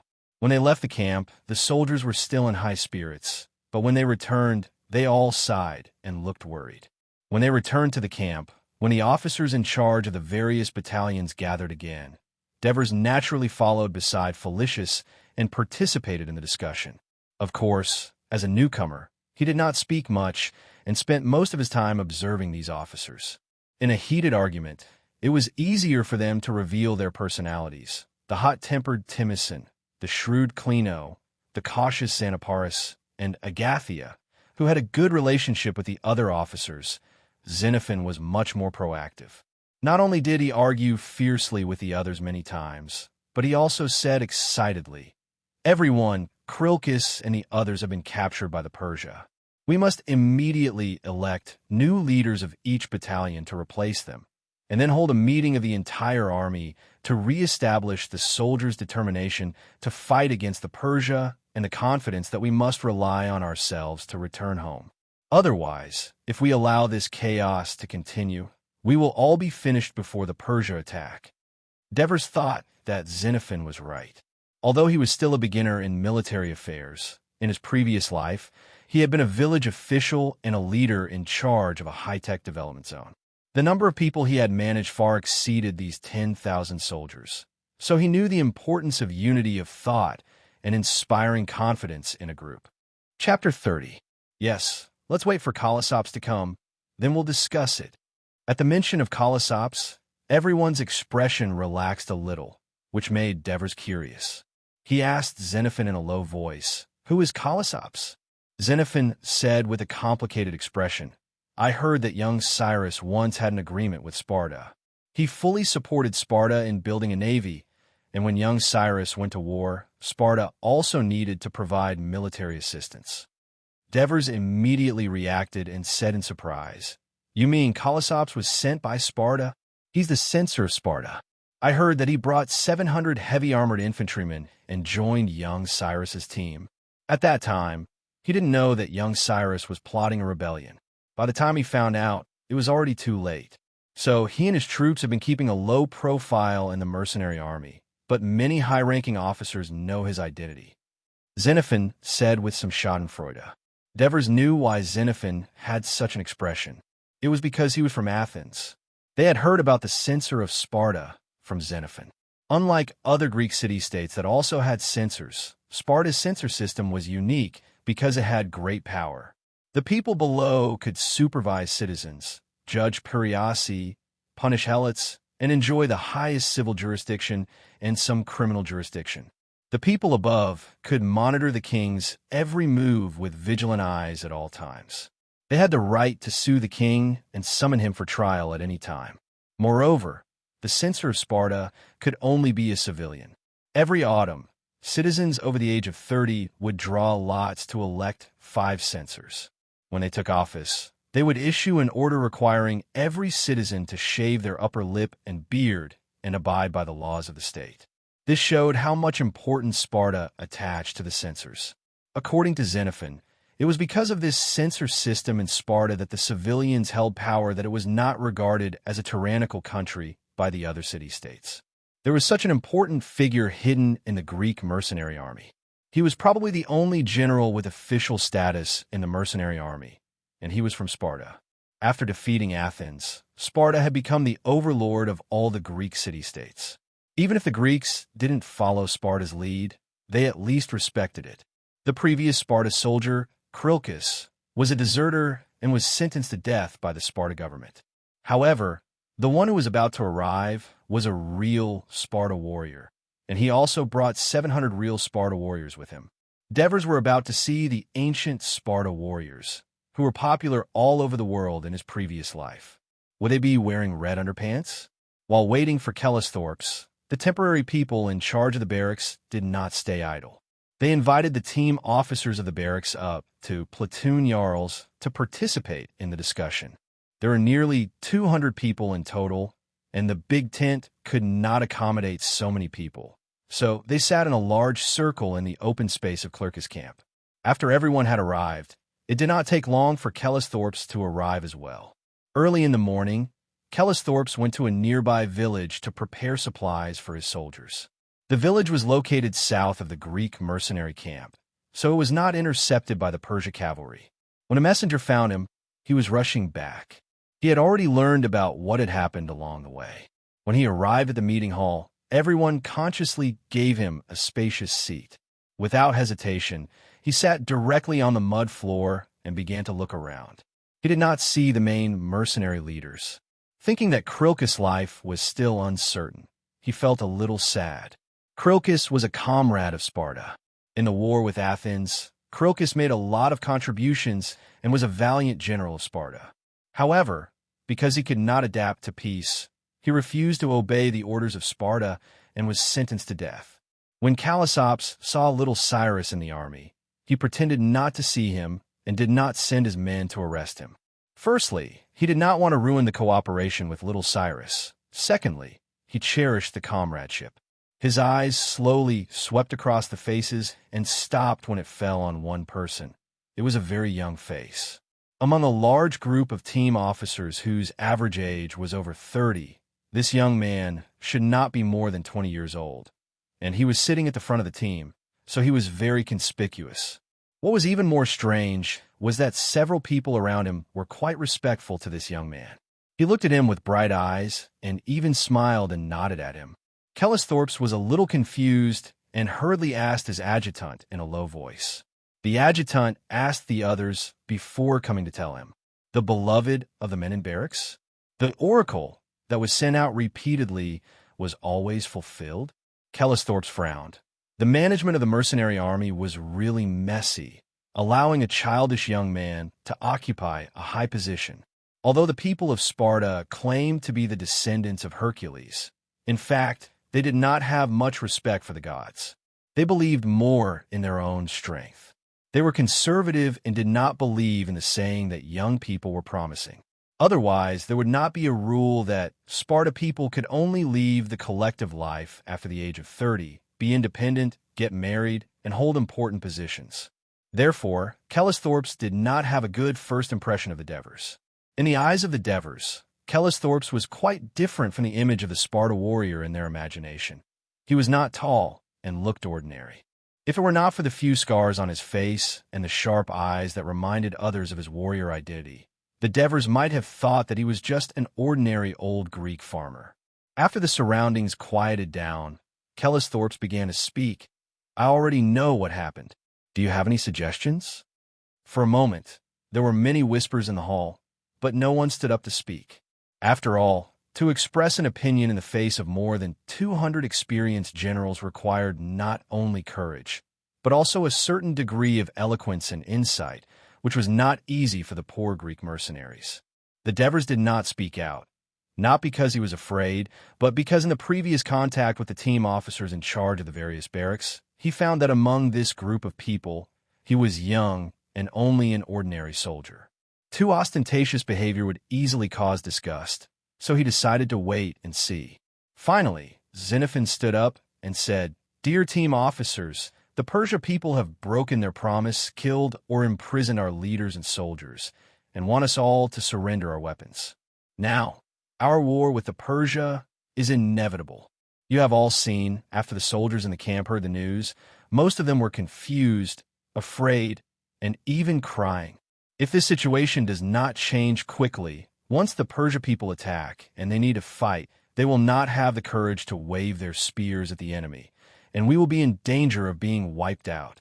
Everyone, you are the team officers of the various barracks. Usually, your pay, your status, are higher than that of ordinary soldiers, and you're also stronger than them. Now, in the face of danger, the soldiers have pinned their hopes on you. You must show great courage and the determination to fight to the death with the Persia people. Only then will you be able to stabilize the soldiers' emotions and boost their confidence. At the same time, we must immediately elect outstanding people to be the new generals of the barracks, to replace Krilkis and the others, to manage and restrain the soldiers of the barracks, to formulate a plan, to command the whole army to defeat the Persia people, and to lead us back to Greece smoothly. With the protection of Zeus, we will definitely be able to walk out of Persia."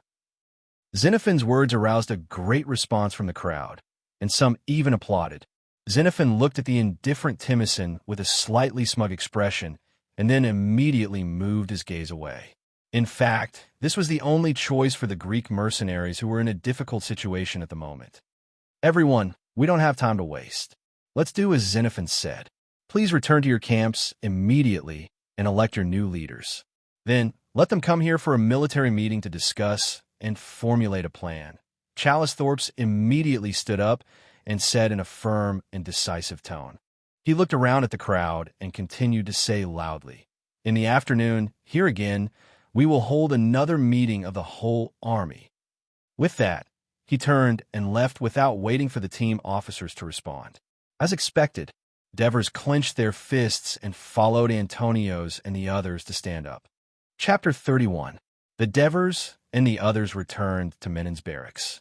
The soldiers had been looking forward to it for a long time, eagerly welcoming them into the barracks and asking about the situation. Krilkis, Menon, and the others had been killed by the Persia. The Persia still wanted us to surrender, but the officers refused. "Our war with the Persia is inevitable. Antonio's deliberately exaggerated the situation. The soldiers were in an uproar. Although they had been informed by Helos and the others and were mentally prepared, they still had a glimmer of hope for peace. Now this last illusion was shattered. They were panicked, confused, and at a loss. Now, we must immediately elect a new leader to replace Menon and lead us back to Greece. Felicius shouted. As soon as he said that, Antonio's nephew, the young Assis whose life had been saved by the Devers, raised his right hand in the crowd and shouted impatiently, "Brothers, who foretold the death of young Cyrus?" It was the Devers. Helos and the others took the lead in responding. Who invented the bacon sausage so that we didn't starve? The Assists continued to shout. It was the Devers, the soldiers responded. Who created the medical camp so that we don't have to worry about injuries and illnesses? The Devers. The soldiers began to answer in unison.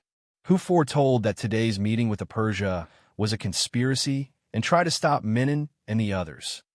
The Devers, the soldiers shouted in unison. Who is the chosen of Hades? Who can bless us back to Greece? The Devers, the soldiers shouted in unison. Who? The Assists pointed at the Devers and shouted in a hoarse voice, is our new leader. The Devers, the Devers, the Devers. All the soldiers in the camp shouted excitedly for a long time. Felicius and the platoon leaders were at a loss as to what to do when faced with such a scene. They all looked at Devers, but Devers had a look of surprise on his face, as though he knew nothing about this. However, he secretly glanced at Matones, Georges, and the others who were dancing in the crowd. He did not expect the assist to be the one leading the soldiers, but the effect was clearly beyond his expectations. The shouts of the soldiers grew louder and louder. The officers had to respond. After an urgent discussion, Felicius walked out. He looked at the Devers beside him with a complicated expression. He then shouted to the gathered soldiers, "Brothers, are you sure you want to choose the Devers as your new leader?" "Yes." Under the lead of Assists, the soldiers shouted in unison. "Are there any other candidates?" "No. We need the guidance of the favored." Felicius turned around. Antonius and Capys nodded. Then Amyntas, Alexis, and the other platoon leaders also nodded helplessly. Felicius shouted with a solemn expression, "The gods bear witness. After the election of the soldiers and the approval of the officers, the Devers will be our new leader." Cheers rang out. The Devers loosened his clenched fists. His palms were already wet with sweat. He breathed a sigh of relief. He was extremely excited. The hard work and effort during this period of time had not been in vain. He, a transmigrator, an ordinary young soldier, had directly skipped the ranks of platoon leader, and platoon leader to become the leader of more than 1,000 soldiers.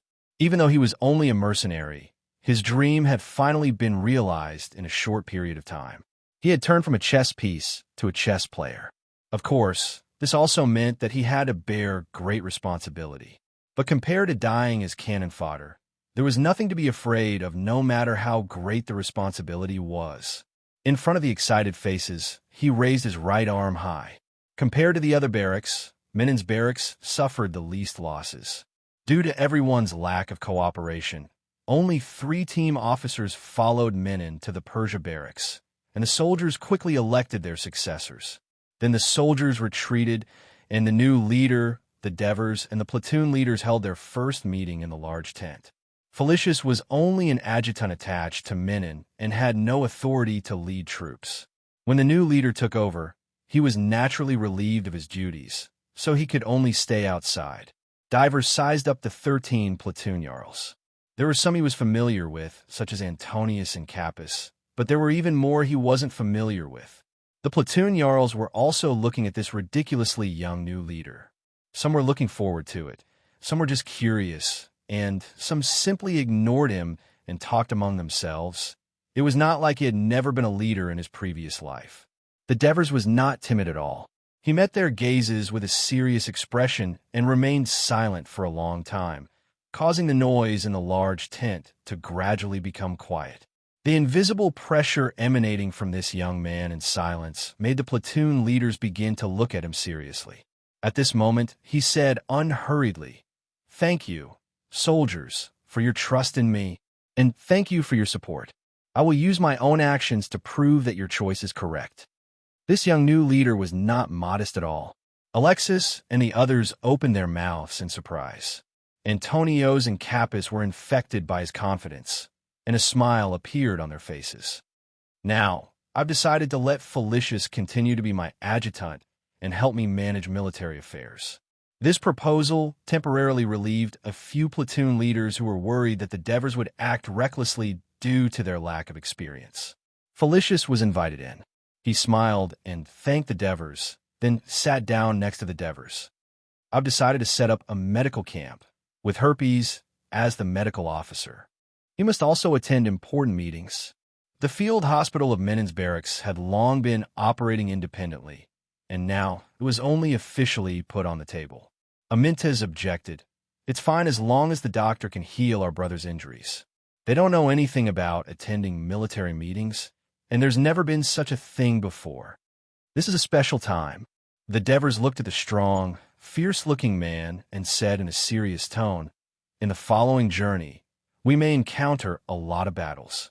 We must protect our medical camp. At the same time, we also need to know how many wounded soldiers the medical camp can treat. Is there a lack of labor?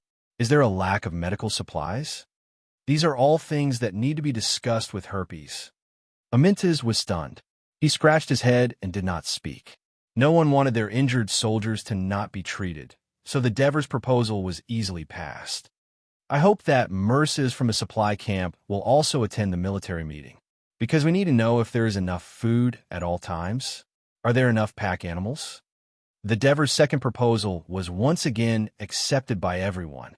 After all, food was everyone's greatest concern, not to mention that the supply camp had their salaries and looted money, so of course they needed to know and protect it at all times. After successfully passing 3 personnel appointments in succession, the Devers stopped proposing. At this moment, Felicius, who was next to him, touched the Devers lightly and opened his mouth to him. The Devers suddenly realized from the other party's mouth movement that he had forgotten a key position, the herald. Don't underestimate this position. Passing down orders and smooth implementation of military and government orders all depended on him. If it was not decided in front of everyone now, it would be easy to make mistakes. He still lacked experience. The Devers thought for a moment and said calmly, "In addition, I appoint assists as the herald." It was not only to repay the recommendation just now, but also because assists had been assisting his uncle Antonios with some trivial military work before, so he was more familiar with the men in barracks. Besides, the Devers had interacted with this young man many times. He was cheerful and full of energy, and the team officers had a good impression of him. Moreover, he was grateful to the Devers, so who else could he use? Sure enough, this candidate was also successfully approved by everyone. Antonios went out to call assists. After expressing his gratitude to everyone excitedly, assists immediately began to perform his duties. He quickly called helps and mercies over. Chapter 32. In order to reunite our brothers in the barracks, we must first understand the current situation of the barracks. So, please introduce the personnel and supplies under your jurisdiction, Devers said as he looked around at the crowd. There was a moment of silence in the tent. Antonios was the first to speak, followed by Capys, then Alexis. The situation in the supply camp was the most complicated, and Mercy's was the most long-winded. Devers had to remind him to be as brief as possible. Devers took notes as he listened. After carefully listening to everyone's introduction, he had a general understanding of the overall situation of the men in barracks. After a little tidying up, he said, "According to everyone's reports, our barracks has 10 heavy infantry squadrons, a total of 1,094 soldiers. 4 light infantry platoons, a total of 487 soldiers. A total of 1,581 soldiers, fully armed and in good physical condition, with no injuries or injuries. The medical camp has 3 doctors, 6 female slaves, and 2 camel beasts. But apart from Herpes, who was proficient in trauma treatment, the other 2 doctors could not treat wounded soldiers on their own.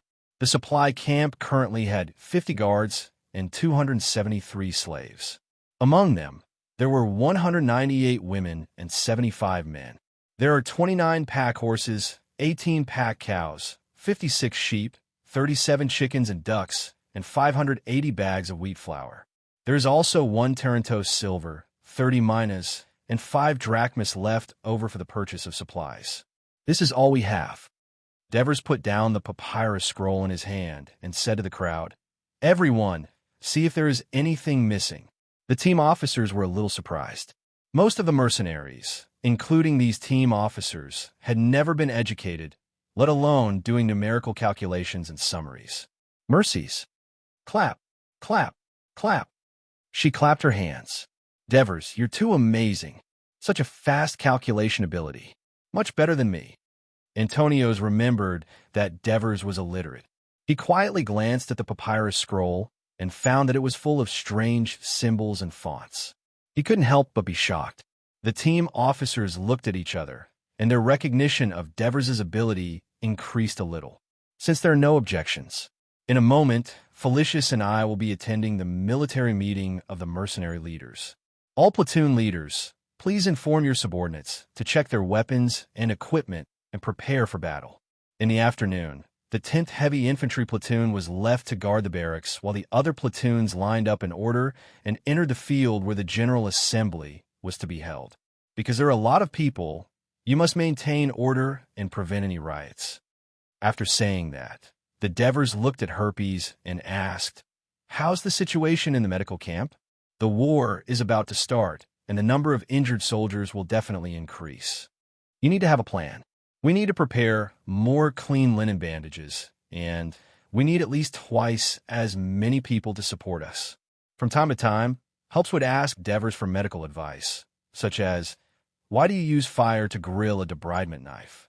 Why did they place a cloth soaked in cold water on the forehead of a patient with a fever? The Devers' answers were always strange and thought-provoking. That was why Helps treated Devers as his teacher, and his attitude was always respectful. "Don't worry, I'll do my best to prepare when I get back. If there are any difficulties, I'll definitely come to you for help. You're our Asclepius, the ancient Greek god of medicine, the son of Apollo. Of course, we'll do our best to help you. If there are any medical problems, I can discuss it with you. If there's a lack of labor, the platoon leaders can provide it. If there's a lack of things, you can ask Mercies." The Devers smiled. Everyone also expressed that they would provide help to the medical camp. Mercies took the initiative to report to the Devers. "Leader, I've already asked the slaves to slaughter some sheep and make a lot of bacon sausages this morning. After we get back, I'll slaughter the remaining sheep, chickens, ducks, and cows to make sausages to store food for the army in the future. What do you think? Mercies, you're our head butler. We'll all be at ease if you're in charge of the food. Don't you think?" The Devers said, half jokingly and half seriously, "Yes, Mercies manages the supply camp very well." Anthony agreed. "It's just that the cost of sex is a little expensive." Epicthenes joked, "Even if I give you one for free, you won't be able to use it if you're in a hurry. You're only interested in boys." Mercies immediately retorted, "Ha ha ha." Everyone laughed, and the atmosphere in the tent became a lot more relaxed. "Felicius, do you have anything to add?" The Devers finally asked their adjutant. Felicius was still a little uncomfortable facing a leader who was much younger than him. He coughed twice and said, "I have 2 questions that I hope the leader will pay attention to. First, since we're about to start a war with Persia, should we change the route of the army? If we change it, what should we do? Second is, our camp has always been the rear guard of the entire army. Now that the war is about to start, if we continue to be the rear guard, our camp will be at a great disadvantage." Felicius is right. We can't be the rear guard anymore. Please rest assured, I will bring this up at the military meeting of the leaders, and I will argue for it. As for the issue of the marching route, I think it will be decided at the meeting of the leaders soon, because this is the most important issue. The Devers' confident words made the officers skeptical. After the meeting, as soon as they left the tent, Epicthenes, the first platoon leader of the light shield troops, could not help but exclaim, "I can't believe this is the young man's first time as a leader." Don't look down on him just because he's young. Not only is he meticulous in arranging things, He's also very organized. He's also very dignified. None of U.S. veterans who can be considered experienced actually stood up to contradict or refute him. Another light shield-bearer squadron leader, Cespeter, exclaimed in admiration. I think this young man is not bad. At least the atmosphere of the meeting is very good, unlike Melon, who is like a poisonous snake. In every meeting, he scolds everyone. The heavy infantry platoon leader, Lysi Marcus, said with a smile. If this young man also has such a wonderful performance on the battlefield, he will be qualified as a leader. Another heavy infantry platoon leader, Amintas, reminded everyone. Don't worry, although this new leader is young, he is a smart man. With Felicius by his side, there won't be any big problems. Alexis, the heavy infantry platoon leader, comforted them. There is us in the war. What are you afraid of? Devers only needs to play his role as a God's chosen one, and we can reduce casualties and return home safely. Spitz said loudly, and everyone said yes. Capus, who was following behind, said to Antonios with relief, It seems that Devers has won the initial recognition of everyone. Antonios, who was still immersed in the scene of the meeting, murmured, He still needs to prove himself in battle, but I have confidence in him. He will become a great mercenary leader. Devers stood at the door, calmly watching everyone leave. At this moment, he was not thinking about the results of his first performance as a leader, but about the management of the army. The military system of the Greek mercenary army was roughly the same as the military system of the Greek city-states. The lowest-ranking officer was a platoon leader with 10 people under his command. Above that was a platoon leader with 100 to 120 people under his command. Sometimes there was a branch leader with about 50 people under his command. Above that was a platoon leader with about 1,000 people under his command. Above that was a general. The number of soldiers under a general was determined by the number of troops that the city-state could send. Logically speaking, Devers should be a platoon leader at this time, but a mercenary army with thousands of soldiers was considered a large mercenary group. Since they could undertake combat missions independently, they could barely be considered a general.